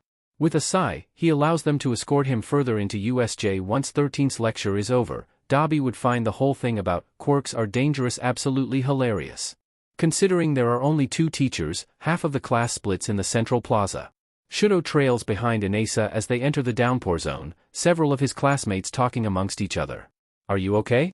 Ida asks Uraraka, hands chopping like he's teaching children's karate. You seem pale. If you don't feel well, you should tell Aizawa-sensei. Uraraka smiles uneasily. I'm fine. Just worried about the news. It's been so long since the last big incident, I have no idea what the League of Villains could want now of all times. The League of Fing what? Out of the corner of his eye, there's a flash of pink. Shouto glances up at the catwalks above them. Magna winks, and hits the speaker. F-. Prepare for trouble. Plays happily over the sound system as Magna races across the catwalks, high-fiving Compress as they pass each other. And make it double. The rest of his classmates look around in confusion, blissfully innocent to the chaos occurring above their heads. Shouto envies them. To protect the world from devastation. Careful to avoid being caught watching, Shouto eyes them in his peripherals. Both of them seem to be using the music to cover up their loud footsteps as they stop every couple of feet at hidden terminals, rapidly typing in something, before dashing to the next one. To unite all peoples within our nation. Do you ever wish you could sometimes die? Shouto yells to Inasa over the blasting music. Oh, one of them just hit the rave lights. Inasa stares at him. No. Should I be concerned? Shouto just blinks, listening to the mocking, to denounce the evils of truth and love. Why did he want to be a hero again? Oh yeah, to make his mom proud and repay Inko-san, all that stuff? Yeah, maybe fleeing the country when Kurojiiri had offered upon their first meeting, with an expression of deep sympathy, was a better idea. DMNU, Inko-san's wonderful cold soba. To extend our reach to the stars above. Someone gasps, pointing up at the catwalks, Aizawa's scarf already unraveling and wrapping around the edge of a building to gain momentum upward. Magna pauses, hand drastically pressed against the back of her forehead. Jessie. Compress joins her, a leg propped up on the railing and hat held high in the air. James. That's the exact moment Aizawa launches himself at them with the fury of a cat that's just recently been bathed, 13's puffy form emerging from the other side of the long pathway. Magna and Compress trade looks, before quickly scampering down the catwalk, awkwardly climbing over the railing near the middle and flipping off Aizawa smugly. Team Rocket blasts off at the speed of light. With that, they fall backwards. Hagakure screams. Aoyama makes a retching sound. Shiro desperately flings out a strip of tape. Shouto puts up a hand to block the light. Surrender now, or prepare to fight. And both of them dissolve into goo upon hitting the ground. Welp. That was mildly traumatizing. The Pokemon music cuts out, someone awkwardly clearing their throat over the sound system. Thank you for following our distraction, Eraserhead darling. Magna chirps. Just a heads up, all the systems in USJ will now fall into pro-hero mode within a minute, so if you're not careful, the disasters might spread from one zone to another. As if she summoned it, the rain suddenly grows from a heavy summer afternoon to a full-on monsoon. Shouto, thinking fast before some of his lighter classmates could be swept away, stomps his foot and envelopes them in a dome of ice, exhaling frost as the dome starts shuddering under the torrential downpour. Also, we locked the doors and blocked all outgoing electrical signals, so have fun. With that, Magna clicks off the call, leaving both halves of the class separated with no teacher supervision and undergoing hurricane-level weathers. Oh, you Midoriya, is his first thought, later followed by, this is because I ate the last Trix yogurt, isn't it? Magna smirks to herself as she hangs up, yanking the wires out of the outdoor outlet in the camera's blind spot. Did we really have to use Pokemon music as a distraction? She asks, voice full of amusement. Pokemon is a goddamn classic dash. Magna tunes out Shigaraki's rant, wrapping her equipment with the phone wire before setting it on the ground a good distance from the building and any trees. Digging her hand in the inside pocket of her jacket, she pulls out a small, heavily embroidered bag she made at therapy when she could afford it. In it, there's several blue marbles, each of them with a color corresponding tape on it. Seiko, blue. She orders, flicking the marble with the blue tape at her equipment. Always a pleasure, madam. Seiko crows, and the marble explodes, blue flames incinerating the equipment in seconds. A part of her has always admired Dabi's quirk, though she knows the painful backlash on his body. It's certainly flashy enough. Do you need a warp out? Kurojiiri asks. Magna hums in thought, glancing behind at the heavily reinforced barriers surrounding USJ. I suppose I should go give the others some reinforcement, if you wouldn't mind then, dear. A black portal form steps away from her, Kurojiiri's quirk as dependable as always. Oh. She laughs, tugging the one other item she needed out of her pocket. Nearly forgot about this. With that, she tosses the burner phone into the flames, before disappearing into the portal to help the others. 9:12 a.m., Kiyoshi Ward Shopping Mall, Kiyoshi Ward, Tokyo. Himiko hums, resting her chin on her hand as she boredly scks her fruity lemonade through one of her fancy straws. This one simply says, Karen, because it makes Tomura snort every time he sees it. This is awful. She whines, kicking her legs petulantly. Huh? Gene blinks from where he's been playing with the jam packets and salt shakers. Currently, his tower is nearly high enough to come up to his neck. Oh, yeah. Totally. She only pouts harder, stirring her drink sullenly. I wanted to go get a manicure today, but we gotta go be actual villains. It's too much work. Gene snickers. Ah, Toga-chan, it won't be that bad. Yeah, have you ever worked a night shift at a gas station before? Still not as bad as the movie theater job, though. Himiko kicks his leg. Well, this is the hardest I've ever worked on anything since, she trails off, blinking. Wow. I've never worked hard on anything besides video games. DMN, I have a nice life. But if you do really well, Jean scoots closer conspiringly. I bet Midoriya would praise you. Oh. Her crops are watered, her skin is clear, the stars have aligned. Everything is wonderful. The alarm on her phone goes off, Teto territory reminding her brightly that it's now 9, come on. She jumps up, grabbing Jin's hand and dragging him from his chair. The cafe's workers have been giving them the stink eye for taking up one of their seats for the last hour. Well, excuse her, but wandering around the mall checking out all the exits and entrances gets boring after a while. They already left Spinner hiding by the entrance, so he should be blocking any more people from entering or leaving soon. I like malls and all, but I only want to go shopping when it's closed with no one around and everything is free. Jean holds up a finger. Isn't that called a night robbery? You and me both, lol. Eh? Himiko shrugs, stopping briefly at the mall's map to double-check. Then so be it. Oh. Jean brightens up as he points towards a natural house store near the back end of the building. Fun fact. He chirps as they skip towards the center of the mall. Jean does love his fun facts. If you tried to live on eating only iceberg lettuce, you'd have to eat roughly 34 heads of lettuce a day. Which is about 17.5 kg a year. And then you'd still die of malnutrition. Himiko laughs, her arms swinging happily by her sides as she skips across the tiles, listening to the so not cute comm system. It doesn't go with my aesthetic, Giri-kun. Yes, an aesthetic is vital. What do you mean fashion and battle efficiency aren't the same thing? Crackle in her ear. At least Atsuhiro let her put stickers on it, even if it's mostly hidden inside her ear. Do you ever think about these things before you say them? Dabi drawls. Jean nods. Yep. Not really.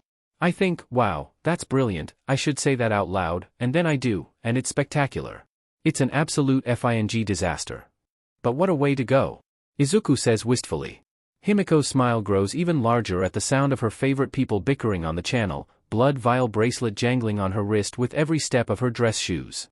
She has another one around her ankle, and a glittery metal water bottle in her backpack bottle filled with a mixture of different people's blood.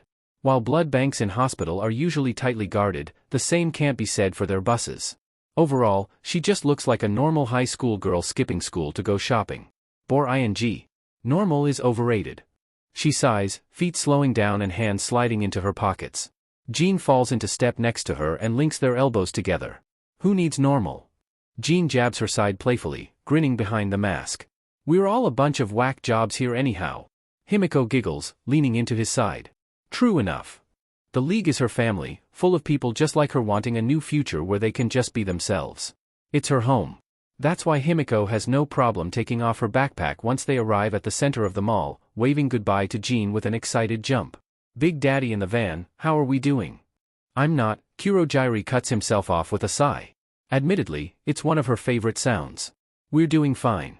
Commence with stage 3. Commence with stage 3, Himiko trails off meaningfully, a sheet-eating grin stretching across her face as she climbs onto the fountain steps. Kurogyri grumbles. Commence with stage 3, Kitty 3.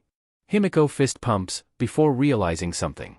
Wait, if I'm Kitty 3, then who's Kitty 1? Tomura snorts. Me, obviously. Well, he is Kurogyri's favorite, though the idea of calling Tomura Kitty anything is hilarious. Maybe she should invest in some cat ears? Gasp. They could wear color-coordinated ones. Himiko will obviously be pink, because only Izuku doesn't care about gender norms, or Tomura if he forgot his glasses. She's transformed as him, she's seen his crappy vision firsthand. Dabi can be purple, or maybe blue. No, Tomura's favorite color is blue, so Dabi can be purple. And of course, Izuku will be green. A polite cough. Toga, if you would? She blinks. Oh, sorry. Giggling, she sets her backpack by her feet, searching through it for a moment, before pulling out 2 elastics, a megaphone, and a handful of marbles. The elastics, she uses to tug her hair up into her signature buns. Magna does her hair like this for her every morning, and she never realized how much she missed it until she had her hair down once more. Never again. She'll never be that person ever again. Himiko hums to herself as she picks up the megaphone, gazing at the milling crowd below her like a queen about to serve her judgment upon the masses. Ah, that power trip always does feel nice. Listen up. She shouts into it, ripping her hood down. Gasps ripple across the crowd, and she can't help winking at one particularly cute girl.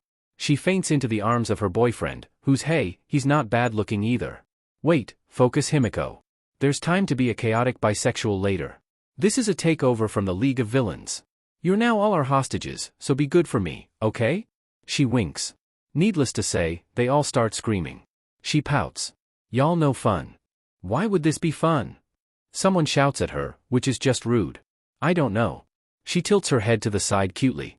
Because I have a bomb? Atsuhiro takes the hint, and the orange marble bursts open in her hand, a messy homemade invention involving lots of colorful wires and a sheet ton of nitroglycerin. She doesn't really get it, but Izuku turned a really cute shade of pink when she asked him how he knew so much about that chemical, so she's got to go home soon so she can ask him more about it. The timer, once set to 30 minutes but frozen safely within Atsuhiro's marble, starts ticking down. Now, she grins. It's your move, Mr. Heroes. What's more important to you? A mall full of civilians, a hero high school, or? Guess you'll find out, won't you? 9:19 a.m., Hero Public Safety Commission, Senju District, Adachi, Tokyo. You good to walk from here? Dabi asks, leaning on his foot to gaze over at the three of them. Even as a clone, Shigaraki still manages to convey his sheer amount of irritation in one eyebrow. Please, he drags out. It's not like we have much of a choice. Dabi rolls his eyes. I was just being considerate, a-hole. No you weren't. The clone of himself pops up, staples stretching up as it smirks at him. Wow, does he really look like that much of an a-hole? Nice, you're just being your usual condescending self. Dabi points at his clone. Stop psychoanalyzing me. This is why I have a therapist. You don't have a therapist, you just go to AA meetings despite being in the vents the entire time. The clone of Midoriya chimes in, not glancing up from his burner phone. What can I say? Dabi shrugs. I just like to watch them cry. You're effed up. The clone of Shigaraki sneers. Dabi blows a kiss. Acting on instinct, the clone of himself grabs Shigaraki before he can throttle him while Midoriya reaches up with one hand to clutch Shigaraki's collar in a death grip. Finally finding what he was looking for, the clone of Midoriya tucks his phone away. Have fun, Daken. I'll keep these two in check. The clone of Shigaraki snarls something violent and probably defenestrating, but all of them ignore him easily. They have a lot of practice. Oh, I will. Dabi grins ferally, but reaches over and ruffles the clone of Midoriya's hair anyhow. Take care of yourself, Shortcake. You're our main investigator here anyhow. Midoriya grins cheekily. That's why I've got 2 bodyguards. Notably, both of the other clones roll their eyes, but don't protest. DMN, they really are whipped. With a 2-fingered salute, he drives away from the curb, revving the engine as he cuts in front of a minivan and through an empty overpass, the traffic lights dull and devoid of light. Shigaraki's handiwork isn't bad, but he won't admit that under the threat of death. The radio on his motorcycle automatically starts playing once he hits the highway, and Dabi's eyes nearly roll back into his skull as the music starts blasting into his ears. I'm blue, da da. I hate this FING family.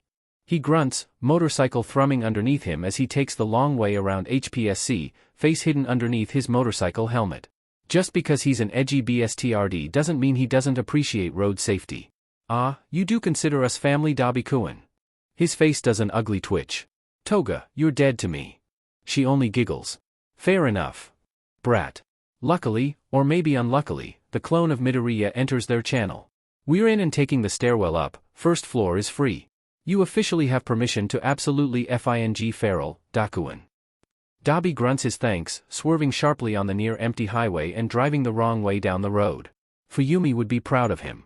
Oh, do I really sound that nasally? The real Midoriya wonders. Nah, Shigaraki lies, because he's a simp like that. It's just the interference. Actually, Shigaraki's voice goes deadly. It's just the interference. Note to self, don't cross Midoriya or you'll face Shigaraki's wrath. Not that Dabi had any plans for that anyhow. If Shigaraki wouldn't kill him for it, then Shouto definitely would.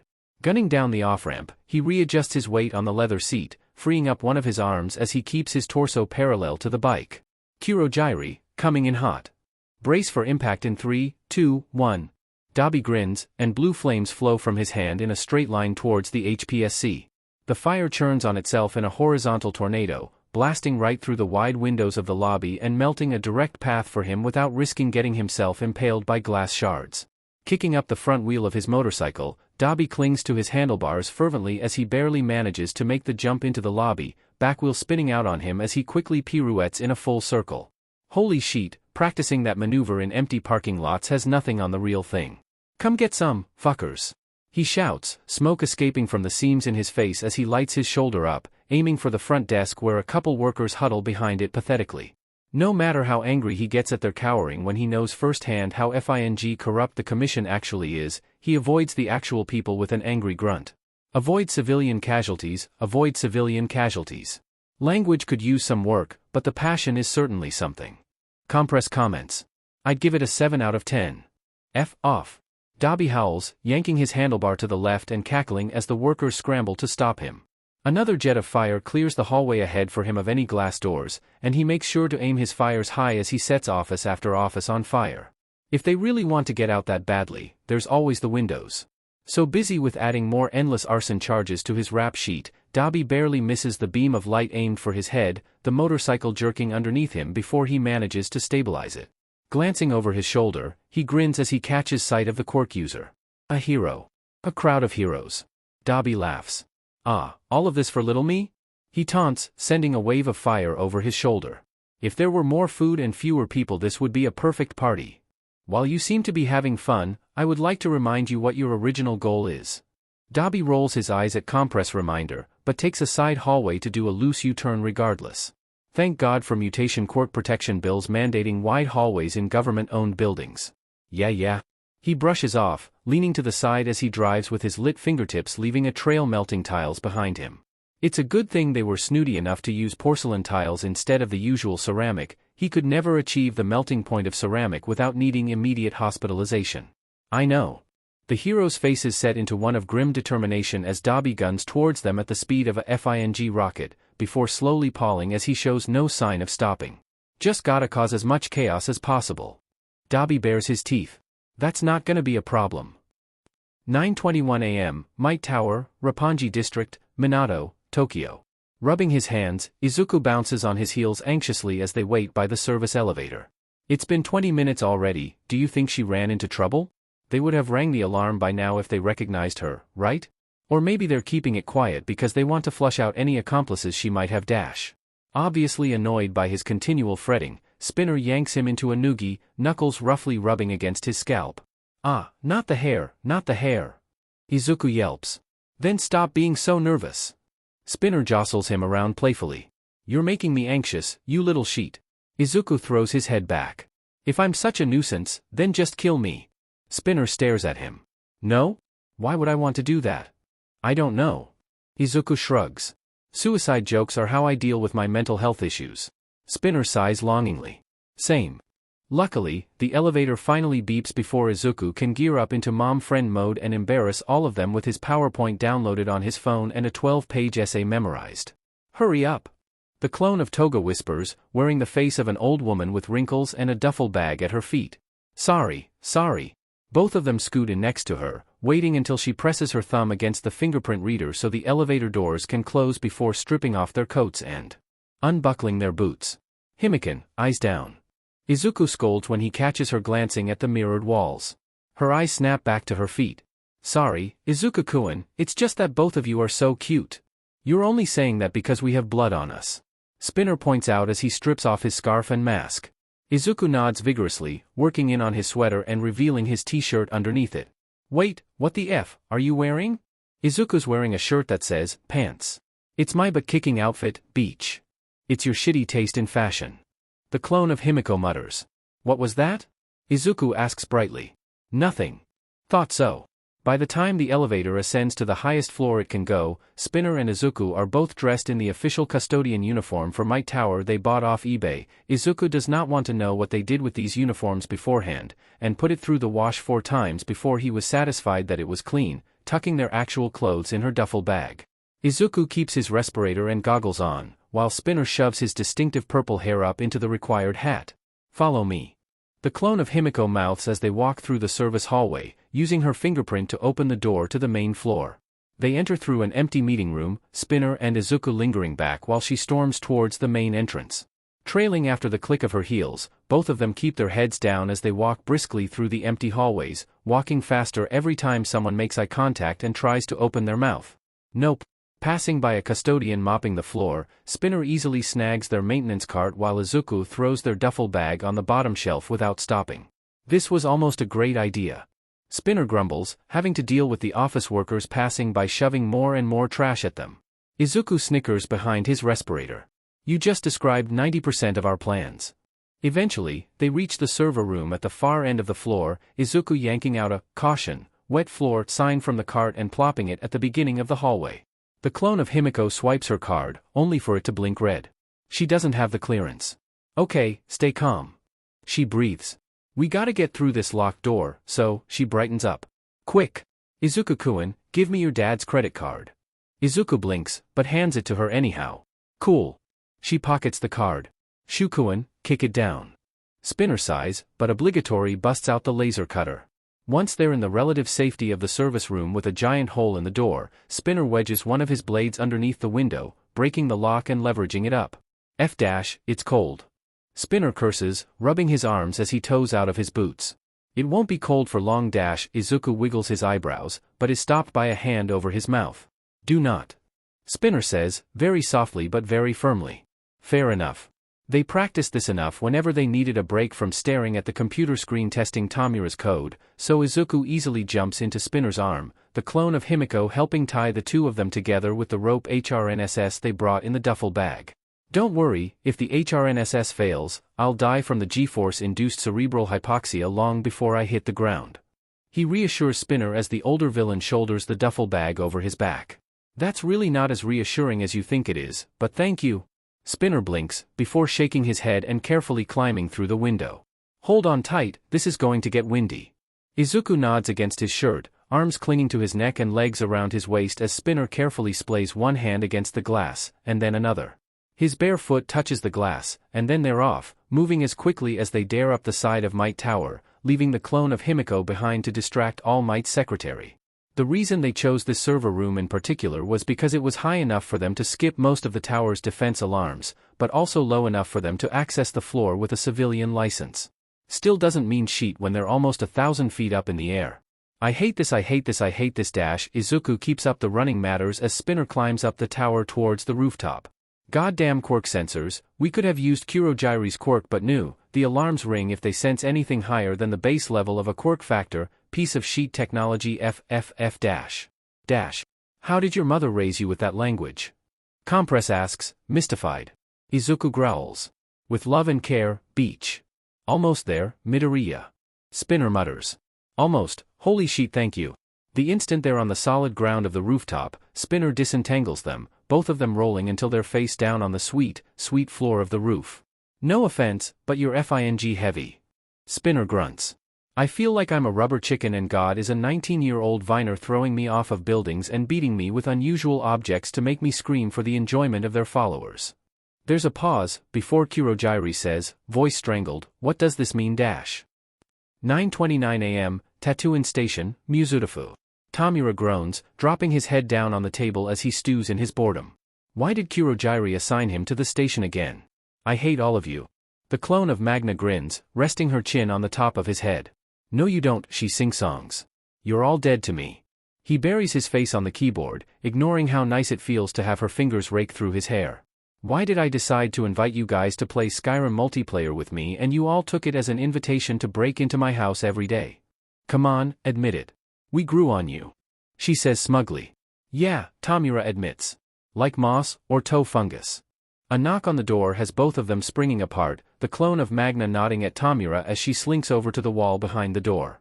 What the FS going on in there, go to? All the systems are down and you haven't said a goddamn word? Sorry, go to can't come to the phone right now. Tomura says. Feel free to log your complaints with your boss. Slowly, the door opens. Tomura, always a slot for a little bit of drama, Dabi and Compress can't hoard all the theater major energy in this household, spins in his rolling chair. I've been expecting you. Except, the chair doesn't stop spinning. He tries to put his feet down on the ground, but only manages to knock his foot into the table and send himself spinning at a FING angle. Sheet. Tomura grabs at the desk, but forgets about his goddamn quirk, so all he does is disintegrate part of it. Sheet.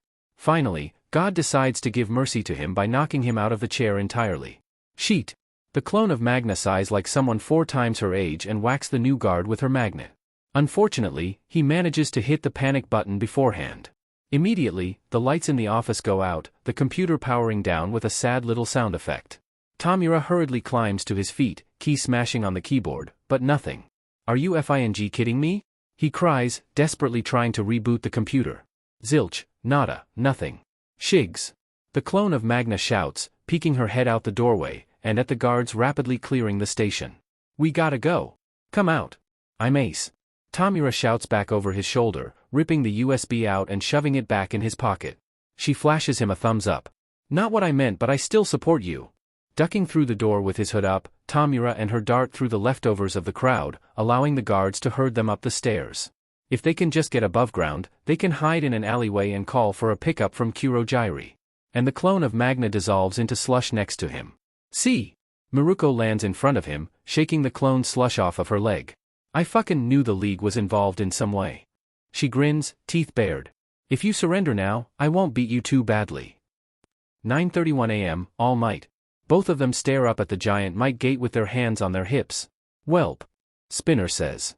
"I have no idea how we're going to get through that with a FING laser cutter."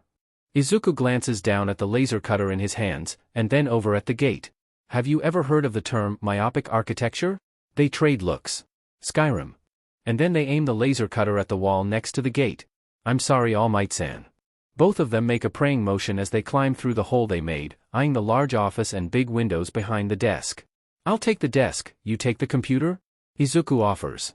Spinner salutes, plugging in his USB drive and allowing the program to extract the password while Izuku kneels down and begins going through the filing cabinet, taking pictures with his burner phone and uploading it automatically to the League's cloud. While the information provided nearly isn't as juicy as the sheet the clone of him is getting from the HPSC, from the glances he's gotten at the stuff already uploaded, it's nothing to sneeze at either. He narrows his eyes at particular file. "Meta liberation, huh? What should I do with this?" Spinner's question pulls him out of his musings, and Izuku stands up to glance over his shoulder. It's a list of minor, and not so minor, criminals and criminal supporters in the greater Muzutafu region, including the not-so-wonderful League of Villains. "Download it to the drive, we'll take it with us. We need more resources besides Jiren anyhow." As the spreadsheet begins downloading, Izuku leans his elbow on Spinner's head as he flicks through All Might's emails. "Is there one on vigilantes?" "I think so." "Let me." Spinner scrolls through his files. "Yep. Anyone in particular you're looking for?" "Knuckle Duster."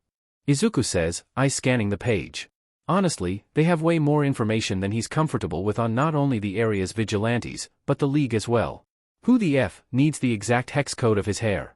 Spinner must think so as well, because he squints his eyes at the page, before logging into the tower's database. "I'm gonna see if I can delete this, or at least scramble the information. It's going to take a couple minutes for the program to run, though. Himiko is still distracting All Might's secretary, so we should be good." Izuku goes to kneel back down by the filing cabinet, only to pause. "Do you feel that? The soul-crushing regret?" Spinner asks without glancing up. No? Izuku blinks. "It feels like a kind of rumbling noise?" The ground vibrates beneath their feet, and both of their eyes flick towards the elevator on the far side of the room. 84. The number above the elevator chirps cheerfully.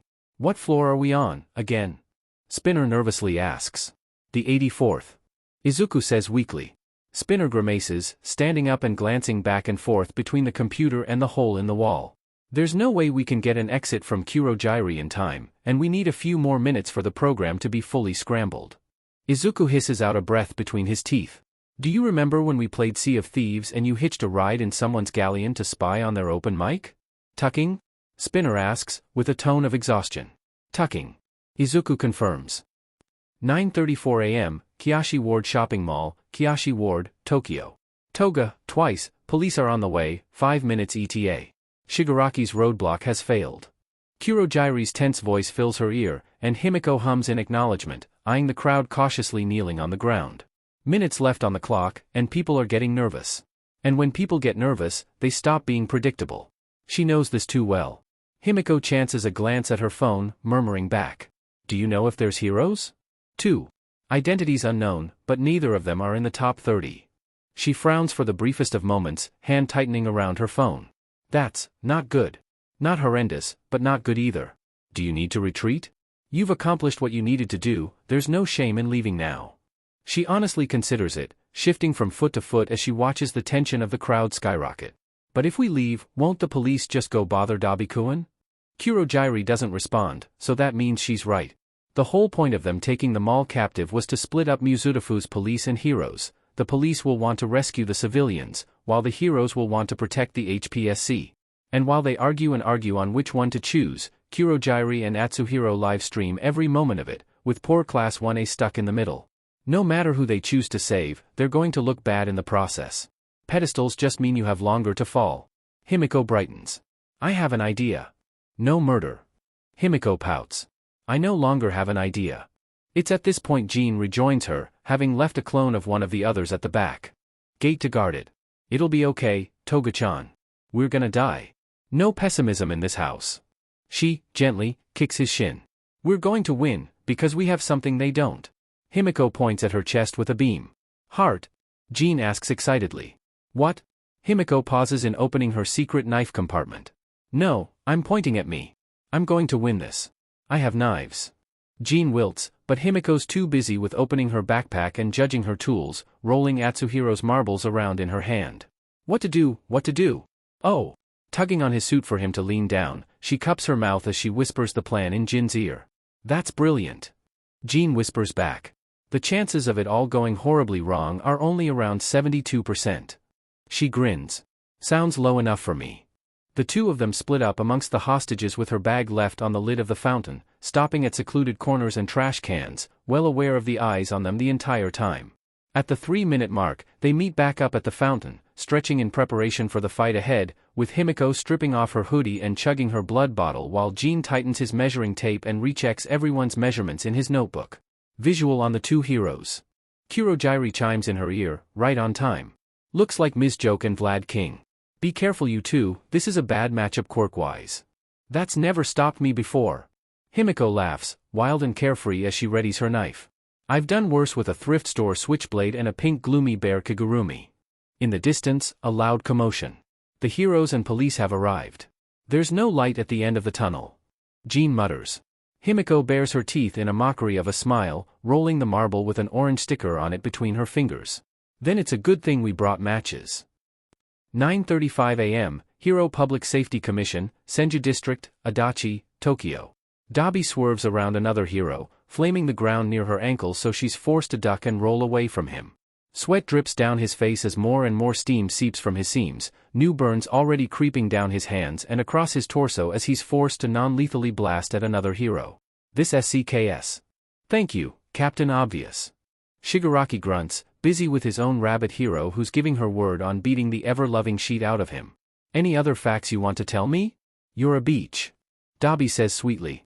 Too many things are going wrong at once. Shigaraki desperately needs an exit even if he won't admit it. Midoriya and Spinner have their comms muted as they're currently playing a demented game of hide-and-seek in All Might's office. Toga and Twice are going to have a horde of cops on them within moments, and Dabi is rapidly getting overwhelmed as the crowd he's fighting only grows bigger, not thinner. He's a ranged fighter meant for a show of force, not this close-ranged endurance sheet. We need to withdraw. He orders with all the authority being second in command gets him. To this day, he still has no idea why Shigaraki gave him this role one night after a drunken Cards Against Humanity game, over Compress, over Magna, over Kurogyri, but like hell he isn't going to abuse it. HPSC clones, get whatever else you need and get out, make sure that USB doesn't get in the hero's hands no matter what. Kurogyri, Compress, Magna, if you have to abandon Juko News to extract Shigaraki, do it. Midoriya, Spinner, use Compress marbles when you can and get the F out of there. Deleting the League's information isn't worth both of you being arrested. Use Toga's clone as a decoy if you have to. We have Kurogyri's clone on standby if things get messy. Toga, Twice, stall as long as you can. They'll abandon fighting you in favor of evacuating civilians the closer the bomb ticks down, so be prepared to ditch when you got less than a minute on the clock. I'm on my way to you now, and the others will join once they rescue Shigaraki's pasty, but, I promise. His orders are greeted by a round of affirmations, excluding Shigaraki's F you, I don't need any help, no, I will not stand still for you to beat my face in no matter how intimidatingly attractive you are, so F right off, which is par for course at this point. Dabi kicks off the ground, shooting between two heroes towards the broken window, ignoring the angry shouts behind him as he bursts out of the commission and back up towards the highway. He's caused enough property damage to make an insurance agent weep and bought the HPSC clones plenty of time. His work is done here. Only for his front wheel to jolt, the motorcycle rapidly slowing to a halt no matter how hard he revs the engine. You piece of junk, what the FS wrong with you? He peeks his head down to see what could possibly be causing it to fail that a high-speed fight with several pro heroes didn't do. A feather. A single, bright red feather jabbed right in his tire. You know, a stupidly attractive voice says from behind and somewhere above him. When fans want to catch my attention, letters or flowers usually work. But I suppose whatever floats your boat. Despite his best intentions, Dabi glances over his shoulder. Hawks, the number 3 hero, grins back. Howdy. 9:38 a.m. OF- all of them think simultaneously as things collectively go to sheet. 9:34 a.m., Juko News Station, Muzurifu. I will never forgive Craigslist for banning me after I wrote a post seeking a sworn nemesis. Whoever reported that is obviously my nemesis, but still, I was so sad. Atsuhiro rants to the camera, casually tossing the marble filled with Dabi's fire into the air. Someone whimpers. He ignores it with a smile that could outpower the FING sun. Kurojairi coughs politely. That man is truly too good for this world, too pure. Atsuhiro would, and has, kill a man for him. Perhaps we should report on some actual news. My search for a nemesis is actual news. Atsuhiro complains, but obligingly fiddles with the screen in front of him. So if that's a wrap on sports, we'll be checking in with Shigaraki for the story of the hour. Shigaraki, take it away. There's a pause, before Shigaraki starts screaming on live television. Atsuhiro cuts the connection. Thank you Shigaraki. He chirps brightly. Next is Magna with the traffic report. There's no traffic, we shut off all the lights and train stations. Magna says, very, very slowly, with the tone of someone who is too tired for this sheet. On the other hand, the morning rush hour on the Shouto Expressway has never looked better. Atsuhiro claps. No one else joins him, shame. Moving on, what else do people report on? He asks, a little desperately. It's not like any of them have cable. And even when they do, they're not gonna spend their limited free time watching the, news. It's usually a fight to the death whether it'll be HGTV or Cartoon Network. Yes, they are either old folks or small children mentally, there is no in between. Whether? Someone from the crowd of hostages hesitantly answers. Atsuhiro points at them. Thank you. You're now my new favorite hostage. They burst into tears. Oh dear. Spinning his chair, Atsuhiro tilts his hat to the camera, smiling wickedly behind it. And now, the weather. And cuts the feed. But not before playing some ambient music. Was that a reference to something? Kurojairi asks, voice tired. Atsuhiro finger guns him. Kurojairi sighs, deeply. Pushing back their chairs, they retreat to the breakfast table so as to not alert their guests to the chaos going on outside these four walls. Status check? Kurojairi double taps the comms. Slowly, one by one, the rest of the league's voices trickle in. Oh, well, this certainly wasn't what I was expecting to do with my day. I want ice cream. You fool, gelato is clearly the better dessert. Me please for the love of God me dash. Yeah, we want ice cream. One Superman, one Sanguinaccio Dolce. Midoriya killed a dude. No I didn't. My spleen. So. Atsuhiro waves his hands in a way that someone may call jazz hands if they were a fool, but that he would not admit himself under the excruciating pain of death. We're all good? The answer he gets back over the comms is less than PG, to put it lightly. Sheet, compress. Magna mutters from where she's on her way to rescue their troublemaking younglings. I just got an alert on the motion sensor our clones dropped. Check the cameras for USJ. Atsuhiro shares a frown with Kurojairi, both of them hurrying back to the newscasting table they politely took over and waking up the monitor. It takes him a few minutes to spot it, but when he does, he curses. Violently. A girl with pink skin is shielded by her compatriots from the storm blowing violently around them, both hands pressed against the exterior metal wall. Said exterior metal wall, which is melting. Kuro, dear, why didn't you check the students' quirks before we put them in a cell they could escape out of? Atsuhiro facepalming. Since he's wearing a mask, the effect is a bit mitigated, but it's the thought that counts. On that matter, why did we attack USJ anyhow? That's the only part of the plan I didn't get. Kurojairi shrugs. Magna, the darling she is, answers that for him. It's because he has a hard-on for Eraserhead. Slowly, Atsuhiro turns to look at Kurojairi. Kurogyri doesn't outwardly react, but the edges of his mist ripple tellingly. You sly bstrd. Atsuhiro says slowly, honestly stunned, and a little betrayed. I didn't think you had it in you. All those bonding sessions where we drank pina coladas while watching Golden Girls and you never said a word about this. Which is quite embarrassing, in retrospect.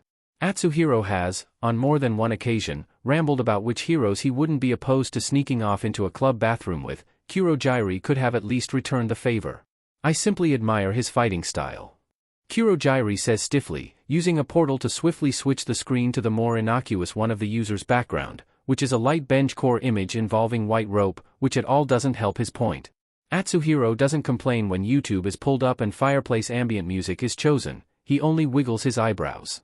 Despite it being behind a mask, Kurogyri understands enough to use another portal and swat him over the back of his head for it. Anyhow, he continues, unruffled even as Atsuhiro whines. I find him a fascinating individual, especially in regards to his use of his capture weapon and his exemplary work as a teacher, despite his inability to take a shower or obey a certain measure of hygiene. Eraserhead dash. Atsuhiro pats him on the shoulder. It's okay, you can just say you're attracted to emotionally repressed father figures with bench wear. You deserve that, Magna says, after he's been retrieved from his brief skydive over the Fing ocean until Kurogyri deemed him suitably punished. Atsuhiro, from where he's dry heaving over the remains of someone's bagel in the trash bin, simply makes a garbled sound not unlike a cat whose tail was just stepped on. He might have been content to lay there on the cool tile floors, bemoaning the deepest betrayals of his close friend and becoming intimately aware of what this person does and does not like on their bagel, if it weren't for the stiffening of Kurogyri's spine in the corner of his vision. Carefully, he sits up, 3 marbles already balanced between his fingers. Where? It's barely a whisper. Just as quiet, Kurogyri points towards the security feed, and there, just the briefest flash of movement through the window. Someone's climbing the fire escape. Several someones. Do I need to throw a pint at the ground and yell, scatter? Atsuhiro asks as they watch the police try to stealthily climb up the stairs. Try, is the operative word. I really thought my threat would have held them out longer, but, alas, capturing villains is more important than rescuing civilians. He grins, delighted. We must be too dangerous for them to care about misfiring and shooting a civilian. Kurogyri sighs, rubbing where his forehead would be, if, he had a face. In all fairness, we are holding 24 people hostage, that tends to rile local police up. Said hostages whimper. Atsuhiro makes a SOSO motion with his hand. Semantics. Well, either way, they're on their way now. Kurogyri waves vaguely towards the security feed, with the air of someone who's 100% FING done. He's had it. The man has finally gone FING feral. What do the others say when things don't even remotely go their way? Shigaraki Tomura says it often when repeating a level. He pauses for a moment in thought, before his closed fist hits his palm in realization. And then, with all the primness and properness of a Victorian gentleman, Kurogyri says, "Ah shit, here we go again." 9:36 a.m., Hiro Public Safety Commission, Senju District, Adachi, Tokyo. The first thing Dabi does is think, quite vividly, that wow, they really don't use Photoshop in the magazines. He hides under his mattress that are not JRK off material toga, thank you. The second thing Dabi does is throw fire at Hawks, because that's how Dabi solves all of his problems. Unfortunately, Hawks takes that as a cue to quite literally use the fire beneath his wings to propel himself further into the sky, great red wings blocking out the sun, before he twists. F me. Dabi curses, before flinging himself off of the motorcycle with the grace of a newborn deer. And not a moment too soon, as Hawks dives, his fuckus feather sword slicing harmlessly through the leather seat rather than his leather jacket. Hey! Don't be rude to Ponyo, I just got her that paint job. Dabi watches as Hawks visibly restarts like a shitty Windows computer. You named your motorcycle Ponyo? Rather than answering that embarrassing question, Dabi does what he always does to difficult problems that can't be solved by throwing fire at it, by throwing even more fire at it. He may have a problem. Hawks dodges neatly, throwing himself back in the sky and sending a volley of feathers at him, which Dabi quickly incinerates before they even have the chance of pinning him down. Get out of my way, you sorry excuse for an intolerable but pastry. He snarls. Say that to my 2 million Twitter followers. Hawks crows, switching the sword to a backhand grip and slashing precariously close to his neck. Sure, you might be verified on Twitter. Dabi ducks underneath the sword like a kid's game of limbo, kicking up with his left foot in the same movement. But are you verified in the eyes of God? And, already mourning these nice pair of boots, flames burst out of the bottom of his foot and eat right through the rubber sole until Hawks is flinging himself backwards to avoid first-degree burns on his ugly but goatee. With a flutter of his wings, Hawks lands a couple feet in front of him, roughly wiping soot off his face. That wasn't very nice of you. Hawks narrows his eyes at him over his forearm. Dabi smirks, practically purring his next words. I'm sorry, Daddy, I've been naughty. Neither of them expect Hawks, the number 3 hero, the same hero who has Japan's highest popularity vote and lowest mortality rate after the symbol of peace All Might himself, to trip over his goddamn feet like Dabi just shot him. Hawks says. Dabi blushes so hard that he, quite literally, sets himself on fire. Usually, Hawks should be able to handle the kickback of that kind of explosive heatwave just fine, but his realization that he might just possibly have a daddy KNK probably distracted him a bit, as it sent him but overhead right through a nearby storefront's window. Dabi winces, ouch, that's gotta hurt, before taking the opportunity to flee, recognizing the distinct hot itching warning him that his body is near its limit for the time being. Status check? Kurogyri asks him.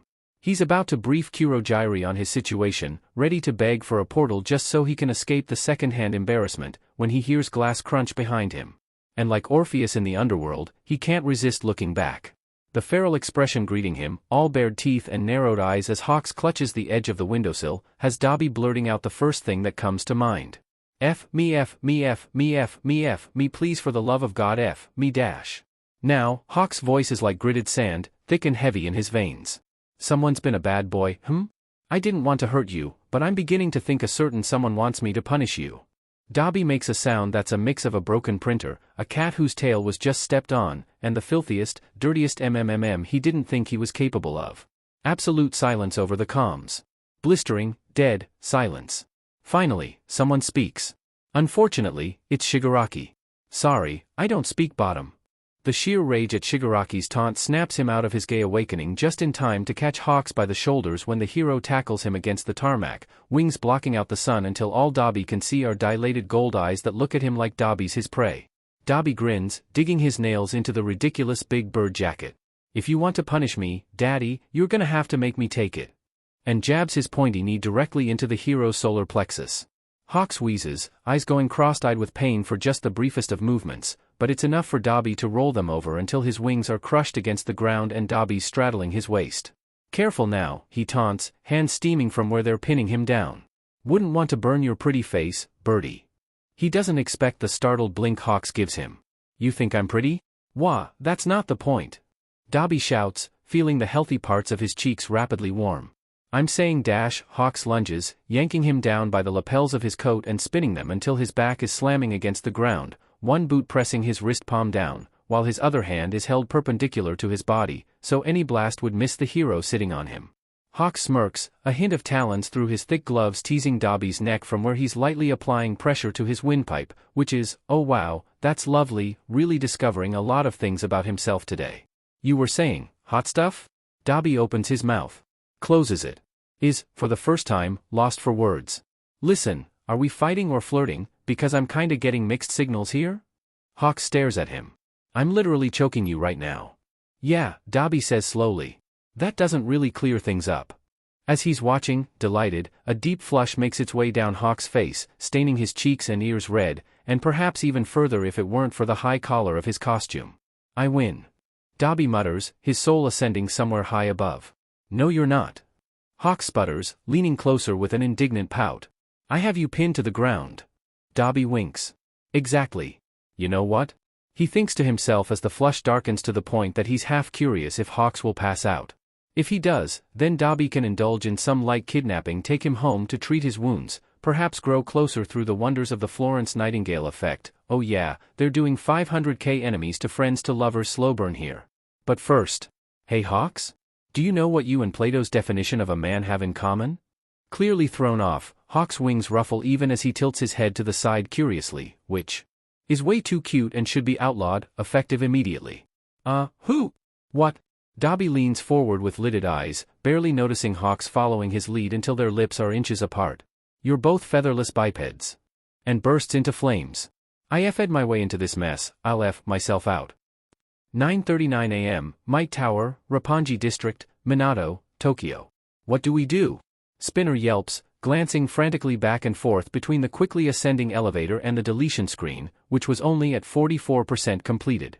They needed to stall for at least another 5 minutes. Izuku flails, staining his fingers black as he runs them through his hair. Listen, he doesn't work well under pressure. He's not a diamond, regardless of what those stupid motivational posters say.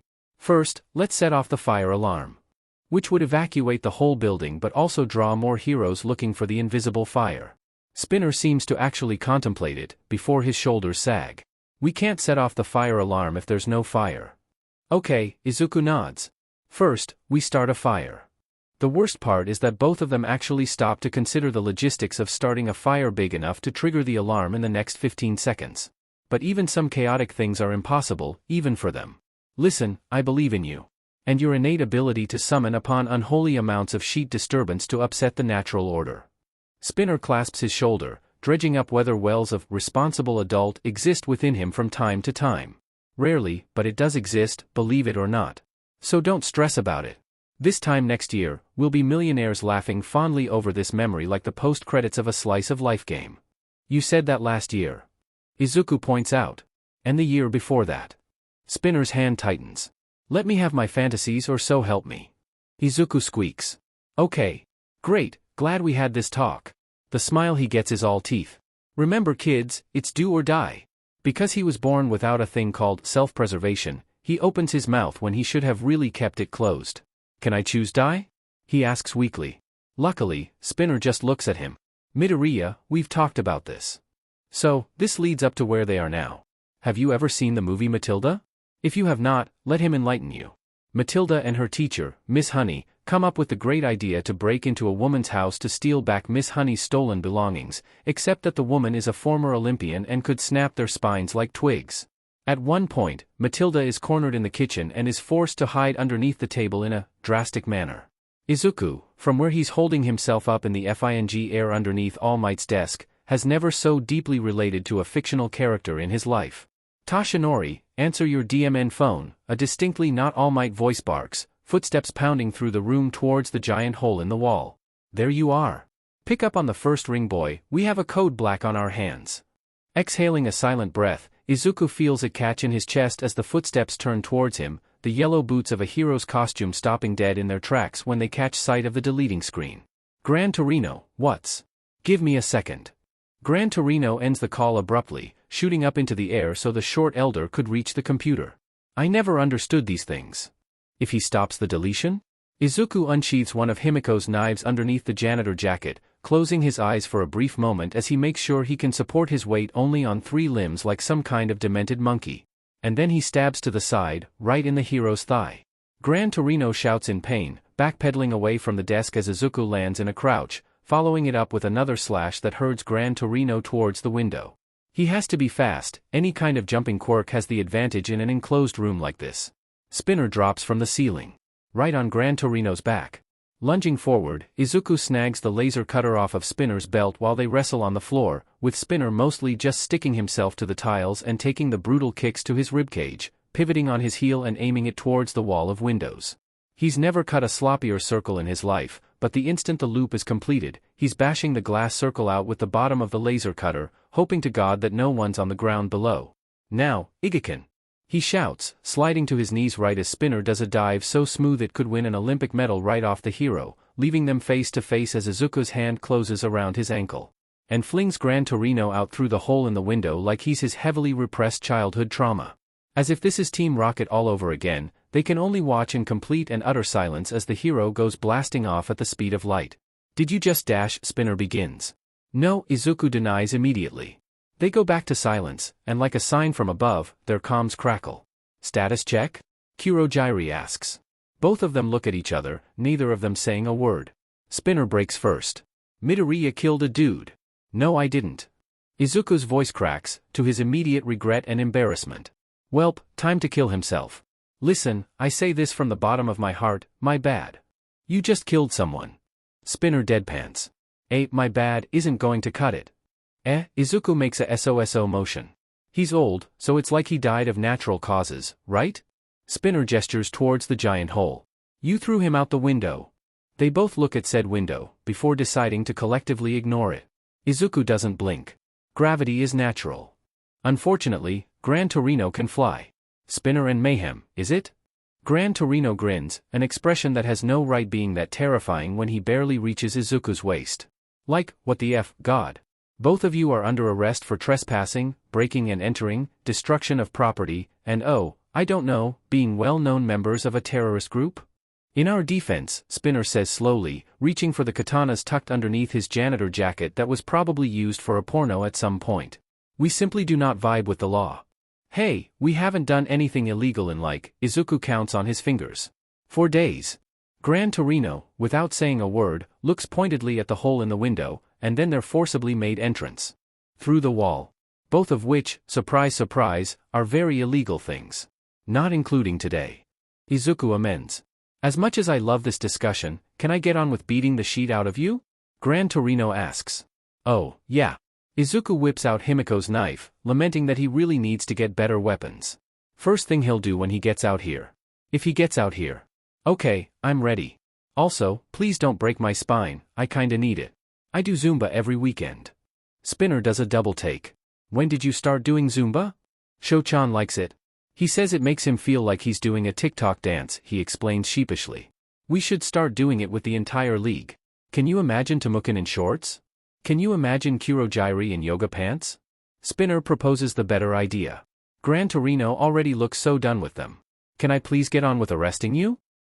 9:41 a.m., Kiyoshi Ward Shopping Mall, Kiyoshi Ward, Tokyo. Himiko crouches down, eyeing the jar of jawbreakers they stole from a nearby candy stall, whose owner is currently hyperventilating under the table and didn't offer a word when they stuffed their bags full of candy. Hey, never turn down free food. You remember the plan? Of course. Nah. Jean gives her a thumbs up from where he's setting up the area like a true Kevin McAllister stan. Himiko knew there was a reason why he was her favorite. What is it? Himiko asks him suspiciously, narrowing her eyes at him. Jean clears his throat. This is a very important task after all. If you get shot, as you fall to the ground, I am to sing Whatcha say no matter the circumstances. Or was it never gonna give you up? Himiko gives him a thumbs up. It was the first one. We only sing the forbidden song when it's trolling Tomura hour. Both of them pause to reminisce about that lovely hour between 10 and 11 a.m. where they could do anything they wanted to annoy Tomura and the man couldn't decay them for it, sworn on the sacred vow of a pinky promise. Anywho, she snaps back to the present when she notices someone trying to crawl away, flicking one of her penknives casually at the ground by their knee and grinning at their subsequent scream. Are you ready? Jean takes a look around the courtyard where they've gathered most of the customers and staff, the clone of Spinner helping them on that front. She's sure they've missed a few, but considering 18 panic alarms were triggered when they revealed themselves, she's not too worried. Ready as I'll ever be. Hey, I hate that song. He slings an arm around her shoulders, surveying the crowd below. Worst comes to worst, we can always blow the place up. DMN, I like this mall. Me too, Jean-kun, but sometimes sacrifices have to be made. Himiko says solemnly, patting his hand. Footsteps. 2 sets of them, one coming from the front and the other from behind. I wouldn't do that if I were you. Jean, without a word, slowly releases Himiko's shoulders, turning on his heel so he has his eyes on the hero from behind, presumably Vlad King, since Himiko is now looking at a comically serious Ms. Joke. Why are you doing this? The hero asks, hands raised in the air. Himiko hums, hopping in her spot even as she cracks open the jar of jawbreakers. A lot of reasons, really. My boss told me to, it will make the boy I like happy, I'm having a really nice hair day and wanted to show it off. We meant why is the league doing this? Vlad King rudely interrupts her. Ugh, he's not her type at all. Fine, fine. She sighs dramatically. You see, we're here to chew bubblegum and kick butt. And I forgot the bubblegum. I fed it to a raccoon. Jean says cheerfully. Yeah, so you see Himiko does a double take. You forgot the B dash. Both Vlad King and Ms. Joke stare at them. You guys are idiots, did you know that? Vlad King finally asks. In our defense, we actually do know that. Jean nods his head seriously. Screw you, I have a degree in social sciences at Harvard. Himiko has no idea how true that is. And I have a black belt. She raises a hand like it's a kid's show and tell. In Taekwondo? Ms. Joke squints at her. No? Himiko blinks, confused. From Gucci. She's pretty sure that slap sound she hears from behind her is Vlad King facepalming. What do we have to do in order for you to release the hostages? Ms. Joke tries to negotiate, taking a step forward, only for Himiko to threateningly raise the jar of jawbreakers, her comms crackling as Kurogyri asks, status check. I want ice cream. You fool, gelato is clearly the better dessert. Jean chimes in, answering both questions simultaneously. Himiko nods eagerly. Yeah, we want ice cream. One Superman, one Sanguinaccio Dolce. Isn't that last one a pudding? She hears Vlad King mutter. Resting her hands on her hips, with the jar tucked in her elbow, she narrows her eyes down at Ms. Joke in her most intimidating glare. It's a very good glare, as she's caused at least 3 League members to break down into tears and apologize for their entire existence within the span of 5 minutes. Unfortunately, Ms. Joke gives it back as good as she gets. Is that all? She asks, the patience in her voice straining. Oh, Himiko taps her chin. Watch this. Setting the jar of jawbreakers on the ground and the lid next to it, she whips out one of her knives, flashily showing off the jeweled handle and the kind of thin cuts it can provide. This is Kuin, he's very good at cutting arteries and peeling potatoes. The person who I stole it from used to scalp people with it. Ms. Joke's expression remains unmoving throughout the entire conversation, even as her perpetual smile falters at the corners. Am I supposed to be impressed or intimated? Distracted. Himiko chirps. Why would I be dash? Shank. The clone of Spinner stabs her, disappearing into goo when Ms. Joke reaches behind her and breaks his shoulder in a move that makes Himiko drool a little bit. Bone breaking is attractive, what can she say? Oops. Himiko smiles, tilting her head as she watches Ms. Joke clutch the bleeding wound through the side of her stomach with a dismayed expression. That wound just put her out of the fight permanently. You better stop the bleeding soon, or I might get a little hungry. And then she kicks over the jaw of jawbreakers, barely noticing Jean doing the same behind her. Duck. She helpfully provides, right as several of Atsuhiro's marbles hidden within the rest of the jawbreakers crack.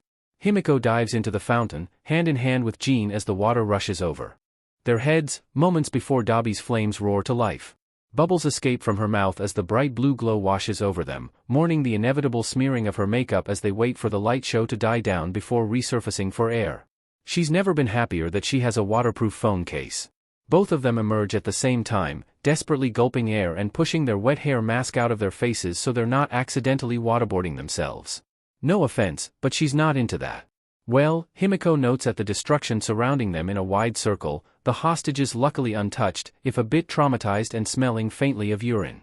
Ms. Joke is flat on her back, having been thrown a far distance, while Vlad King looks like he just went for a suntan underneath the ozone hole. That could have gone better. 9:43 a.m., Tatooine Station, Mizurufu. Don't be a coward, Maruko shouts, cracking up the concrete where Tomura was standing moments before he clumsily rolled out of the way. Video games make this look so much easier than real life. Take my hits like a man. I'm not being a coward, I'm just myself. Tomura yells, totally not screaming like a little girl when Maruko spins on her heel and chucks a block of concrete at his head. Undeterred that he managed to, somehow, dodge that underhanded hit, she smirks. Exactly. Wow, rude. He huffs, squealing when she aims another kick for his diaphragm. Couldn't you be at least a little bit corrupt so I could bribe you? Maruko laughs wildly, bouncing off the brick wall and nearly punching him in the temple, which only years of dodging Dabi's pointy elbows giving him the innate instinct to duck. They only needed one incident of him braining Tomura hard enough to give him a concussion. You're gonna have to try a little harder than that if you want to come out here with your organs intact. She sing-songs. Tomura blinks. My what dash, she knees him in the stomach, right as Kurogyri asks for a status check. Ack, my spleen. It'll be your liver next if you don't surrender. She threatens, cracking her neck imposingly, and also making him re-evaluate his life choices but not in the way most people would think. Tomura barely notices her pulling out a pair of cuffs, too busy on the floor clutching his stomach and groaning in pain. She crouches down next to him, eyeing his face as she cautiously reaches for his wrists. When was the last time you saw a dermatologist? Your skin is an absolute horror show, FING hell. Tomura squints at her. Are there 4 Marukos? He thought Twice was the only one who could do that. When was the Meiji Restoration? Maruko tilts her head. 1868? Her tone implies that he should know this, but excuse him, he's never been to school and closest he's been is helping Midoriya study, those memories carefully buried deep down. Then I've never been to one. He lunges forward, palm outstretched towards her forearm even as he keeps his thumb carefully tucked in. But she can't tell that, smartly leaping backwards before he can decay her. And like the coward she accuses him of being, he FING books it. Hey! Get back here! She bounds after him, but Tomura ducks his head as he dives into the crowd of civilians who get off on watching their daily bloodbath. Like, what the F dash, you would think they would have better hobbies by now. Their screams are ear-grating, but in the packed train station, there's no room for them to run. And no room for Miruko to break his spine like an over-eager child wearing a historically inaccurate costume on Halloween night with a dollar store glow stick. No thank you! He shouts over his shoulder, like the polite boy Kurojairi raised him to be. Yanking his hood over his head, he dives behind several businessmen, tapping his comms desperately. Send dudes, right now. Did you say nudes? Dabi asks, sounding honestly flattered. Why the F would I want your skanky but nudes? Tomura GG, knocking over several teenagers skipping school like the world's worst game of bowling. It's a small price to pay for his liver. I'm getting my butt beaten, I need backup like yesterday.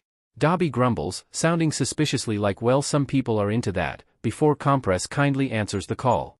Backup's already on the way, and once we solve our own little problem, Kurojairi will warp everyone out. Tomura checks his phone as he pushes a screaming lady out of the way on his jog up the stairs. 9, he just needs to hold on for 4 more minutes. And of course, because the universe hates him, the instant he emerges into the light, Miruko's waiting for him. Thought you were real clever, huh? She sneers at him, voice deeper than his will to live. Yeah actually. Tomura answers honestly. Also, doesn't your hair get in your way being down like that? He's been genuinely curious about this. Miruko blinks. A little bit, but I like the dramatic effect. How about your hair, huh? Tomura shrugs. I don't use shampoo. It stays in place on its own.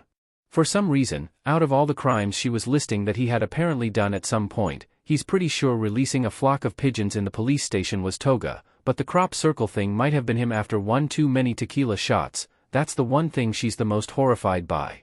Oh God, she whispers. You really are a criminal. Tomura makes a duh gesture. I thought we established that on my 3rd obstruction of justice charge. Said obstruction charge was because he busting out different members of the League out of prison hospital police custody some sugar daddy's house Dabi. They really need to stop getting caught doing illegal shit.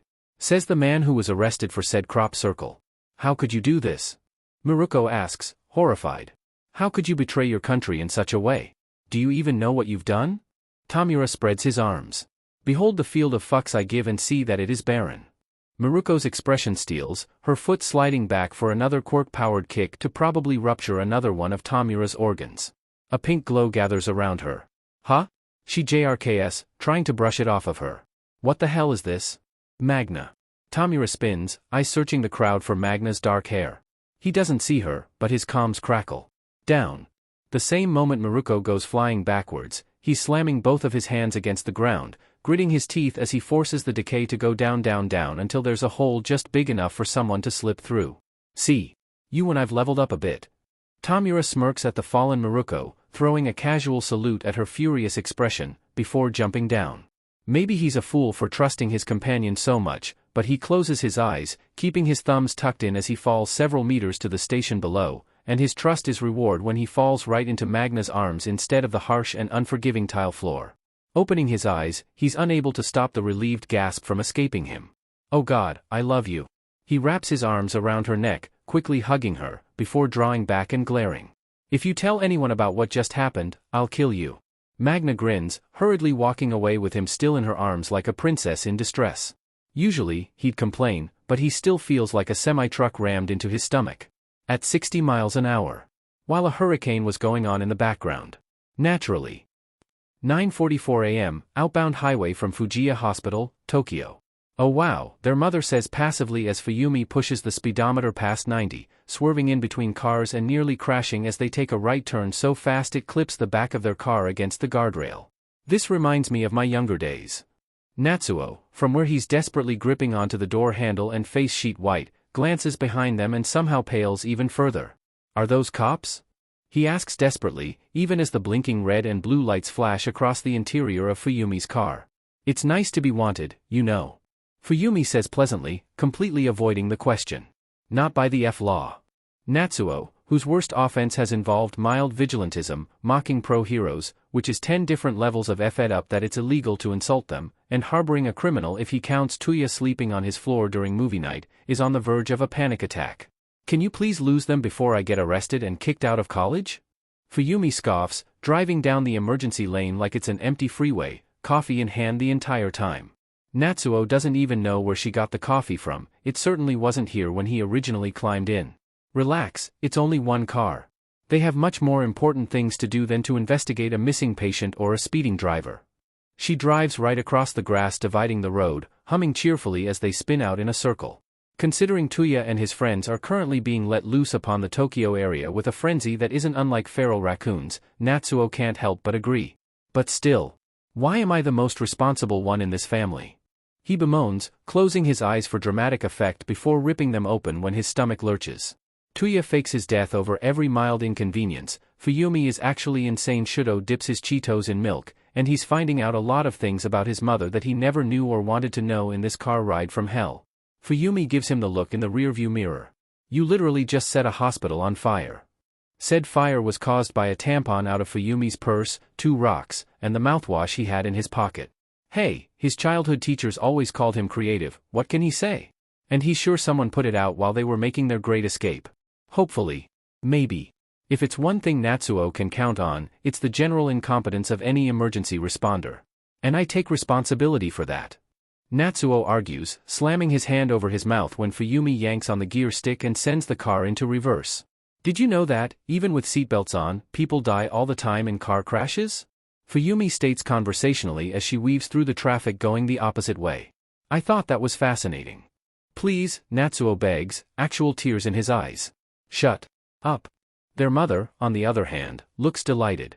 Fuyumi, you never told me you could drive. When did you get your driver's license? Fuyumi blinks.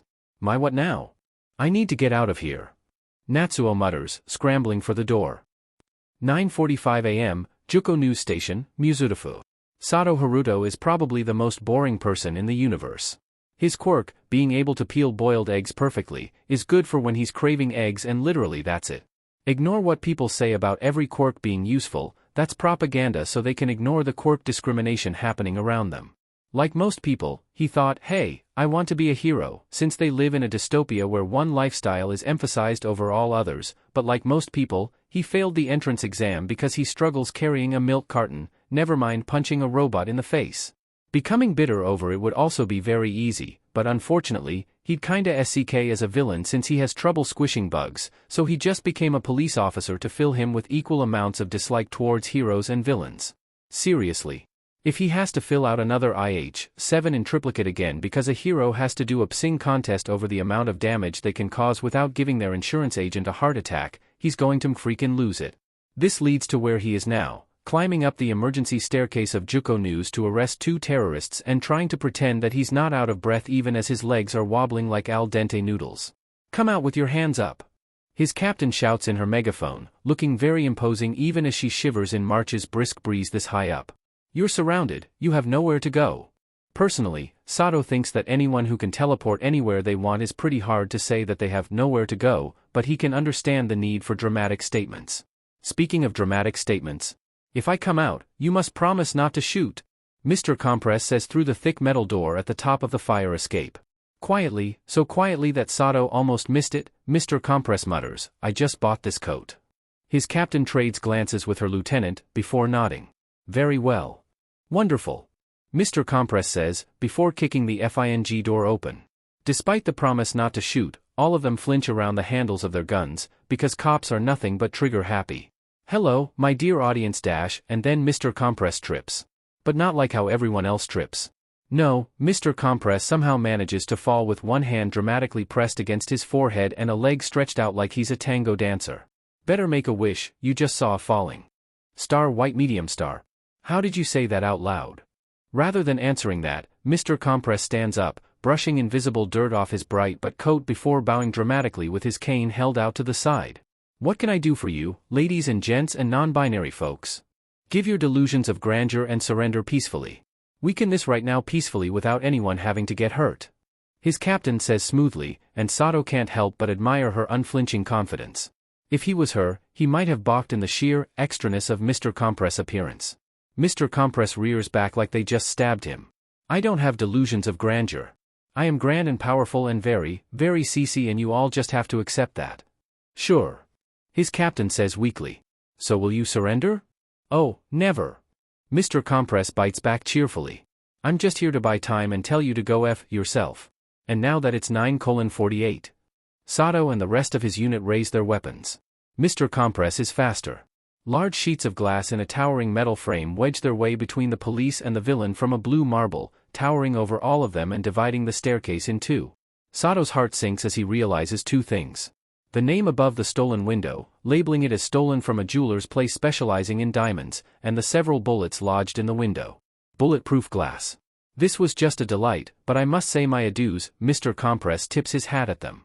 I'm off to my next morally questionable adventure. And, for a lack of words to describe it, Mr. Compress struts away. F-. His captain mutters. By the time they manage to safely remove the glass and storm the top floor, it's 5 minutes before 10 and the news center is devoid of any terrorists.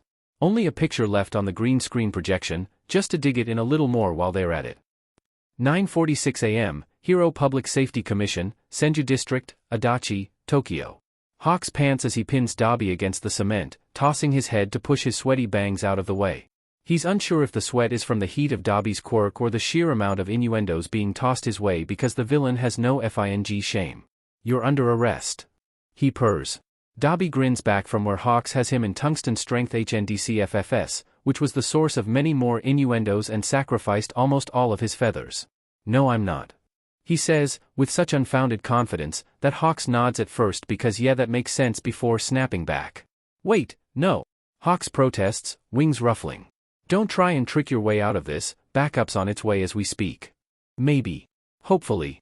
There was so much chaos over the simultaneous villain strikes that he turned his comms off after sending an SOS. Also, partially, because he didn't want the world hearing him flirting back. I'm not into exhibition, but I'm up for trying anything once. Dabi winks, and Hawks growls. Somehow, that only makes Dabi's ever-present Glasgow smile grow wider. Can I please call my sugar daddy first? I need someone to pay the bail money. He gestures to one of his jacket's pockets with a meaningful glance. It's a bad idea, but also a great chance to get more information on the League's whereabouts. If they can get ahead of these coordinated villain attacks and capture the League once and for all. Password? Hawks asks, tugging out the cheap burner phone out of Dabi's pocket, having to stop at one point to stuff down whatever feelings emerge at the Batsmaru keychain he has. Cute. His bird brain chirps, which he kindly tells to shut the F up. He's under, I don't have enough money for chicken nuggets. Unlocking the phone, he tabs over to the contacts list, frowning when everyone's names are under a nickname. Your friendly local necrophile, I found a gun, maximum megasimp, kink-shaming is my KNK, beach, by TCH, greasy truck driver nobody likes, professional clown breeder, assigned babysitter at gunpoint, Lady Dimitrescu's thick hat. Hey, Hawks asks, from the deepest, darkest depths of his heart.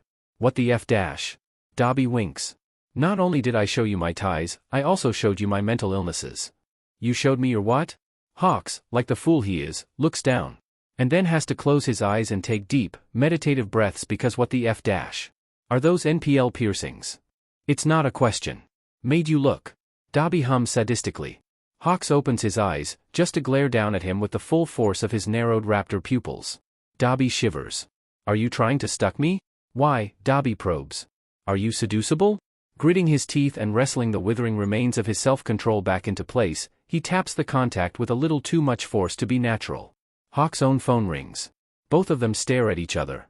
69 cents?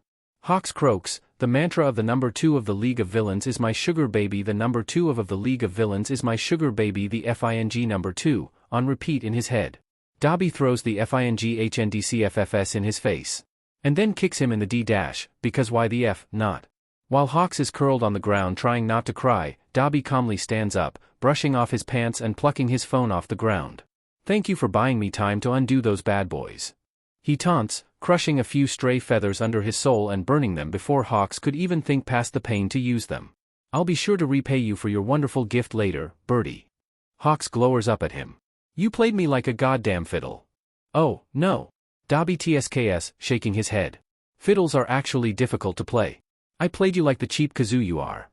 The FING audacity. Kurogyri, I'm done here.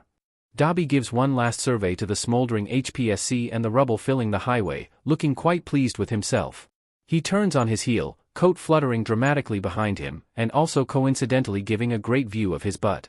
A black portal forms in front of him, one Hawks recognizes as belonging to their warper, before Dabi steps through it, blowing a kiss towards Hawks' prone form. Almost as an afterthought, the portal expands to collect the motorcycle, and then it closes, leaving Hawks alone as he focuses on the feather he slipped through the portal after him. Only for surprisingly soft fingers to curl around it, a breath ruffling the pins. "Nice try, pretty bird," Dabi whispers, before lighting the feather, and ending Hawks' connection with it, with a crush of his hand. Hawks, who just went through a SXL awakening and got his butt beat simultaneously, lays flat on his back staring up at the sky. "F, me," he mutters. 9:47 a.m., Might Tower, Roppongi District, Minato, Tokyo. Turns out, fighting a guy who's like a rip-off Mega Man is like Toga on her PRD, uncomfortable and probably a little deadly. "I get the feeling you have no respect for me," Gran Torino says calmly.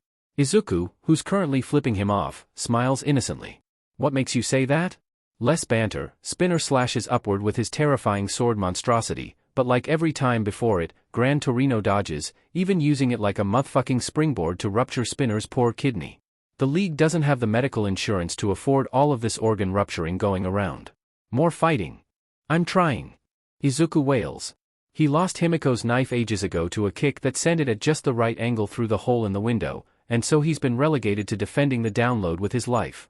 Chancing a peek, he curses under his breath, the respirator long pulled down to around his neck so he could catch his breath easier.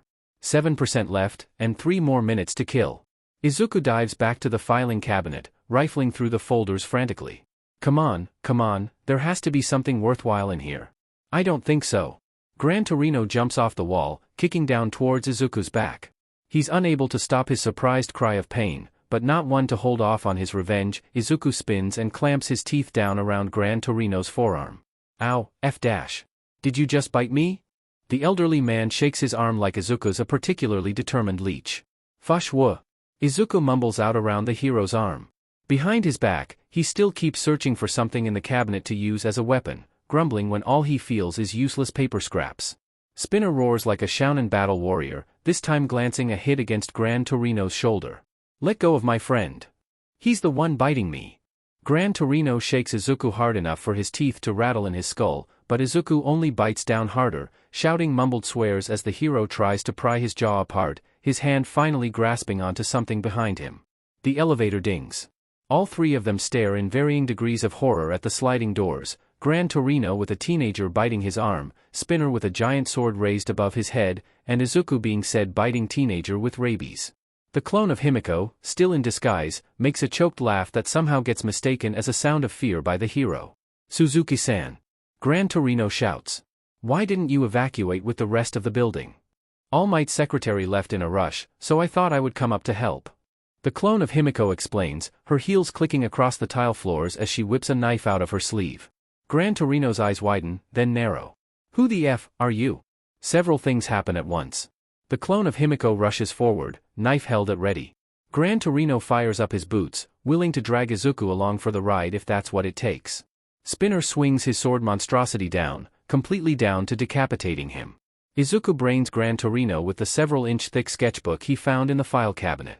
None of them move for several moments as the hero sways, mouth moving nonsensically as he tries to force himself to stay conscious, before his eyes roll up to the back of his skull and he collapses flat on the ground. Izuku spits out his arm. "Well, that was anticlimactic." "Did you kill him?" Spinner asks nervously. "Like, for real this time?" All 3 of them stare down at the maybe corpse. "I think he's breathing?" The clone of Himiko says, unsure. "That's not something you should really be unsure about." Tapping his comms, Izuku clears his throat. "Listen, don't be mad. What mess did you get yourself into this time?" Kurogiri asks, voice dead. "Why would you assume I did anything?" Izuku doesn't pause. "Actually, never mind, that's fair. I have good news and bad news. Which do you want to hear first?" "The good news?" Izuku continues to stare at the maybe corpse. "It is very unlikely that I will ever do that again." Download complete. The computer chimes merrily. Great. He's glad that one of them is happy here. 9:48 a.m., Kiyoshi Ward Shopping Mall, Kiyoshi Ward, Tokyo. "You know why a T-Rex can't clap its hands?" Ms. Joke croaks from the floor. "Because it's dead."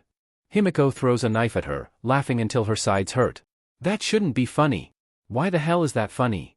"Oh, because Ms. Joke's quirk is a sadistic F-. Behind her, Jean does a cartwheel out of the way of an exhausted Vlad King's blood spears that makes Himiko's eyes go a little hazy. You have the right to remain silent. I choose to waive that right. Jean takes a deep breath. Screams. Ah dash. Himiko jumps on Vlad King's shoulders, still laughing hysterically as she tries to stab his neck.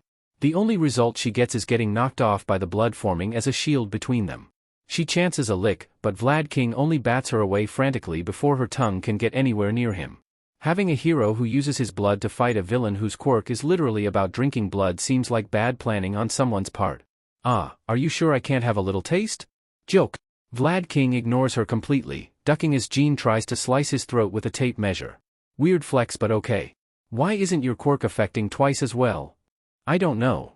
Ms. Joke shakes her head, pushing herself up to a sitting position shakily.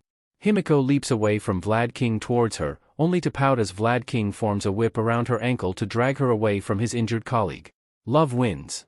Jean crows, only to get punched in the head. Or mental illness. Himiko's phone beeps. Running to another day, I want to break away and take the leap. 2 minutes left before the bomb goes off. The heroes seem to realize this at the same time, their head whipping back to the crowd of hostages the police were slowly evacuating. They won't be fast enough. Not if they continue to try and arrest the League members. Dabi was right. By everyone. Himiko waves to the shivering civilians on the floor, sticking her tongue out to the two heroes. I had fun today, thanks for playing. You can't run forever. Vlad King spits, glaring at both of them, dripping water everywhere and Himiko still laughing even as her chest starts hurting viciously. It's a good thing she's used to laughing while fighting, or else this would SCK a whole lot more. Can you imagine Dabi being affected by this quirk? Hilarious. Yeah we can. Himiko rolls her eyes. Heroes, so dumb. Both Vlad King and Ms. Joke give them one last nasty look before they race back to the crowds, ushering them towards the exits and away from the hidden bomb. Come on. Himiko laughs, for the first time genuine instead of quirk-induced, grabbing Jin's hand and running in the opposite direction, deeper into the mall. Let's blow this joint. Be careful. I wouldn't care if you died in a ditch. Jin tells her worriedly, and Himiko rolls her eyes, even if she's still grinning. When am I not? Jin doesn't say anything, but the look he gives her through his mask says enough. One of the hallways up ahead is filled with police evacuating civilians, so Himiko tugs Jin into an alcove, dropping her backpack and quickly reaching for an appearance from the mixture of blood she drank out of her thermos. Ishikawa from Juko News opens her eyes, just in time to see Jin changing masks to his pink Sentai one. It's not a perfect disguise, but it doesn't need to be. They just need to get to an open yet empty area. Shouldering her backpack, Himiko glances up when Jin tugs on her sleeve, pointing to the store across the hallway. Natural House. The world is hilarious sometimes. She says dreamingly. You got that right, Toga-chan. It's a cesspit of misery. Her phone buzzes. 15 seconds. Both of them skid into the nearly empty Natural House hand in hand, hitting the comms 3 times to send their coordinates to Kurojiri and stealing some food while they're at it. Hey, broke is broke, and local grocery stores are beginning to get a vendetta against them for their bi-weekly theft. She's unable to suppress her laughter once more when she hears the sound of crackling behind her as she steps into the warp, along with several startled shouts. Later, she'll watch the news with the rest of the league and they'll laugh themselves nearly sick when they see how the police verbally ream into them for endangering the civilians by letting the 2 villains go. And for what? The bomb was just a bunch of fireworks strapped together and tossed in one of the trash cans, after all. None of them know how to actually make a bomb. That requires more skill than they have when the only thing they're somewhat proficient in is giving heroes ulcers. Himiko grins. Mission accomplished, boys. Now, time for kitty cat ears. 10:12 a.m., Tatooine Station, Muzutafu. You think she's gone yet? Tomura hisses from where he's huddled in the vent like a B-lister action movie. Cinema lies, films are not wide spaces that are somehow perfectly clean and big enough to crawl on your hands and knees. Vents are insanely dusty and claustrophobic enough that if Tomura wasn't exhausted from his brush with death, Maruko, it might actually be something irritating. Fortunately, all he can feel is bone-deep exhaustion and a tickle in the back of his throat. FING allergies. Magna ducks her head through the vent upside down, checking the hallway beneath them. We're good. She sighs in relief. Dabi mocks on the other end of the comms, before coughing. Did someone not like being yeeted by a woman half your height? Or did you like it too much? Shut the F, you burnt MSCST. Tomura snarls, scooting on his chest out of the vent, which is a whole process of climbing over it and then backing up since they don't have enough space to turn around and he'd like to land on his feet, not his face thank you. Don't think we didn't hear you have a FING orgasm on the comms while the rest of us were actually fighting for our lives. All I'm hearing is that you were just as horny on main as I was. Tomura makes an irritated sound as he lands on his feet next to Magna. For your information, I am not horny on main. I am rowdy on main. I am absolutely FING lawless on main dash. Okay, we get it. Magna says, amused. Hopping down into the train tunnel, she unflinchingly holds out a hand to help him down onto the tracks. You know, Shigaraki, her uncharacteristically hesitant voice has him glancing up from where he was glowering at his feet as they walk. Only to see her sheet-eating smirk. It's okay if you don't want to admit it. It's always hard the first time you meet a woman who could crush your head like a watermelon between her thighs. Tomura takes a deep breath. And then another. Why, he grits out. Do I even bother to go to anger management classes if I have all of you as my teammates? How are those anger management classes doing, by the way? Magna asks, still with that goddamn sheet-eating smirk. They're doing great, thanks for FING asking. He punched a guy, and then cried about his daddy issues. Midoriya pipes in. And proceeded to use Mother 3 quotes as a thin metaphor for murder as a coping mechanism for his misanthropy. Don't you have daddy issues too, Izuku-kun? Toga asks innocently. I do not have daddy issues. Midoriya says pleasantly. So pleasantly, in fact, that the entire comm stays silent for over a minute. Grand record. Whatever, Tomura snorts, breaking the fear-induced silence because as previously established, he has no fear. Let's just head into Plan B. Aren't we on Plan L? Nope, it's I, because F you. Twice argues back. Toga hums. Technically, it's Plan M. Wait, Tomura says, bewildered. How many plans do we have? Up until V. Compress chirps with his usual gusto. Tomura rubs his forehead. Let's do Plan Q then. Midori dies in Plan Q though. Dabi points out. I like Plan Q. Midoriya says dreamily. Midoriya, Spinner says. We've talked about this. Before they can, once again, descend into outright chaos, Kurogyri arises from the deep like the savior he is. Shigaraki, Tomura and Magna, I believe you've traveled far enough for me to accurately and safely use your coordinates. Kurogyri tends to have trouble using coordinates when someone's not near sea level, so for situations like All Might's tower or an underground train station, it's better for them to get to an area where it's unlikely anyone's above or below them. Try it. Magna suggests, both of them whooping when Kurogyri's portal forms in front of them. Oh thank God, Tomura mutters, so ready to be done with this godforsaken day. If I had to deal with all of you fuckers for another second, I was going to kill all of you and solo mission this sheet. Except you, Kurogyri. I like you. Thank you, Tomura. Kurogyri honestly sounds a little choked up about the fact that Tomura would spare him on his murder rampage. Toga blows a raspberry, which sounds absolutely disgusting over the comms. You love us. She baby talks. And, she begins, the rest of the league quickly pouncing on it like Midoriya with limited edition All Might figures, rabid screaming included. It's trolling Tomura hour. Someone, because he hates his life, starts playing Never Gonna Give You Up at max volume in his ear. Existence is a prison and being your teammate is maximum security. Tomura deadpants, before stepping through the portal. He's going home, eating enough pizza to make his face greasy for the next 3 weeks, and will pass out while replaying Titanfall 2, and if anyone tries to stop him he will FING lose it. Good night and good FING day. Huo. Izuku says brightly, his hair washed from Dabi's black temporary hair dye. I will be your surgeon today. In tunnel bleeding you say? Let's make our fused whittle incision. Doctor, we're low swing him. Himiko gasps dramatically, feeling for a pulse. Dabi, on the other hand, is completely straight-faced. Oh no. He says tonelessly. Turn on de defibuito. Please. Tomura stares directly at the ceiling light. All 4 of them are, for some reason, wearing cat ears. Turn off my FING life support. Across the bar, Magna feels compressed nose for a break from where he tripped, once again, while fleeing Juko News. Turns out wearing a mask all day seriously FS with your depth perception, who knew? Ow.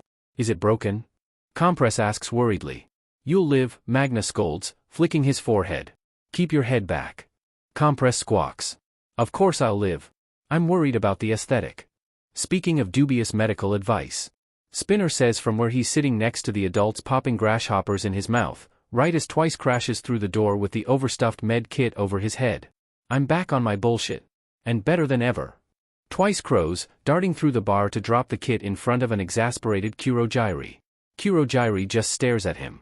Are you ever off your bullshit? He asks tiredly. Twice pouts. Shut it. Glancing around, he brightens up when he sees Tomura flat on his back on the coffee table. Do you need medical help? I've watched House MD. I'm fine.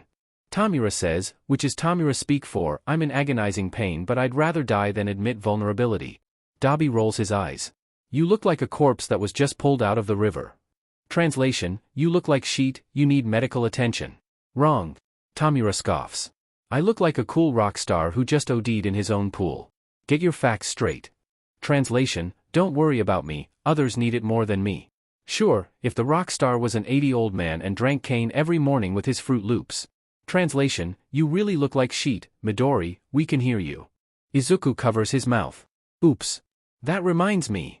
Himiko says, turning to face Dabi excitably.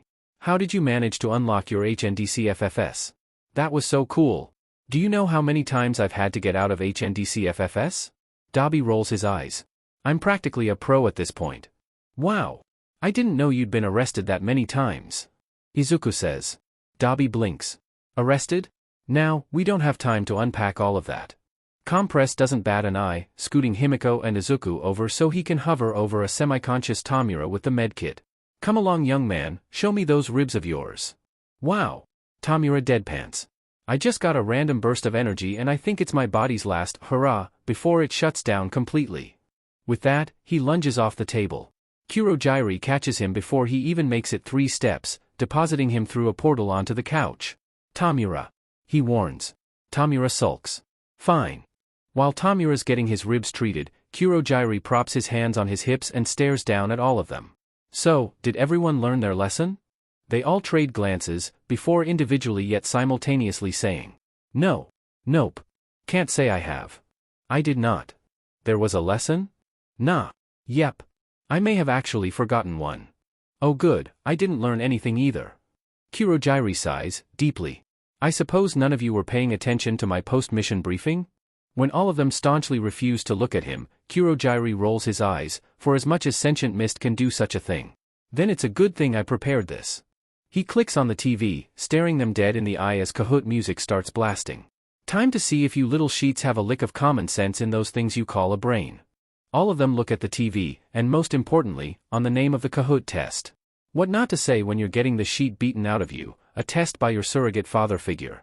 You may try to run, Kurogyri says ominously. But know that I will always be faster than you. They play the goddamn Kahoot game. I am Dash. All Might stops in his tracks. Here, Shouto doesn't move his 1,000-yard gaze from Azui, call me Tsuyu's shoes. Boots. Fippers? What do you even call those? The world has to know about this. Water drips from his hair, soaking into his clothes if they weren't already the equivalent of a towel dumped in the ocean. There's water everywhere, and even with the use of his fireside, all he's creating is one side uncomfortably dry and the other sopping wet. I came as soon as I got your message about the League attack. Are you alright? All Might asks Aizawa gently, who's currently laying face down in the parking lot like someone just brutally murdered him. Their teacher doesn't even bother glancing up. Peachy. Shouto's never related more in his life. His phone, thankfully safe from the FING monsoon inside the USJ by a Ziploc bag, buzzes. Inko's number 1 child. Inko's number 2 child. IFING hate you. I am, Shouto says, with such raw and painful conviction that both Yamamo and Inesa finally snap out of their own 1,000-yard gazes to stare at him in concern. Never eating the last Trix yogurt again. Ishikawa Hiria jolts awake in a random dumpster with a smell of rancid fish, a needle mark in her inner elbow, and a post-it note stuck to her face. Peeling it off with a grumble, she squints at the writing in the dim yet somewhat comfortable dumpster. Sorry for kidnapping you and stealing your identity. 3. We left some money in your pocket as a reparation. I know you have a boyfriend, but if you ever want a wife, let me know. Love, Toga Himiko degree E. E degree. Hiria rolls over and goes back to sleep. It's way too early for this bullshit. Once, back when Hawks was drunk off his butt and exhausted from a tough fight just earlier that day, he just has the worst luck with fire types. It's like Pokemon. If he knew shit about Pokemon and had an actual functional childhood instead of being trained as a child soldier for profit, he flew face first into a billboard. Of his face. While wearing a full-on chicken fursona suit. In front of several, high-quality cameras. He widely considered that one of his most humiliating days of his life, but yet, somehow, this cursed day is all of that and more. I don't even know where to begin. The Hero Public Safety Commission president, is it bad, Hawks muses, that he still doesn't know her name despite her kinda raising him, says, absolutely flabbergasted. How does one even summarize this kind of? Vlad King doesn't even remove his face from the table to speak. Disaster? Shicho? Hawks volunteers. A goddamn circus. Miruko continues staring at the ceiling with the gaze of a dead woman. And we're the FING clowns everyone throws peanuts at. Aizawa doesn't speak, but the curled-up ball on the floor seems to nod in agreement. Event. The president stresses. She, for once, doesn't look like the stoic ever-watching guardian who legally buys children to train them into the commission's personal watchdogs, just an example, really, no personal grudges here, and has mastered the art of sweeping the commission's long and bloody history with a heeled shoe to an art point. Rather, she looks like Hawks imagined he did the first time he was interviewed for what is now known as the Billboard incident, completely and utterly bewildered. Gran Torino, who is probably the oldest hero Hawks has ever met, clears his throat. If I may? The president gracefully inclines her head, taking the moment to smooth out her dress shirt's frazzled wrinkles while the old hero takes the stand. If you think about it, the League's attacks aren't that powerful on their own. Rather, they were strategic, forcing us to divide among ourselves and preying on the conflict between police and heroes. It's a drastic shift from the League's previous crimes. Busteray. The entire League chants on the car ride to Juko News, headbanging with eerily vacant expressions, practically frothing at the mouths as if they've possessed by some kind of demon. Busteray buestia rei busta rei bu dash. Hawks smothers a snort. Yeah, crimes, if you can count being a general nuisance and giving people headaches an act of villainy. When the League first joined together, they caused quite a bit of a stir, but they settled down within months, only acting up on occasion when it came to territory fights among other villains or their bi-weekly grocery theft. Usually, the Commission ignored low-leveled fish like that. It was better all around, as less people were caught in the crossfires when there was a sense of hierarchy among criminals, and the League was just that, an organization which kept control of its portion of Muzutafu. And hey, they had strong anti-trafficking and anti-discrimination policies, so they weren't the worst of the bunch, unlike those shy Hasaikai folks. But what happens when the fish start swimming upwards? Do we at least have an idea where the location of their base might be? Vlad King asks tiredly. He perks up. Actually, one of his feathers retrieves a whiteboard, already stabbing the map into the reflective surface and showing everyone where the intel says that the League must be located. Hawks, the rest of the heroes stare at him. This is a map of Japan. Hawks shrugs. Yeah, we have no FING idea. The president sighs. Deeply. Moving on, she groans, before forcing herself to stand up straighter, leveling them all with a serious stare. I called you here today to discuss each of the League members you encountered, in order to gather a deeper insight into these villains' profiles and how to approach this situation so that something like today doesn't happen again. Miruko groans, loudly. Mood, Hawks thinks, glumly taking the manila folder one of the president's assistants hands him. Everyone despises mission briefings, especially ones where a bunch of heroes, 2 of them in the top 10, were just utterly embarrassed on live television by agents of chaos that call themselves villains. We do know that the League of Villains are extremely dangerous, and if left unchecked, may rain terror upon society as we know it. The president opens her own folder, gaze as deadly as a double-sided knife. So it's our job to stop them, before they can cause more harm. God knows what kind of things they could be doing now.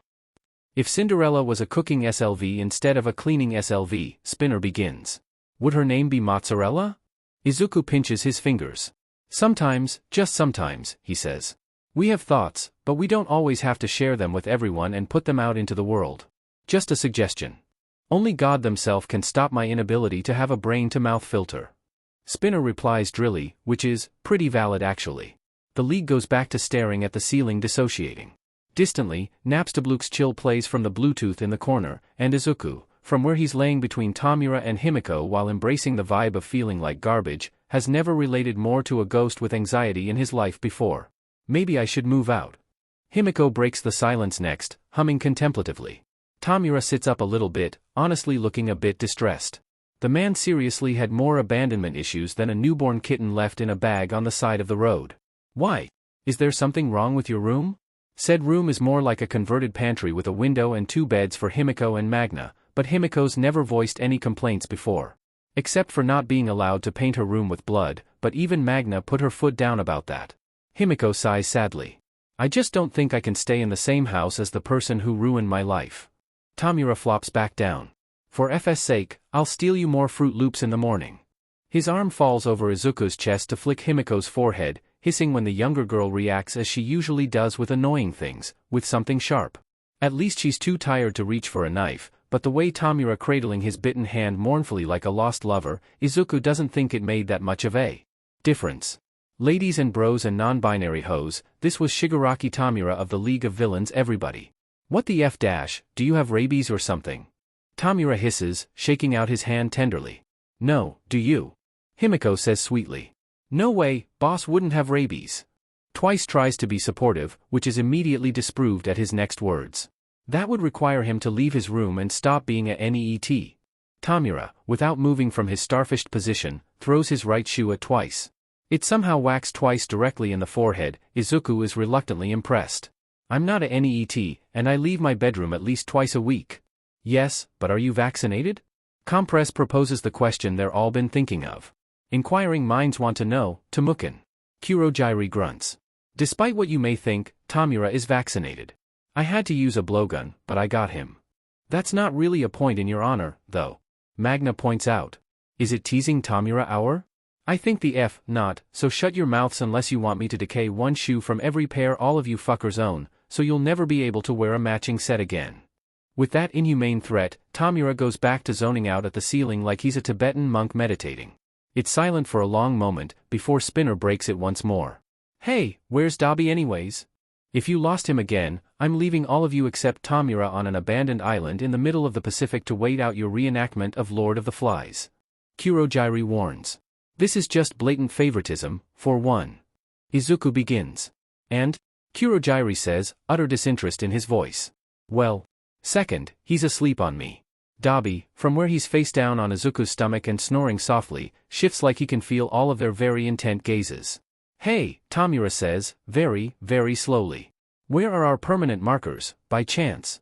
Magna, once again proving that she is the glue holding the entire FING League together, already has them in hand. To start with, the president shuffles some paper, kindly ignoring their pained groans as she distributes a messy timeline to them. The League formed initially with just Shigaraki Tomura and his handler caretaker Kurogyri originally, but in recent years, there has been a sharp increase in core members. She points at a spot in the timeline, roughly 2.5 years ago. We know that Stain's arrest brought about several aspiring villains, and that Shigaraki Tomura capsized off Stain's popularity dash. Welcome back everybody to our weekly Stain meeting. The masked man, who introduced himself as Mr. Compress, says to the small group. Today, we'll be discussing how Stain's quirk can be used in bed. Be creative here, fellas, I want to break at least 3 BDSM etiquette rules. Tomura hurriedly stands up. I think there may have been a mistake dash. But at this time we don't know how. Did Stain work with the League at some point? Gran Torino asks. There's a very thick bandage wrapped around one of his forearms that he has yet to explain and only glared when probed, though Hawks swore he saw him get a rabies shot earlier today. Vlad King shakes his head. Shigaraki has been a very big anti-Stain proponent in the past, I don't see how that would change. Hawks winces. He remembers the Twitter posts. They all remember the Twitter posts. At least Shigaraki got bored of hate posting and reblogging gifs of video games to accept the 36th ban in a row gracefully. Either that, or Kurogyri took control of his account and shut it down. They're all a little afraid to arrest Kurogyri and leave Shigaraki without supervision, just for that fact. Where is Endeavor, anyhow? Hawks gracefully changes the subject before the mood can plummet anymore from second-hand embarrassment. The president's expression grows graver, if possible. His wife has gone missing earlier today, so he's taking an active part of the investigation before the trail goes cold. His son first, and now his wife? Miruko hums sympathetically. Poor guy. Geez, poor guy indeed. It's one thing for your teenage son to disappear without a trace and for everyone to throw their hands up and say that he must have just ran away. It's another for your mentally ill wife, a well-guarded secret hidden from the public and only known to a selection of top heroes and commission agents for her protection, to go missing as well. Once is a coincidence, two is an agenda. What are we doing to help Endeavor? Hawks asks. Obviously, this is no longer a family issue that the police dismissed it as and needs to be dealt with more professionally.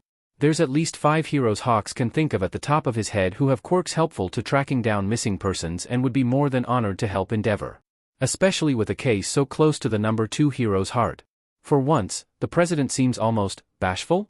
In the wake of the League attacks, we simply don't have the manpower to offer any help in the search. If it's the same kidnapper as his sons, then the case needs to be handed off to local police for their jurisdiction. What she's not saying is that Todorokis Shouto went missing on an isolated stretch of the road on his routine walk home from middle school, and that Todoroki Rei was in a highly secure and guarded hospital where no one should have known she was staying there. One is a common enough occurrence, while the other is near improbable. And the Hero Public Safety Commission doesn't deal with improbable problems. Hawks reluctantly settles back into his seat, even as he chokes down the bitterness and urge to see how his feathers could be used for non-lethal stab wounds. What? People tend to talk more when they have a leaking hole in them, and yes, he realizes that's an innuendo. But as the president easily switches into the next discussion, Hawks stews in his seat, feather puffed up like a disgruntled bird until everyone remembers said feathers are very deadly and very trigger-happy. Every day, he sees the increasing appeal in just saying, F it, and going absolutely FING apes hit. He can't be liable for his actions when he's running on 2 hours of sleep and still a lot, horny. Natsuo knocks on the doorframe. Hey, y'all done with the existential crisis or whatever? 'Cause the pizza is here. All of them slowly start to stand up. Yeah, I guess. Dabi yawns, stumbling over to Natsuo's side and slouching into him like a particularly disgruntled house cat. When's mom getting here? He asks. Sleepily. Natsuo does a double take at the drawings on his face. You know you have dash. Himiko runs her finger across her throat threateningly. Yeah. She's with Fuyumi now, they're buying her some essentials as we speak. Oh, okay.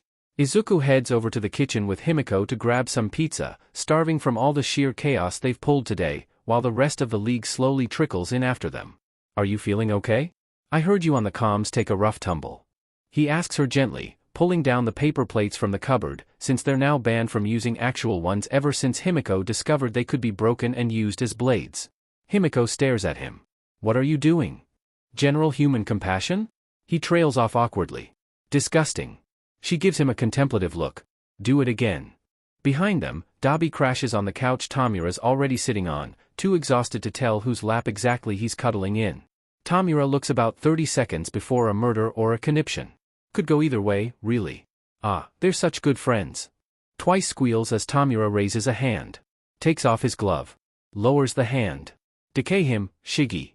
Wait, no, don't actually do that. Dash. Murder it is then. Luckily, Magna and Kurogiri exist. Unluckily, Magna and Kurogiri exist. I'm not getting involved in that. Izuku says brightly as both of them simultaneously turn toward Tomura with the glower on. Focusing on what actually matters, food, he reaches for a slice, only for his hand to brush against Himiko's as both of them reach for the same pizza slice. Oh, sorry dash. Himiko grabs his hand in a vice grip. FING commit. Okay then, I guess this is happening now. Izuku says easily. Then, both of them proceed to eat their pizza slices while still holding hands, because this is his life and he only sorta hates it now. See Dr. Shinso, he's improving. Thank God he's somewhat ambidextrous. Compress walks in, takes a good look at Dabi and Tomura dubiously cuddling on the couch, Himiko and Izuku holding hands, visibly realizes that everyone's being too chummy and that's obviously completely unacceptable, and yells, as loud as he humanely can, the floor is lava. Spinner launches himself at a nearby wall, pizza slice forgotten. Magna jumps on a bar table. Natsuo is ignoring all of them to keep eating his pizza in peace. Twice is in a fetal position on the kitchen counter. Compress is somehow, mysteriously, halfway across the room on the bar itself despite being next to them in the kitchen moments before. Izuku helps Himiko up on the table. Tomura kicks Dabi off the couch. There are two kinds of friendships. Spinner mutters from the nearby wall. Magna counters with, TWK on TWK violence. You motherfucker dash, Dabi starts to scream, only for Kurogiri to clear his throat, bringing silence to the room instantly. Shigaraki Tomura, Kurogiri begins evenly. We need to have a talk about your professionalism. Those are some mighty brave words for a man standing in lava. Tomura snaps back immediately. Both of them stare at each other in silence, the air conditioning dramatically blowing like the wind in an old Western film. Izuku eats his slice of pizza while still holding Himiko's hand. Why are you like this? Kurogiri asks, voice anguished. Tomura makes a SOSO motion. I have this weird self-esteem thing where I hate myself but still think I'm better than everybody else. Kurogiri looks like he wants a drink, or three. Izuku keeps eating his pizza. Besides Kurogyri, Shigaraki seems to extensively operate with these three villains of his inner circle the most, giving us reasonable suspicion that these are his lieutenants. Hawk swallows at the picture attracted to the front of the first folder, the cat-like blue eyes narrowed in a careless smirk from the camera above the grocery store self-checkout. He was also, for some reason, holding at least 30 apples. The math problems in school were real after all. Dabi, also known as Son from his pre-league days as a serial arsonist targeting Endeavor merchandise stores, is an existence still largely unknown to us. Any evidence we've gathered has been inconclusive, leaving us to believe he's using DNA-destroying dye and chemicals. Around a year and a half, he started interacting with Shigaraki Tomura in public, with witnesses describing it as a catfight but with every insult in alphabetical order, but only officially joined several months later as a core member and rose to second in command, likely for his level-headedness in contrast to Shigaraki's impulsiveness. I've been awake for over 48 hours and I just drank so many 5-hour energy drinks I can't feel my heart. Dabi holds up a deck of cards. So, who wants a tarot reading? Tomura squints. Those are Pokemon cards. You got a Squirtle, it means F you. Dabi throws the deck at his face. He's calculative, aloof, unafraid of physical confrontation and, her face twists up. Often acts promiscuously with those that try to detain him. Hey, don't slut-shame. Miruko says sharply. The president clears her throat, cheeks a faint red. Of course, we're aiming to keep a neutral tone. A better explanation would be that he often uses flirting as a distraction in order to escape custody. So far, it's been shown to be extremely effective. Hawks, who saw said flirting face to face and came out a changed man, carefully avoids eye contact. Unfortunately, life hates him. You turned your comms off during your conversation with Dabi, Hawks, so we have yet to hear your side of the story. How was your first impression of him? If he stepped on me, I would thank him. Hawks says immediately. And then goes, oh, I shouldn't say that, so he follows it up with, but honestly I think he's the one into being stepped on, so I'd be cool wearing the heels in the relationship. Dead? Fing. Silence. The president has, somehow in the past 10 seconds, aged at least 30 years. Why? She whispers, staring at him with the deep expression of, Hawks, please, that man has more arson charges than the amount of chickens you've eaten during PBRTY, which is frankly terrifying. Dabi probably came out of the womb doing arson. It's a very multifaceted expression. Aizawa finally pokes his head out of the caterpillar bundle. Vote to never talk about this again? Agreed. The rest of the room chimes in. Moving on, the president clears her throat, avoiding looking at Hawks. Dabi's quirk is incredibly destructive, and as we've seen today, can be used creatively by multiple league members either as a distraction, a full frontal offense, or a way of destroying evidence. If you encounter him again, take extreme precautions and do not engage one-on-one. This man is dangerous and an A-class villain. And apparently a bottom. Miruko mutters. You are the sexiest, most handsome guy I have ever seen. Dabi says. Nobody deserves you. Kacchan. Izuku tentatively asks. Dabi turns away from the mirror, an extraordinarily well-rendered illustration of a banana giving birth drawn on his forehead. Yes? Izuku isn't touching that one with a 10-foot pole. Never mind. Tomura pokes his head past the doorframe, the dead hand back on his face and doing absolutely nothing to hide the grimace he gets whenever Dabi gets within 3 yards of him. Are you done pep-talking yourself or what? I need to sheet. Ugh. Himiko's face pops in on the other side of the doorframe. You boys are gross. Except you, Izuku-kun, I love you. I would die for you. Then perish. Izuku says dryly. Is this about Hawks? Compress chimes in from above Tomura's head. I do have to say, your usual methods to distract the law worked unusually well today. He pauses, mouth pursed behind his balaclava. Should I be concerned about your level of dedication to this task? Dabi stares him dead in the eye. What dedication? Did you forget you're not the only one who uses the league-owned tablet? Spinner says next, from below Himiko, a little embarrassed for the sake of the rest of the league's lack of shame. All of us can see your internet history, you know. Izuku nods. I never knew they made so many SEC toys in Hawk's likeliness. Slowly, ever so slowly, the healthy skin above Dabi's burns flushes pink. Of all people, Hawks? Kurogyri asks from above Himiko. I can understand literally anybody else, but the number 3 hero? Well, All Might's older than my dad and number 2 is my dad, so, Dabi says. I think I'm doing pretty good for myself. He brightens up, looking quite proud of himself. All you're doing is being a nuisance to society with all your Twitter thirst posts. We share the FING Twitter account, I don't need to see a Dakimakura of a naked Hawks the first thing in the morning because all you do is follow hornblogs. Tomura hisses.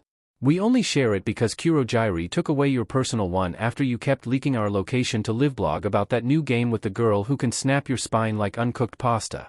Dabi snorts, rolling his eyes. You're just mad that I win at being gay because arson is a gay crime. Tomura raises a finger. First of all, Aloy is a wonderful character full of depth whose backstory and presence is deeply intertwined within the plot of the game. Second of all, FING tax evasion. Try me beach, I also don't pay my taxes, I'm legally dead. Idiots, Himiko shakes her head with a sigh. Everyone knows Ellie is a better character anyways. Both Dabi and Tomura rear back like she just beach slapped them, but Izuku turns out their subsequent screams as he thinks, ignoring the what the F, do you mean Ellie's better than Aloy you reprehensible F, waffle, can Ellie ride a motherfucking mechanic dinosaur? And she has the character development of a paper bag toga the F, don't bring Clementine into this she's my baby. Something about Hawks is tickling the back of Izuku's mind, especially about Dabi's interest in him. Red as the primary color scheme, generally a fan favorite due to his kind personality, a literally sparkling smile, what kind of FING toothpaste does he use? Could beat everyone in this room one-handed and blindfolded. And then it hits him. He's Sidon. Everyone immediately stops what they're doing and stares at Dabi. Dabi pales. Oh he really is. Wrong. Himiko shouts, pointing a finger at him. Sidon would treat you like a precious gift. Hawks would treat you like the where you are. Moving on, Compress screams when Dabi's eyes go hazy at the thought. Twice appears below Tomura. Stop letting your heart and GNTLS choose your men. Or do, that makes complete sense. What's left? Dabi blinks, before realizing. Wait, my brain. You right. You really forgot your whole brain, huh? Izuku wonders out loud. He heard me say that with his D-ta. Magna says, a slice of pizza over her face from the couch behind them. Tomura gestures vaguely in their direction. So can I sheet or what? His second lieutenant, the president hands out another folder, and despite knowing the contents of the folder, Hawks still feels his heart sink at the image of the brightly teenager. Is Toga Himiko, currently 17 years old, Quirk, transform? She can turn into the form of anyone else by consuming their blood, and has used this ability to infiltrate several previously secure areas, the most recent being Juko News. She was also at Might Tower, Gran Torino interjects. Likely through twice Quirk, as another version of her was at Kiyoshi Shopping Center. The president acknowledges his words before turning to the room at large. We have more information on Toga than Dabi to form a profile, but her behavior before and after the assault of her classmate, Tanaka Saito, is so drastically different that we're led to believe that she suffered a mental breakdown for reasons we're still unsure about. Vlad King frowns down at his papers. It says here she was withdrawn in the months prior to her disappearance. As a teacher, that must ring more warning bells for him than it would for Hawks. Extremely. The president agrees. According to her parents, she spent the vast majority of her time on the computer with what they believed was her playing video games, but we were unable to confirm it, as she took the computer before leaving. Hawks JRKS up, flipping through the folder rapidly. Wait, that doesn't make any sense. He finally lands on the page he was looking for, spinning it around for them to see the timeline on the day of her disappearance. See, Toga attacked her classmate at roughly 4:10 in the afternoon with a box cutter, before fleeing from the scene of the crime covered in his blood. Evidence and cameras show us she fled on the train lines towards the southern Tokyo region, such as Kawasaki, Mizurufu, or even all the way to Yokohama. We don't know, but it doesn't matter, because why would she head south to retrieve her things when she lived north of Tokyo? Not only that, but her parents returned home at around 5:15 to find that the house was undisturbed. How would she go south, clean herself up so as not to leave Tanaka's blood as evidence in her room, and return north to grab only her computer? She didn't take anything else with her. Unless she didn't. Miruko finishes grimly. And the League cleaned up its tracks instead. A teenage girl's room is completely empty, devoid of sound or people, until a small black portal opens in front of a desk. A blood-covered arm pokes through, feeling around for the laptop on the desk with the quiet accompaniment of FFF, smacking into everything that isn't the laptop all the while. After finding it, the blood-covered arm and laptop, still open to the League's Discord, slink back into the portal, the black mist disappearing moments afterwards. Only to reappear, the same blood-covered arm shooting out to snatch a piece of candy before retreating back to safety. The president purses her mouth. Then she was recruited by the League far before her disappearance. She beckons an aide closer and whispers something in their ear, before turning to the room at large. This was our oversight. We knew the league had changed its recruitment efforts, but we had no idea that they turned to the internet in order to gather more members. The video game excuse must have been just that, an excuse. Hawks isn't so sure about that. When he unlocked Dabi's phone, he saw the amount of apps the man had on his home page, specifically, games. And Shigaraki has already expressed interest in video games before. Wouldn't be the weirdest way to recruit other villains, but pretty DMN close. He's pretty sure the only one he's met was the guy who offered membership in their gang in exchange for feet pics. Yep. After her disappearance, she re-emerged as a core league member and earned herself a strong street rep. While insistent on being called by her name rather than a villain name, she still earned herself 2 prominent nicknames in the underworld. Camilla, by the heroes, and Little Red, by the villains. That implies several things. Especially about how other villains feel about her. Hawks feels a shiver run down his back, and reminds himself to never use fatal force with her, not that he does anyhow, as he might find himself with a hit on his back if he even bruises her too badly. Or a stab wound, because she's more than capable of taking care of herself, and honestly she terrifies him a little bit. By the expressions going around the table, the feeling is mutual. Twice holds out a long, red shawl to hide Himiko from the room, the design unfamiliar considering Izuku and Himiko borrow each other's clothes all the time. No, he's not bitter about her being the only other member in the league he's roughly the same size of. It's probably Magna's, by her pinched expression. Prepare, Twice says ominously, for the greatest genius to have ever walked the earth. My silence is just another word for my pain.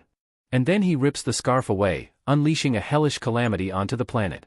Young man, Himiko immediately falls into the WAP dance. The groom's bride is aware I said young man, please close the goddamn door.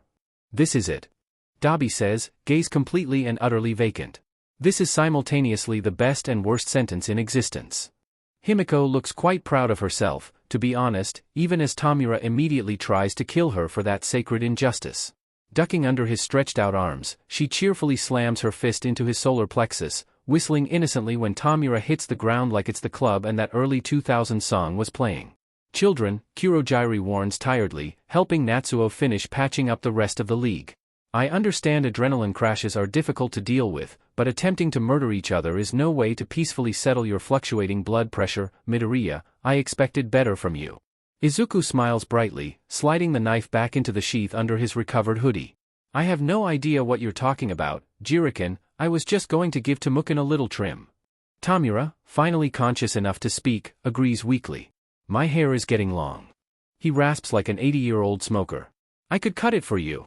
Himiko offers out one of her own many knives with rosy cheeks that promise that hair's not the only thing Tomura's going to lose if he decides to test fate. Tomura blinks, undaunted. That man has no fear. You could? Sure. Himiko nods eagerly. I cut Dabi-kun's hair all the time. Dabi stares at her, the horrors of war scrubbed away and only the stray ink line across his unscarred skin a reminder for his sins. When do you ever cut my hair? It's not a question. Himiko treats it as one. You take a lot of naps. Dead silence. Well, Tomura says to no one in particular. I'm not touching that one. Smart move, Temukan. Izuku whispers shouts. They're not touching a lot of things today. What can I say? Tomura finally stands up, only slightly hunched over from the agonizing pain. My best talent is that I'm blindingly intelligent for about 30 seconds a day. I do not get to choose which seconds. They are not consecutive. Oh, me next. Twice raises his hand excitably, ignoring how Natsuo curses at how it messes up the bandages he's doing on his arm. The only thing I'm good at is crippling anxiety. Not to flex, but watch this. He stares into space, his expression going blank behind the mask. Himiko waves a hand on front of his face, then jabs his ribs in an area that Izuku knows is extremely ticklish. They don't talk about the Great Tickle War Part 38. No reaction. Jean? She pokes him again, before turning back to them. I think he just dissociated? Izuku claps excitably. Wow, that's awesome. He can just do it on will? I wonder how he learned how to do that. Is it a stress response, or does he have to trigger himself purposefully in order to reach it? It must be so handy. Midoriya. Compress says softly, coming up behind Izuku and wrapping an arm around him. As much as I love your enthusiasm here, this is something that you really shouldn't be excited about. Why not? Izuku blinks. Tomura groans into the dead hand attached to his face. Still not touching that. If any of you dumbass have a brain cell, I need help over here. Natsuo calls across the room, glaring at them over his reading glasses, which made Tomura turn into a tomato for a solid 3 minutes and 24 seconds, Izuku counted, because it took exactly that long to hold Dabi in place before he could calm down from his quest to commit first-degree murder of their favorite NEET. Spinner waves, his chest wrapped in a swatch of bandages. Tomura and Dabi glance at each other, the actual two adults of the quarto. Rock, paper, scissors for the brain cell? Tomura proposes. Oh, bet. Dabi scoots closer, hands raised. Himiko jumps on the couch between them. If it's a tie, I'm taking it. The third, and last lieutenant, stares up at him in the fuzzy picture through the tinted glass of their visor, face obscured entirely by the goggles and mouthguard, and even with the coverings and poor technology, it's clear for everyone to see that the short villain was even younger than Toga Himiko somehow. Mayhem is, despite his lack of combat ability and relative newness to the League, likely the most dangerous of the three lieutenants. Since his arrival a year ago, the League has gotten increasingly more strategic, switching to more hit-and-run tactics rather than full-on assaults to better suit their breadth of quirks. Not only that, but Mayhem, simply put, doesn't exist beyond the League. Aizawa blinks, finally looking a little awake. That's not possible, he says flatly. Even Dabi had a past, even if it's only for the last decade. A villain can't just enter the League without some prerequisites. And yet somehow, Mayhem appeared out of thin air a year ago, and immediately rose in the ranks to lieutenant. The president counters evenly. We have to assume that he was recruited through the same methods as Toga Himiko, but unlike her, he still leads a civilian life, if his extreme efforts to hide his identity are any indication. He's smart and efficient. Hey Temukin? My hands are stuck in a Pringle tube. Both hands, yeah, and Mom's not picking up her phone. Look, it's not important how I called you, just please come over here and help me already. And known to be completely ruthless when it comes to the safety of his teammates, showing himself to be formidable without an offensive quirk or equipment. Hawks eyes the list of black market tools the commissioned suspects Mayhem uses with trepidation. Mouth guard that can also act as a gas mask, visor with night and ultraviolet vision, the same black DNA-destroying hair dye as Dabi, traction gloves for hiding fingerprints and holding support gear. The line between what equipment heroes and villains use is a thin line. Luckily, we have his teeth marks. The president nods towards Gran Torino. Gran Torino, on the other hand, glowers at nothing. Hawks is dying to know the story behind that. We're currently running them through the quirk database, and as we suspect he either has an analysis quirk or a luck-based quirk, we should find him quickly enough. Why didn't you run it through the civilian database? Hawks wonder out loud. Mayhem may be quirkless, and they're not listed in the quirk database. The president laughs. Hard. For several, long, drawn-out minutes. Oh Hawks, she wipes her eyes like he just told her a hilarious joke. There's no way a quirkless person would be able to do what Mayhem's done, you should know that.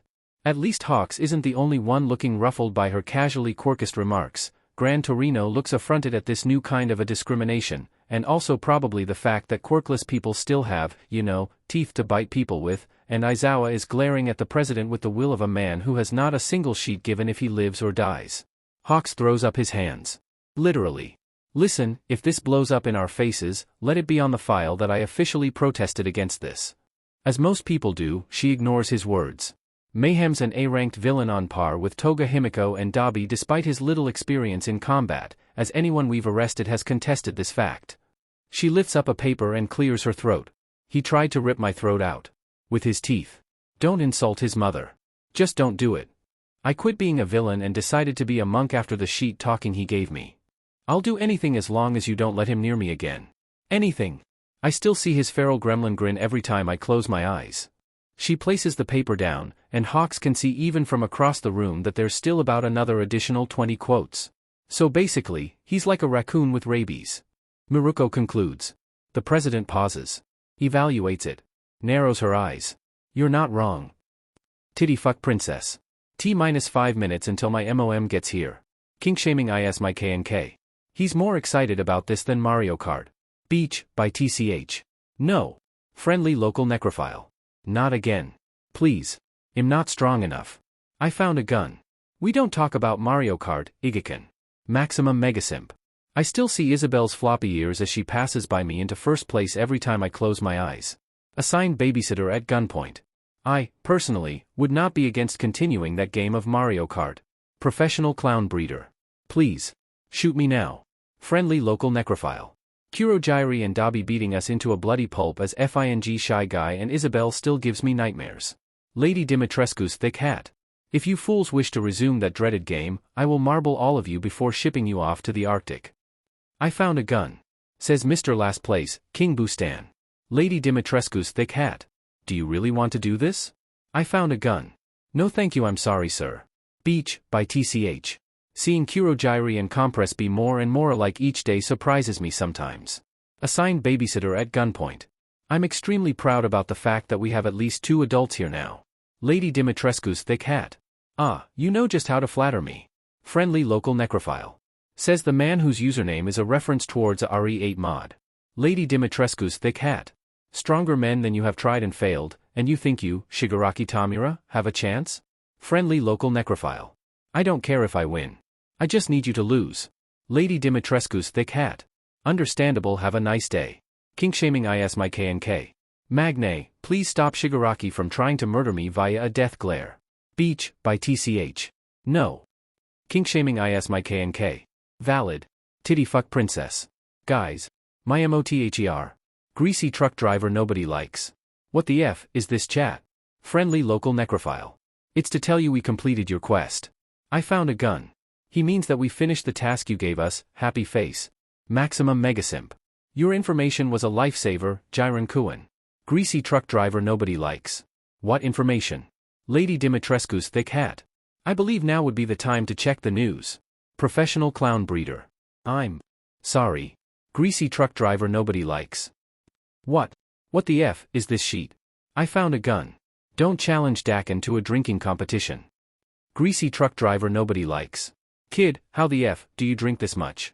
Titty fuck princess. It's the trauma. Maximum megasimp. Mood. Beach, by TCH. Yep. I found a gun. Same. Friendly local necrophile. When am I not bi and vaguely traumatized? Greasy truck driver nobody likes. Y'all, go the F to therapy. Well, that was a massive waste of time. Hawks groans, standing up and cracking his back, his wings stretching out to their full length after hours being crammed against the high backrest. Yet another lawsuit he's going to have to consider. All government-owned bills should have a selection of chairs that cater to most mutation types due to the mutation court protection bills, but yet he couldn't find a single low-back or backless one in the conference room or even the nearby storage. One lawsuit at a time, he reminds himself, as his legal team is currently tied up in about 5 different cases on varying levels from, "This villain was sentenced too harshly and I'm contesting this with the court," to, "This is a possible national conspiracy so I can't say shit to my mandated therapist about so I just drink way too much beer, so, time to add another one to the list. His PA is going to kill him. And if she does, that's on him, she caught him slipping, she fully deserved that kill and shouldn't go to jail for that."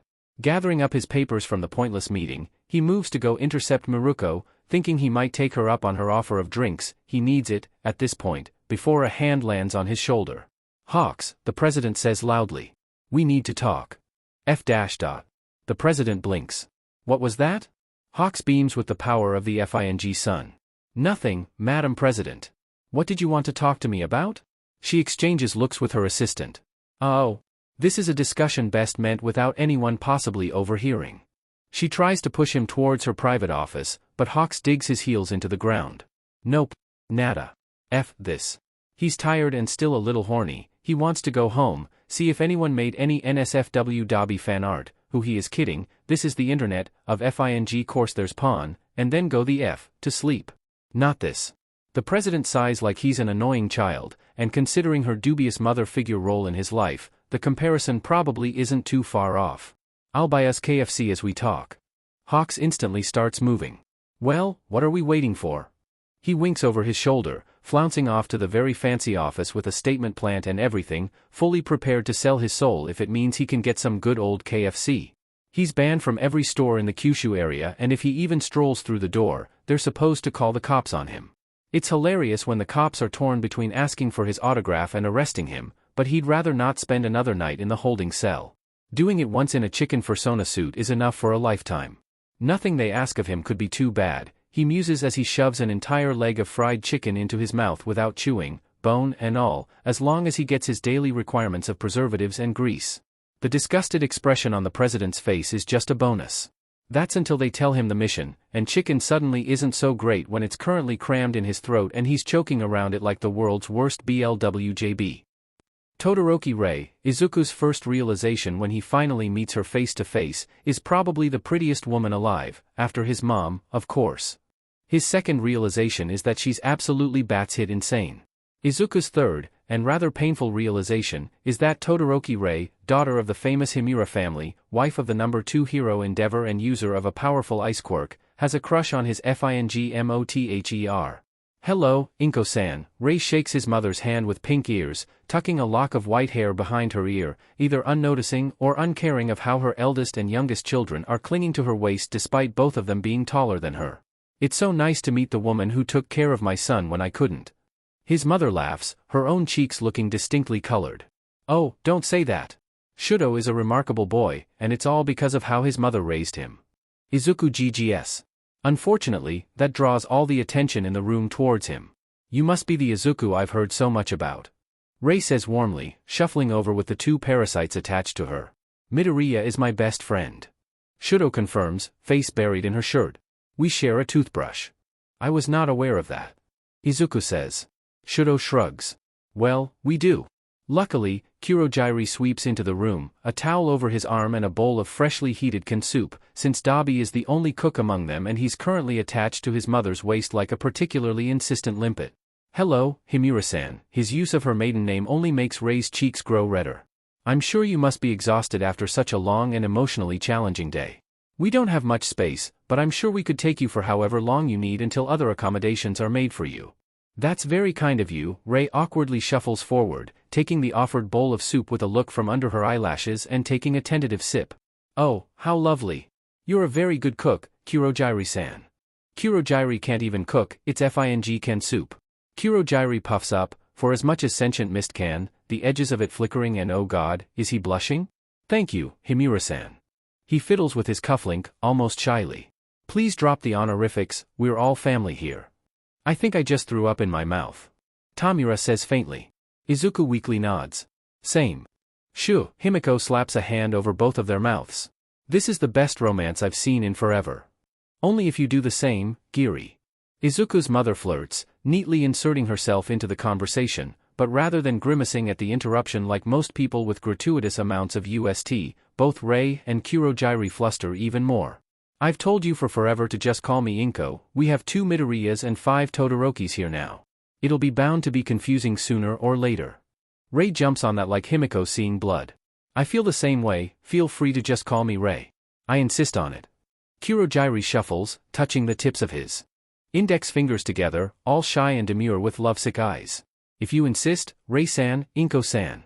Dabi finally can't take it anymore, reunion with his mother to be dmed, stumbling away to go GG in a nearby trash can. Shouto, he groans as his youngest brother finally detaches from their mother to rub his back. Distract them, please, I'm begging you.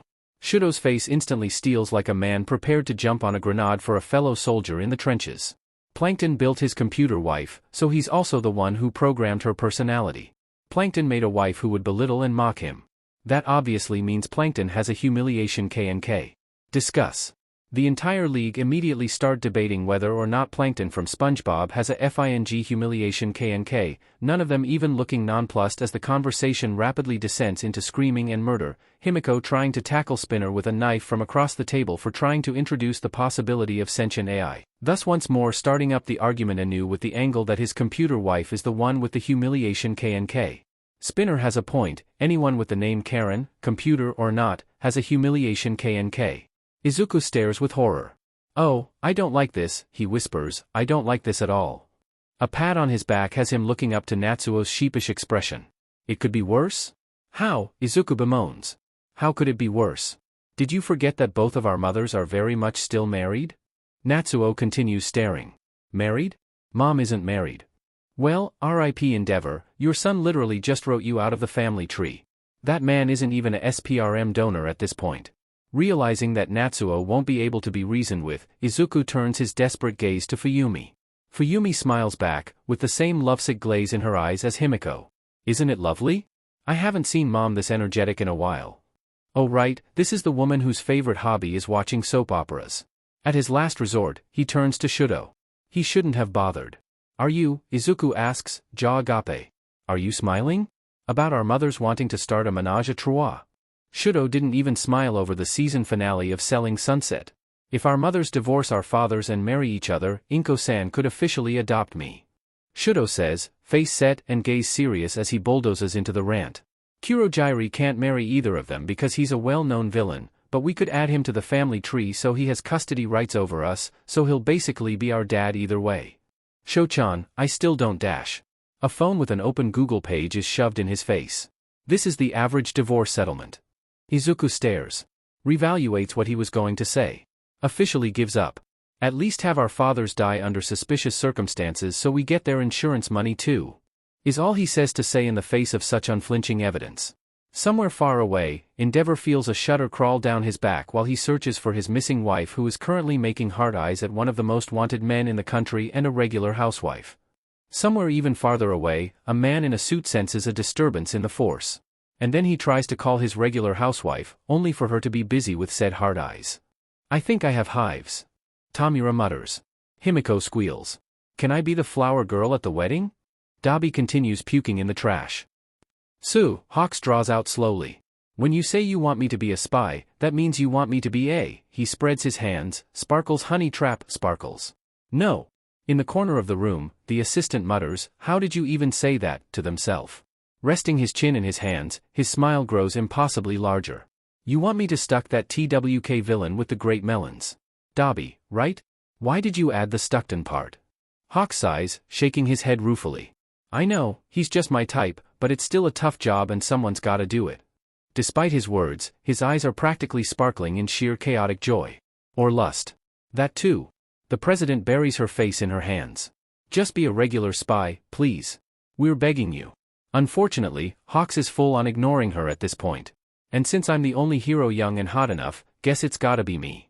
He seems to forget that he's friends with a vast majority of heroes who would call themselves young and hot. Or he's willfully ignoring the fact in favor of getting laid. Just when the president's geared to lecture him, Hawks hops up, an almost sadistic grin spreading across his face that stops anything she has to say in its tracks. Bye. Time for me to track down a little firecracker and teach him a lesson until the brat can't walk for the next week. Suddenly remembering that there's an audience to his thirst rant, he chuckles, opening the window and perching on the sill. Wish me luck. I'll try my best not to be seduced by the dark side. Haha, unless. With that, he flings himself out the window, phone already out and humming to himself happily as he flies away. The president doesn't even have time to come up with a response before both her and the assistant's phone dings. Big Bird X Kuko Lovechild at Hawks official. I'm about to either have the spiciest ride of my life or get flambéed like Bargain Yakitori. Big Bird X Kuko Lovechild at Hawks official. Replying to at Hawks official. Remember me not as who I was, but who I am. Rabbit of Carebana at Miraku official. Replying to at Hawks official. Aware? Big Bird X Kuko Lovechild at Hawks official. Replying to at Miraku official. Yes. Japan is doomed. The president mutters. Dabi lifts his head from the trash can, eyes bleary and drool smeared across his cheek. Why do I feel like my butt is in danger? Who the F trampled all my flowers in Animal Crossing? Himiko screams from somewhere deep within the league base. Ah, Dabi says. That's why. Chicken Daddy joined the League Off Hero Fuckers Guild. Say hi, Chicken Daddy. Okay, so, Izuku finally says after a long moment, surveying the room for the last time. While he and his mom upgraded from an apartment to a house after his breakdown in middle school, thanks Dad for the guilt money, it was still a 2-bedroom, 2-bathroom, no matter how they stretched it. And now, with not just one, but 2 unexpected roommates, they found themselves at a bit. We have no FING room. His mother brightens up. Ray can sleep in my dash. Gently, but very firmly, Izuku places a hand over his mother's mouth. No. She pouts. Even Ray seems a bit put out about it, in her own refined Yamato Nadeshiko way. Because Shuto's a sociopath, he doesn't move to do anything besides to take another bite into a roll of Hubba Bubba gum like a motherfucking biscuit. I hate you, Izuku hisses at him. Shouto looks, as per usual, supremely unimpressed. Fuyumi's currently working on getting a place for her and Ray, as Natsuo is living in a college dorm and the league is already crowded as it is, so they'll just have to deal with it being a little cramped for a couple of days. Ray-san can sleep on the couch for now, while Shouchan can sleep in the futon on my floor. Izuku makes the I'm watching you gesture at his mother, mentally communicating to her in the solemn bond of being an only child with a single parent gets you, the universal you won't get that massive FING alimony if you cheat mom. His mother makes eye contact and nods. Thank God, she understands the sheet ton of money his potential crime lord of a father has to offer them. College is expensive, okay, and while he's fully confident in his ability to take advantage of UA's massive amount of weight in the scholarly world, he'd rather have a way to pay for Shouto's education too. Is it expected that hero students never attend college and go straight to working in the field? Yes. Does he care? No. Besides, Kayama has already agreed to help him with whatever lawsuit he has planned while he's at UA, and he's got it in handwriting. Until she winks. Only if I get caught. MOM no. Ray, why don't we get a nice dinner to celebrate your newfound freedom? His mother sidles up to Ray's side like it's the most natural thing in the world, already hooking their elbows together and leading her out the door, their voices quieting the farther they wander away. There's this lovely Nagashi somen place nearby I'm sure you'll love. Oh, you sure know how to flatter me. How? When did his mother get this smooth? The instant the door slams shut, Izuku turns to Shouto with his most disgusted expression. You're helping me roll the futon out, it's the least you can do for torturing me like this. Shouto seems to consider the sins of making Izuku watch their mothers flirt, before shrugging. Fair. Which leads to the second problem, Izuku's frankly massive amount of All Might merchandise that can barely fit into the 6 full-sized moving boxes they pilfered from a nearby shop to make room for the futon. There's only one solution to this. Izuku says solemnly, viewing his boxed merchandise with the grandiose and poise of a king overruling his subjects. Killing ourselves? Shouto asks hopefully. Izuku casually reaches over and grabs his entire face, like one would to an apple or an egg. Anywho, he says over Shouto's frantic muffled shouts. I meant we should probably call Kurogyri for a lift, but you should really learn to love yourself too. He mumbles something that sounds like, don't you hate yourself, from behind Izuku's hand, but he has elected to ignore that, very true, slander. Stop trying to change the subject and call Kurogyri. We all know you're his favorite, so he'll respond no matter how busy he is. Izuku says, the ever-present smile never fading even when Shouto starts biting. Please, he's friends with Tomura, he's used to people biting him just because they can. Shouto gives up and calls Kurogyri. After a few more minutes of roughhousing, if roughhousing includes ice shards sharp enough to be knives and actual knives, they break apart at the first signs of a warp gate in his bedroom, so as to avoid the disappointed look Kurogyri should really patent at this point. Well, children? Kurogyri asks, stepping out of the portal in a suit and tie with flowers under his arm. I have somewhere to be in a few minutes, so please make this quick. Izuku's expression sours while Shouto's brightens. Mom's favorite flowers are rindus. The traitor provides helpfully. Kurogyri tosses the roses through the warp gate behind him without a second glance. Of course. He says genially. Moms are roses, though. Izuku can't help but add on. The roses are summoned miraculously back in his hands. Is there anything you particularly need before I leave? If you're lonely, Toga seems to be getting herself in some mischief at UA today. Nope. Izuku isn't touching whatever chaos Himiko's touching. Not today. We were just wondering if you could help us transport some of my stuff so Shouto can sleep in my room from now on. Kurogyri pauses. To where? You know where. He says solemnly. A long pause. I'll tell you Mom's favorite gifts. Izuku offers. Deal. Kurogyri accepts immediately. You're cooking? Izuku asks in disbelief. And a bit of fear. Are you sure that's a good idea after last time? You looked really creepy without eyebrows. Eat glass. Tomura says pleasantly. Cautiously, he creeps closer, struggling desperately to keep his expression firmly neutral as he looks down at the black bubbling, something in Tomura's pan. But because he's secretly 3 raccoons in a trenchcoat fueled by either A, spite, or B, free food, he simply asks, any chance that's for me? Unfortunately, Tomura shakes his head. It's for Kurogyri. I'm planning on making some bad choices tonight and I need him on my side. He pokes at the suspicious stain that may or may not have gained sentient life, still up in the air. Himiko, from where she's cutely dressed with pigtails and a flower-covered apron, giggles as she stirs suspiciously red cookie dough in a bowl. I never realized the effort that went into being a disappointment. What, you think this is innate? Tomura gestures at himself. I've mastered the skill of disappointing the authority figures in my life down to a T. You're a disappointment to the entire human race, don't kid yourself. Dabi snorts, eyebrows furrowed as he mushes something that might have once been alive within the last 5 minutes into the blender. Izuku squints. It might still be alive, actually. Tomura throws the spatula at him. Dabi catches it between his teeth, like a fing dog, and keeps stabbing the things that were maybe once a vegetable, maybe once a human organ, with a kind of glee that's oddly reminiscent of Himiko when she's hangry. Ah, Hawks must have left him on red again. DMN, they spend so much time helping Dabi pick out that push-up bra for that shoot too. So yeah, Tomura smoothly continues, like Himiko hasn't stopped stirring to eat straight out of the bowl, just fing bare-handing it like some kind of Lolita fashion. Caveman, and Dabi isn't still holding the spatula between his teeth. What time does the Judgment Express get here? Kurogyri gets back at 1. Immediately, Izuku's face crumples up at the realization at how he knows that, considering, his mother is on a date with him and his best friend's mom. If you call passively aggressively flirting across a brunch table like it's Sun Tzu debating battle tactics a date, anyhow. Great. Tomura nods, with the full and complete confidence of someone who's never cooked a day in their life. We should have plenty of time then. How could this go wrong? Spinner flings himself bodily through the door, a giant lizard-shaped hole being left in his wake. 5 minutes until hostiles approach. Tomura screams emphatically. Where are the fing oven mitts? The entire league glances around desperately, with Tomura's hands hovering over the pot that's about T-10 seconds from blowing up. We haven't put the cookies in the oven either. Himiko wails, red cookie dough covering her hands like she's Lady Macbeth lamenting her sins.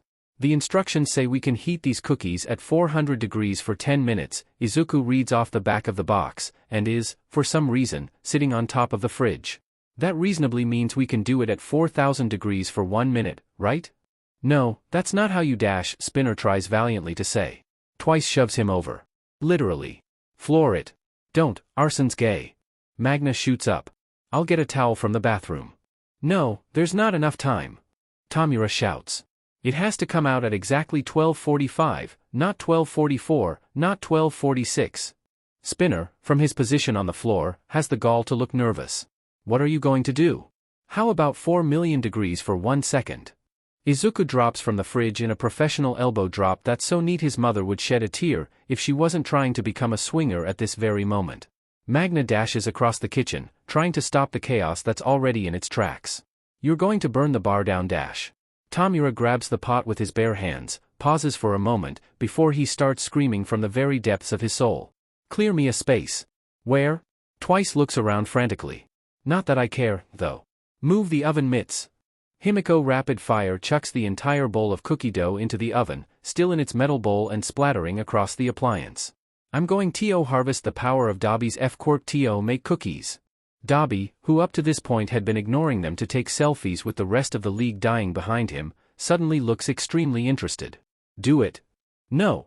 Magna spins on her heel from Tomura's screaming to Himiko's, but too little too late, as Dabi has zero hesitation and whose hand is already reared to let loose a blast of fire. Dabi fires. The oven promptly catches on fire. Oh God, I'm about to die, Spinner wheezes from where his spleen was just violently ruptured by a caffeine-filled gremlin. Shigaraki, clear my browser history. I got you fam, Tomura goes to give him a thumbs up, clearly forgets he's holding a boiling pot, fumbles with it in his other hand, and promptly disintegrates the entire pot. The hissing black ooze lands on his shoes with a sad little thunk. They all stare. That's so sad, Izuku says solemnly. Alexa, play Despacito. It's okay, it's okay, it's okay. Tomura repeats feverishly. It'll still work, right? He doesn't wait for them to answer. Of course it will. I'm not panicking. Izuku squints. Are you sure? 'Cause I'm hearing a lot of panic in your voice. Really? Tomura asks. Yeah. Oh yeah. Yep. For sure. It's silent for a long moment. Why are you all looking at me like that? Tomura asks defensively. Are you saying I'm crazy? Dabi purses his mouth. No one's saying that. But I'm certainly thinking it quite loudly. And then the fire, which they all conveniently forgot about, catches on Tomura's butt. Tomura screams.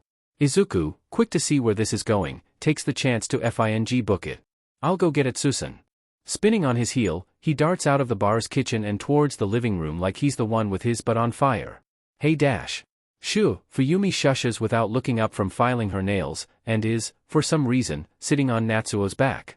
Natsuo's, who's playing Doom on a graphing calculator while laying over their coffee table, doesn't even seem to notice. Compress is sleeping. He is, in fact, sleeping. Izuku doesn't know how but go off, he guesses. Oh okay sorry. Izuku whispers back. It's okay. Fuyumi flicks what looks to be blood off her nail file. Izuku is at the point where he stopped asking things. What's up? He nods very seriously. The oven is on fire. The oven is on, holy F dash. She nearly stabs herself with said nail file. Why didn't you say so earlier? Izuku flails. You said Compress was sleeping, I wasn't going to wake him up. From the kitchen, both of them hear, very distinctively, Himiko scream, the table is on fire, we're all going to die, someone help dash. Both of them stare at each other in silence for one really long moment. Sheet, Fuyumi finally curses. We need an adult. Natsuo finally looks up from his calculator to give her the most bland look humanly possible. You are an adult. Somehow, this only serves to make Fuyumi more panicked. OF dash. We need an adult or adult. She points to the corner of the room. Pass me that bucket of water, quick. Izuku passes her the bucket. Fuyumi splashes it on the sleeping Compress. Mister, she screams. Wake up. Compress sputters to life, possibly being waterboarded by the baklava still on his face, top hat safely resting on his chest. What was that for? It's at this moment Tomura runs out of the kitchen, his butt still on fire. Someone should really put that out. Spinner, he still finds the time to yell over his shoulder. Don't even clear my browser history, just chuck it down a sewer with the gutter rats. IT will join your brethren, do not fear. Spinner shrieks back, before screaming in pain. Oh God, we're all going to die, I'll miss you, you were the best family I ever knew, even if I low-key despise all of you. Compress lays back down. Oh, we're so effed. From the kitchen, Dabi makes a sound that's not unlike a teenage girl's squeal. Guys, you'll never guess what just happened. Gather around, children, we have a problem. Dabi whispers in the impromptu huddle circle in the living room. There's still ash smeared across his face. It has to do with Hawks. Twice blinks. This should be interesting. How about the fire literally destroying our house? Kurojairi, who had arrived only about 5 seconds ago before being dragged into the huddle, drops the box of leftovers from his date. There's a fire? He warps himself out said huddle, presumably to check on the source of smoke and skip out on some good old team bonding. Never mind, this sounds more interesting. Tomura says. Kurojairi runs past them with a fire extinguisher. I left you all alone for less than an hour, how? In my defense, Izuku says slowly. I was left unsupervised. Wasn't the entire league with you? Natsuo squints at him from across the huddle. He looks rather put upon that he got dragged from his game into their shenanigans, but if he didn't want to be involved in family bonding, then he shouldn't have hung out with them. Actually, that's a lie. Even if he didn't want to hang out with them, they'd still probably kidnap him and Stockholmed him into being their friend again. They really need a healer, and also Dabi is about 30% less grumpy when he's around. Himiko raises a hand. In our defense, we were also left unsupervised. Who iced the kitchen? Hey, Fuyumi laughs awkwardly. You see, we kinda panicked and one thing led to another. By one thing led to another, Izuku means that the entire kitchen is now a solid block of ice. If it works, though he does worry slightly for the structural integrity of the bar. Slightly. As if it was waiting for Kurojairi's arrival, the flickering lights above them finally give out to the strain they put their wiring through in the last 5 minutes, swallowing the league in darkness. Crap, Compress mutters, water still dripping down his face.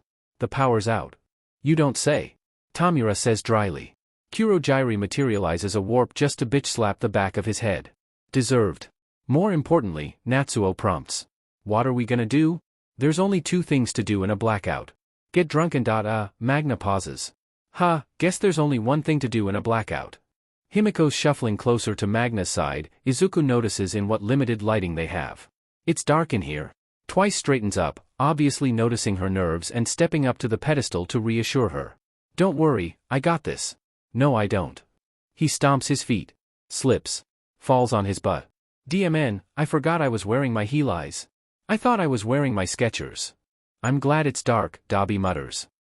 If you made ice and then melted it with fire, could that make water or would it just be steam? Shouto, from where he is supposed to be asleep on the futon but has been very badly secretly playing Animal Crossing under the covers, sits up to stare at Izuku. It's 3 in the morning. Izuku doesn't look away from the ceiling to muse upon his sweet old friend Insomnia. Yeah, but could you? It's silent for a long moment, before Shouto sighs. Let me put my pants on. So that's the scene his mother walks in at 3 in the morning, both of them standing in the dim light of Izuku's phone's lock screen, half-dressed, the freezer door open and Izuku shoving frantic fistfuls of ice cubes into Shouto's mouth like he'll die if he doesn't. I'm not even going to ask. She says pleasantly, doing a straight U-turn back to her room, completely nonplussed by the strangeness of her children. She's seen Izuku doing weirder things at weirder hours. Both of them exchange looks. Izuku narrows his eyes. Whatever you're thinking about right now, stop it. Shouto crunches the ice cubes between his teeth to let out a barely coherent, "What?" You always make that face when you're about to say something stupid to make me mad. Izuku tells him, not falling for it in the slightest. Nice try, but Izuku was the one in charge of lying is only bad if you get caught and if it's to your mom lesson plan, he knows exactly what tricks of the trade there is. Realizing that he could just melt the ice in his mouth, Shouto swallows the mouthful of water. I love you. Izuku squints. Also, Shouto admits. Cereal qualifies as a soup. I knew it. A coffee in hand that probably has enough espresso shots to kill a man and a merry little skip in his step like he's a little lad off to do a little lad dance, Izuku takes his seat across from Hitoshi at the shop, already turning to tell him about his morning. Only to stop dead in his tracks at his eye bags. Hikin? Hitoshi hums, pupils blown. When do you usually go to sleep? Hitoshi takes another sip of his own coffee. Whenever I collapse next is purely up to the gods. You didn't sleep last night, did you? Izuku asks slowly. I got a solid 8 minutes. Hitoshi shrugs, still not looking away from the far wall. Not consecutively, but it's fine. You're not even that blurry. Izuku stares. You're not looking at me, though? Hitoshi twitches. Slowly, ever so slowly, Izuku slowly pulls away Hitoshi's thermos. I really don't think you should drink any more coffee today. Years of dealing with Toga's antics is the only thing that stops the pencil from embedding itself into his hand. Okay, maybe not. Coffee cures depression. Hitoshi mutters fervently. I don't think it works like that dash. Coffee cures depression. He can dash. More espresso, less depresso. Izuku gives up. You know what they say, Mei joins in, her own coffee concoction in hand and pink hair done up in a messy bun. Her own eye bags aren't as scary as Hitoshi's, but the rapidly shaking cup in her hand has him eyeing her wearily regardless. Early to bed and early to rise makes a man healthy and wise. Early to bed and early to rise makes me a massive beach. Hitoshi mutters. Yeah, I didn't believe it either. Mei shrugs. I haven't slept in 3 days. Both of them look at him pointedly. He sighs. Yeah, there's 4 of you right now. With that over, Mei slides into the seat next to him, humming cheerfully with what sounds like careless whisper. Where's your twin? Shouchan couldn't make it today, it's his designated family day. Sunday brunch with the Himuras have gotten a whole lot scarier with the addition of Fuyumi, but now that Rei has cheerfully joined the chaos, he fears for the state of Mizutofuu. It'll be fine. Hopefully. Maybe. Mei throws her legs over his lap, an invention he doesn't know we're already in her lap and being fiddled with. How's my favorite Ivy's day going? She asks, tone mocking. Good. Izuku takes a sip of his coffee with at least 8 shots of espresso, completely ignoring her sarcasm. I prevented a murder. Mei tilts her head, uncomprehending. Hitoshi, who understands full well the clusterfuck that's Izuku's found family, takes another shot of his coffee like it's tequila. Oh? How? Is that Don Dimmadome? Dabi asks, craning his neck back to watch a woman with a particularly tall hat, that shape that was perhaps inspired by present Mike, walk by their hiding spot. Himiko, who just carried, 1976, herself, ignores all of their efforts to hide themselves by sticking her head out to watch the woman. Wife of Doug Dimmadome, owner of the Dimsdale Dimmadome? Tomura doesn't look up from his Vita, also not bothering to hide himself. She took the Dimmadome in the Dimativorce. This, Izuku sinks down, the only one who has a brain cell between the 4 and is actually hiding from the police chasing them. Is why I drink. Izuku crushes the coffee cup in his hand. It wasn't empty. Self-control. Mei and Hitoshi stare at him. Just out of curiosity, Mei says slowly. What time did you last go to sleep? He rolls his eyes up to the ceiling as he counts backwards. And counts. And counts. The worried expression on their faces only grows. I passed out somewhere around 4 a.m.? He offers. Not for long though, I had to get up for school at 5. Hitoshi narrows his eyes at him. You already did Kayama-sensei's homework, I know you did, so why were you up? Izuku, in the interest of deniable plausibility, avoids the topic with the grace of a trained dancer. I drank 6 cups of coffee? There. Smooth. No one will ever be able to tell how he dodged that. Why? Carefully straightening out his coffee cup and mentally thanking that it was iced coffee instead of his regular, He drinks whatever's left at the bottom of the crumbled cup and not on the table, though by God it is tempting to just FING lick it.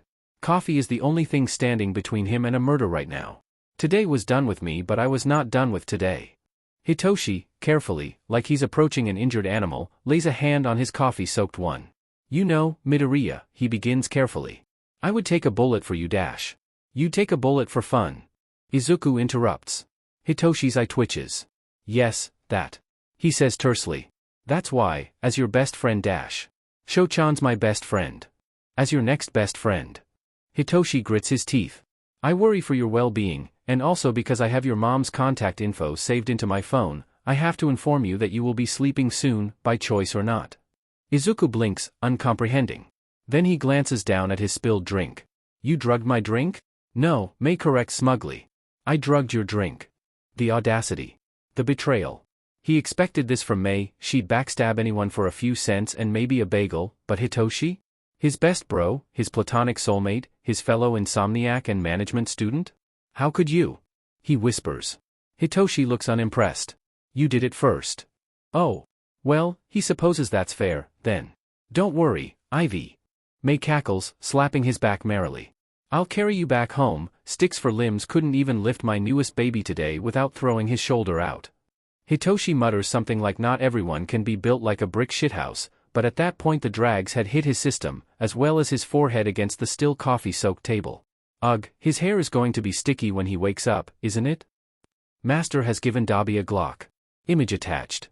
Stop calling me bad touch man. If I had $1 for every pixel ID have 15 cents. Master has given Dabi a Glock.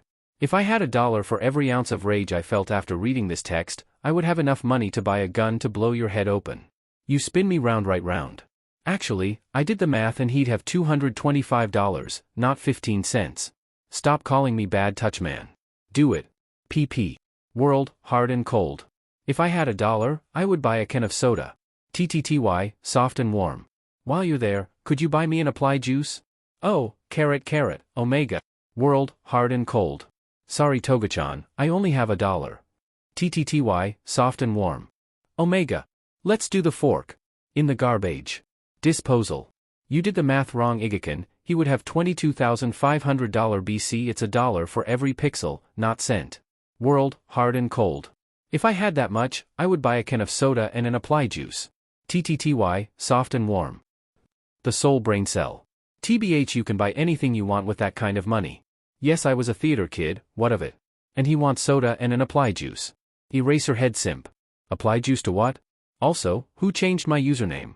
Stop calling me bad touch man. ___. Let's do the fork. In the garbage.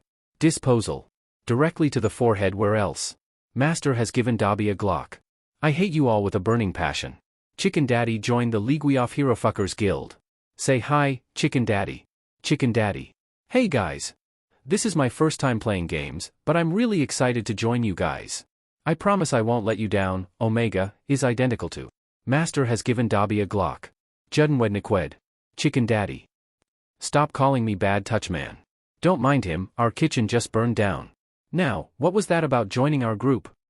Izuku wakes on the couch of the league to sticky hair, Dabi attempting to drown himself behind the bar, Himiko crying over her altar as she presents a dead pigeon as a sacrifice, Tomura being scolded by Kurogiri for almost killing them all that morning, Magna fixing compress makeup with the seriousness of a professional makeup artist, Spinner crying on the ceiling, and Twice smoking a cigarette.